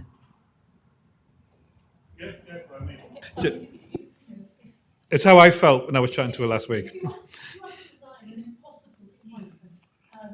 You need your microphone on, Bridget, otherwise people won't hear it. Sorry, if you wanted to design an impossible scheme, this is kind of it, isn't it, really? I'd be very grateful if you'd help the mayor and myself, and perhaps all the rest of the board members, if they wanted to be co-signatories as well, to something pretty strongly worded to the relevant minister at the moment, and just yeah. But I mean, if think about what we want to get out of it. Is there any? Are we just having a moan, or have we actually got a firm ask for this? Because you've got a terrific team in place now, all the will in the world, and we can't get the flipping money out the door. Thank you. Okay. Well done, Chris. I'm very sorry, Mayor, to have been proven right when I said when we were talking about this and agreeing it, we'd be unlikely to be successful. And I may explain one of the reasons behind that. And that is that it's an old adage of government that any government policy which manages to be put into place and doesn't achieve 180 degrees opposite of what was originally suggested is regarded as being something of a success by the civil service. And this is a prime example of the way in which government and bureaucracy fail. A prime example of it. And I pay tribute to our officers for the work they've done in trying to make a silk purse out of a sow's ear. Okay, pulling no punches there, Chris. Thank you. Anybody else want to make a comment? Sorry, thank you, Maxine. I did think it was important for you to come and share your knowledge with everybody so that they're aware of the situation. I think we've got a little bit of a plan, but I think we've got a long way to go to get this right, and we're with you all the way. Fine. That was my last comment on with regard to item 11. Jules, you sat patiently there waiting for more questions, but I think we've probably done the rounds. So just to kind of make a few points, Councillor Murphy, you are the lead member for governance. Are you happy to propose the recommendations? Have I done that already? Yes, I am. Thank you. Okay, and I will second. So that's saying we've had a debate. Just to say that A to C actually needs a vote, and D is for noting. So on this, we will now move to the vote on A to C recommendations. Those in favour, and those against, And those abstaining, thank you. Right, so that's being passed by a majority. Sorry, deep breath. Item 12, quarter 3, corporate risk report. Nathan, thank you for coming to the table. You are our project manager in the PMO, Project Management Office, and you are here to introduce the report. Thank you. Yeah, thank you, Mayor, and good afternoon, everyone. So, like you said, this is item 12. So this is to note the Q3 corporate risk report. This includes the corporate risk register in Appendix 1, the risk dashboard in Appendix 2, which sets out the risks by category, proximity, and scores. And the heat map is Appendix 3, which is a visual tool mapping out the risk scores. The paper is also to note the update on progress of the risk software implementation and the risk deep dives. So managing risks and uncertainty is critical to the successful delivery of strategic aims. To support the management of risk, the risk management framework and procedure was approved at the September 2023 CPCA board meeting. This is the first risk report to board since its approval, and is one further step to embedding this framework. As it is the first report, it does not focus on recent changes and instead focuses on the status of the risks, which can be found in 2.2. So all risks have been and continue to be reviewed monthly with risk leads and have been included in this report.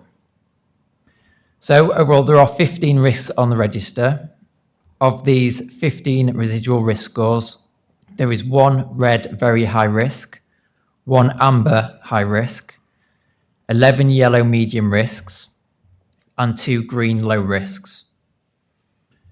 The very high risk is future funding, and the high risk is cybersecurity. More information on both of those are in Appendix 1 and in 2.2 of the paper. So on the risk software, in May 2023, the software was procured and it's called 4Risk. So the investment in new corporate web-based risk software allows for a central and auditable platform to register risks associated across the work programme. The corporate risk register is now on 4Risk, and we're in the process of adding the service level risk registers following the completion of one-to-one training. Regarding risk deep dive, so starting from the next time we bring it to you in the Q4 report, we will be completing a deep dive into those that exceed our risk appetite. And furthermore, board members are able to request a risk that you'd like us to do a deep dive into. Thank you. Happy to take any questions. Nathan, thank you for bringing it. First question, I think, goes to Councillor Bowden. And then Councillor Smith. Thank you, Mayor. I could talk for hours, if you'd let me, which you probably wouldn't, about risk matrices and my attitude towards risk assessment. But I'll limit myself to one thing, and I don't want a public answer to this. I would like a private answer to members of the board, and that is on the subject of the cybersecurity risk. First of all, I personally doubt that it's appropriate for us to describe that risk as being unlikely. But I'm aware of an awful lot to do with cybersecurity in public authorities and in local authorities in this country.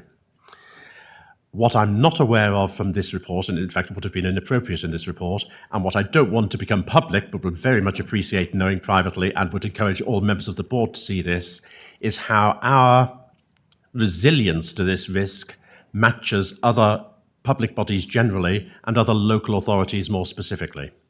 And I don't want to go into any more detail because it would be inappropriate to do so, but I think we as board members need to be given that degree of awareness. I don't believe that we can significantly reduce the risk that there is of the likelihood of a cybersecurity problem. There are things we can do to mitigate that risk in terms of what we do, and it's particularly important that we don't advertise our weaknesses.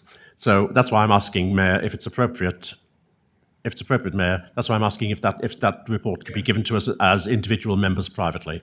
Yeah, I obviously appreciate that thing, but I can see Nick, who holds as a senior officer some aspects of this question. I'd appreciate if you could maybe give some reassurance in them. Yes, yeah, and also, do you want to, Nick, come to the table? If Bridget, you want to come in? Thank you very much. Sorry. Lovely. So firstly, I really like the grid on page, I think it's 232, the risk grid. I think that's a really nice graphic. And then I also wanted to talk about the cyber security, because I think I was told yesterday there's been a hit on a public body not too far from here this week alone. So it's a daily occurrence. So in relation to the table that sits underneath that nice grid, I just want to understand the targets. Because, and are these targets within a time frame, or are they targets, are they end of play targets? Because on cybersecurity, I would have thought that you wanted to be so very, very well protected that your target risk was low. You don't target to have a risk that's higher than the minimum if you can avoid it. So I just needed to understand that. Thank you.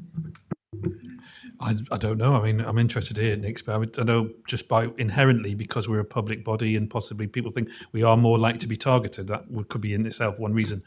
But I'll leave it to you, Nick, to come back on these things. Yes, thank you. But if I can pick up that point first and then come back to Councillor Bowden's, if that's okay. I think the issue with the target risk to me is it's where we realistically think we're going to get to by the time we've put all the potential controls in place.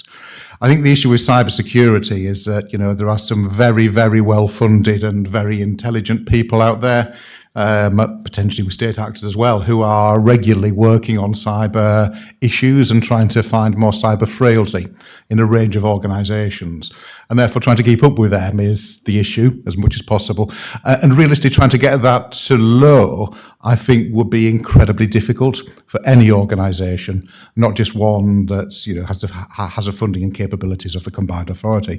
But going back to Councillor Bowden's point, absolutely, and very happy to provide the board members with a confidential note in relation to all the work that is going on at the moment in relation to cybersecurity, and also that assessment in terms of where we are and where we believe we are on that one. It's something as well that, of course, Audit and Governance are interested in, and we'll be doing a similar thing with them as well through there. But very happy to provide that note to you, Councillor Bowden, and to the board. Thank you, Nick. If you could just stay there for the moment. Al? It was just a quick one. Actually, in the context of cybersecurity and those broader mitigations, firstly, I agree, whilst aspirationally you'd want it to be low. If you had a low rating, I wouldn't believe you, diplomatically. And secondly, in terms of some of the cybersecurity processes, ISO 27001, we want to try and collaborate and make our resources available. I do have a specialist team who work within my organisation that would be able to give you some free cross-check on what you've put together, and I'm sure it's fantastic, but it's always nice to have a fresh pair of eyes. So the offer's there. If I may, that would be incredibly helpful. Thank you, Al. And back to Councillor Bowden. I think Al's comment is really, really insightful in the sense that it just demonstrates how generally, and there are always exceptions in both directions, but generally the private sector, especially the large private sector, has invested a lot more time, effort and money into cybersecurity than the public sector has. And we all understand how the public sector decides how to spend money, and maybe the private sector has a more realistic assessment of the risks which are involved in not spending money in this particular area. Okay, no more hands in the air. So, first of all, thank you, Nathan. Thank you for bringing it. When I hear risk, I get slightly worried, but I appreciate it's something that we need to be looking at in all its formats. Very well put together, some positive feedback there from all of us. But we've been asked to note it, and we have done that. No vote is required. We can move on. Many thanks, Nathan. We'll now move on to 13A, which is the Greater South East Net Zero Hub delegations, and this is to come from you, Maxine, having already had a starring role. I'm inviting you back to just talk about the, as you're lead regional head to introduce the report and then obviously talk about the delegations. Thank you, Mayor. So this report updates the Greater South East Net Zero Hub's scheme of delegation that was approved at the Combined Authority Board in July 2023. The change is to update the Senior Responsible Officer from the Director of Resources and Performance to the Director of Place and Connectivity, and that's to make decisions relating to the business of the hub. The Hub has governance and project boards that provide strategic direction and make advisory decisions on Hub funds. This is a requirement of our Net Zero MOU with the Department of Energy Security and Net Zero that requires the Hub board to provide the strategic direction on behalf of stakeholders across the Greater South East region and to be involved in decision making. The Combined Authority has powers to delegate functions that are not reserved to it, to committees, officers, and other local authorities. It cannot delegate functions to individual members of the Hub board. To enable the Hub board to be involved in decision-making, the Combined Authority can delegate to an officer to make decisions on behalf of the Combined Authority board. The Director of Place and Connectivity will be the SRO for the Hub and as such can have delegations to undertake functions to enable the acceptance, commissioning and delivery of projects and programmes of work. The recommended delegations grant authority to undertake activities to meet the objectives of the MOUs, agree variations to MOUs, accept new MOUs, vary the capital and revenue delivery of domestic retrofit schemes within set threshold, administer grant-funded programmes and set up advisory boards, steering groups and funding panels. The delegations are set out in the paper, with all decisions being reported back to the Combined Authority Board and or the Environment and Sustainable Communities Committee. Where noted, the chair of the Environment and Sustainable Communities Committee will be consulted alongside other senior officers in the authority.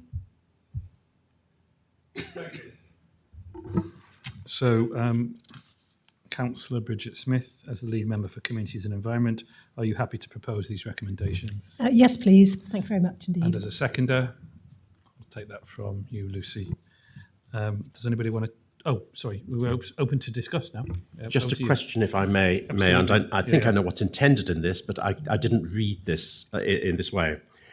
My understanding is that the intention of this is that it is a permission which is going to be granted to delegate a whole host of responsibilities up to certain levels solely in relation to the work of the Hub. None of it is in relation to the work of the Combined Authority. And may I just have that confirmed that I'm correct in saying that? Over to you, Maxine. That is correct. A bit distracted. Thank you again, Maxine. I think we'll go to a vote on this. Vote on this recommendation. Those in favour? Those abstaining? Okay, so no one against it, but a majority. Okay. Thank you again, Maxine. Thank you again for your diligence, everybody. Update on the state of the region. Jules Yent, Head of Policy, Insight and Performance. The table is yours once again. Would you like to introduce this report, please? Thank you, Chair. I'm pleased to present an update on the development of the State of the Region 2024 project. A clear need for a robust State of the Region evidence base to underpin our decision-making was identified in the 2022 Improvement Programme and included in the 2023-25 Corporate Strategy as a key deliverable. It will enable us and our partners to better understand the current and potential future economic, socio-economic and environmental state of our region. It will inform the development of a long-term ambition for Cambridgeshire and Peterborough as a place, our positioning with government, and deepening devolution and inward investment proposals. And it will give a clear sense of areas that we need to prioritise, underpinning a call to action for coordinated policy and strategy development. We are very grateful for the work that is taking place across the system on this project. The review is being co-designed and co-produced with a broad partnership of stakeholders from local government, higher education, health, and voluntary community sectors. Working groups are meeting regularly and giving valuable advice and challenge. Members and Combined Authority Chief Executives have also given helpful feedback to our Progress Update report. To date, 4 of the 8 work streams are complete. A policy and strategy review, a literature and best practice review, data framework, and progress update report. The data collection and analysis, digital assets, promotion and communication are in progress. Considerable further engagement with members and officers is planned after Easter, including a workshop with board, overview and scrutiny, and thematic committee members. We aim to present the State of the Region 24 report and associated digital assets to board in July, and to update the review annually. I'm happy to take questions. Over to you, Chris.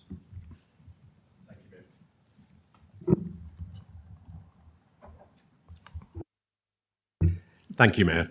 I was delighted to see in paragraph 5.4 under purpose that the first item, and I assume these are being put in an order for a particular reason, that the first item under purpose was the opportunity to challenge inequalities and ensure that these are clearly drawn out.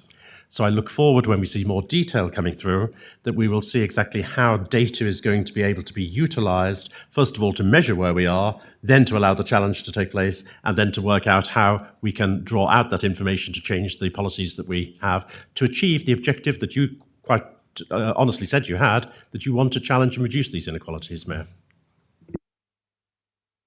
I think that was a compliment, so I'll take that, Chris. So that's good. Thank you. Al.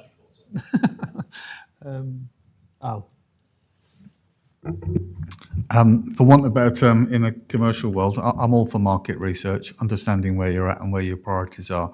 I think the one question which shapes around this, and I do wholly support this, and we across all aspects within the business board, we're always looking for evidence and actual data to make informed decisions. But the question that will always continue is, as part of that process, how will we ensure that it actually shapes decision making and doesn't remain itself looking a very nice document that we can refresh in a few years' time. Now, that might be something that's ahead of the curve in terms of preparation, but I'm keen that as part of that, working with groups, scrutiny groups and other leaders, that we can also shape how we're going to measure impact. Jules, do you want to, as a challenge, do you want to come out with a quick one-liner maybe? Or? Yeah, so I think the important point is this is a project, but it's not a one-off. So it's the start of a journey, and we've established a really helpful collaboration, as I described, with such a broad partnership which will continue. One of the purpose of the policy and strategy review is to look at that future pipeline of planned strategy and policy development work and ensure that the evidence base is responding to the needs of that pieces of work. And then we will continue to work together. I can see a hand from Bridget, Councillor Smith. Thank you. So in the little bit where it shows who all the partners are, I'm not seeing the Oxford to Cambridge Pan-Regional Partnership there. Now, that may be because it's not appropriate, but bearing in mind that, you know, they are putting together a data observatory which will have vast amounts of sort of overlays, particularly as well as all the sort of economic stuff and the infrastructure information. There's going to be an awful lot of environmental stuff there about environmental assets and so on. So I think there's probably quite a lot we can pinch from them, but on the other hand, there's also quite a lot we can input into them. So, you know, I just think there may be a good reason, but if not, is it something we could look at, please? You want to come back on that, Jules? Yes, certainly. And that's a really exciting piece of work that they're doing. So the way that partnership is working is that I'm actually on their steering group. So I'm a partner for them. And that's leading to some great conversations about possible shared commissioning of future research. Reassured? Thank you.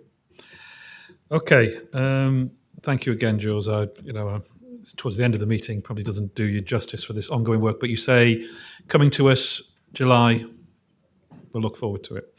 So we were asked to note the report. We've had it presented to us in a very enthusiastic way, which we have done. Now no vote is required. We can move on. Thank you.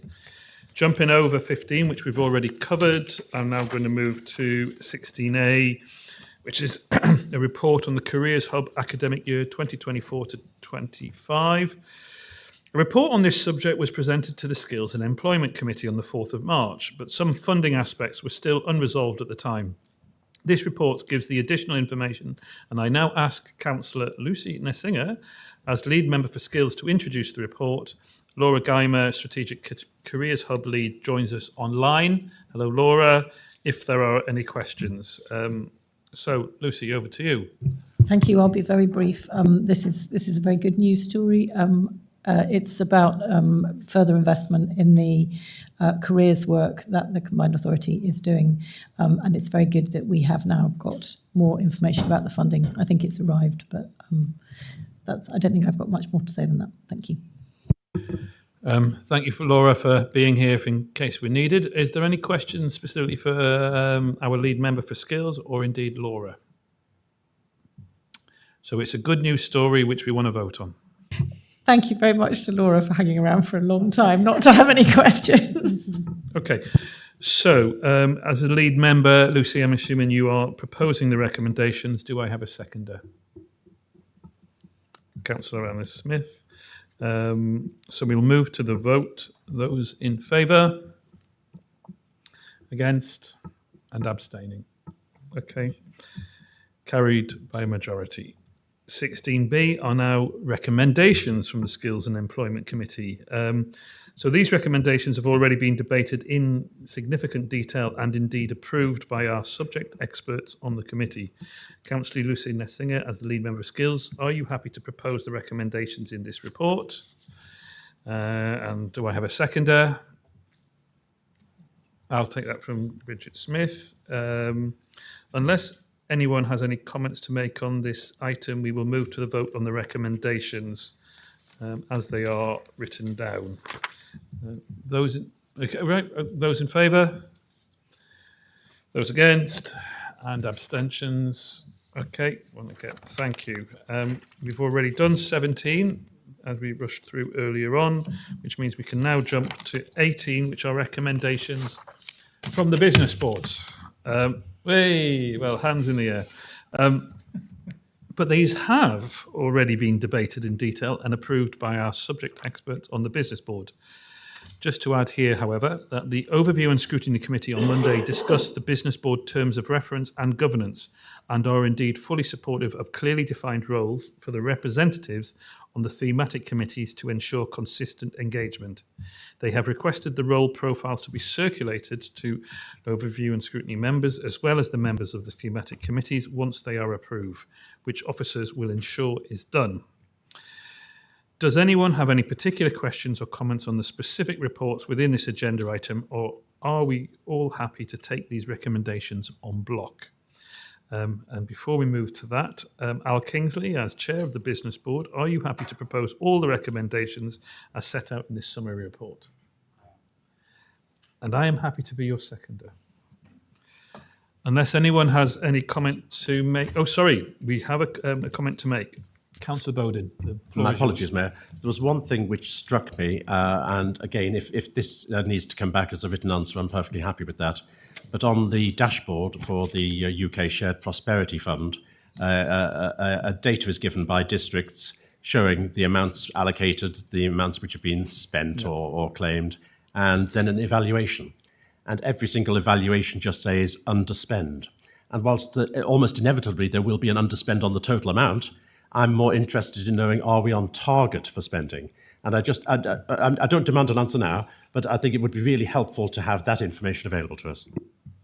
Maybe I'll give you a very brief answer, because I know do. it's something that is being developed. On many of those opportunities, it's about timelines of when things start. When Al, can you just come a bit closer so we can hear your words of wisdom?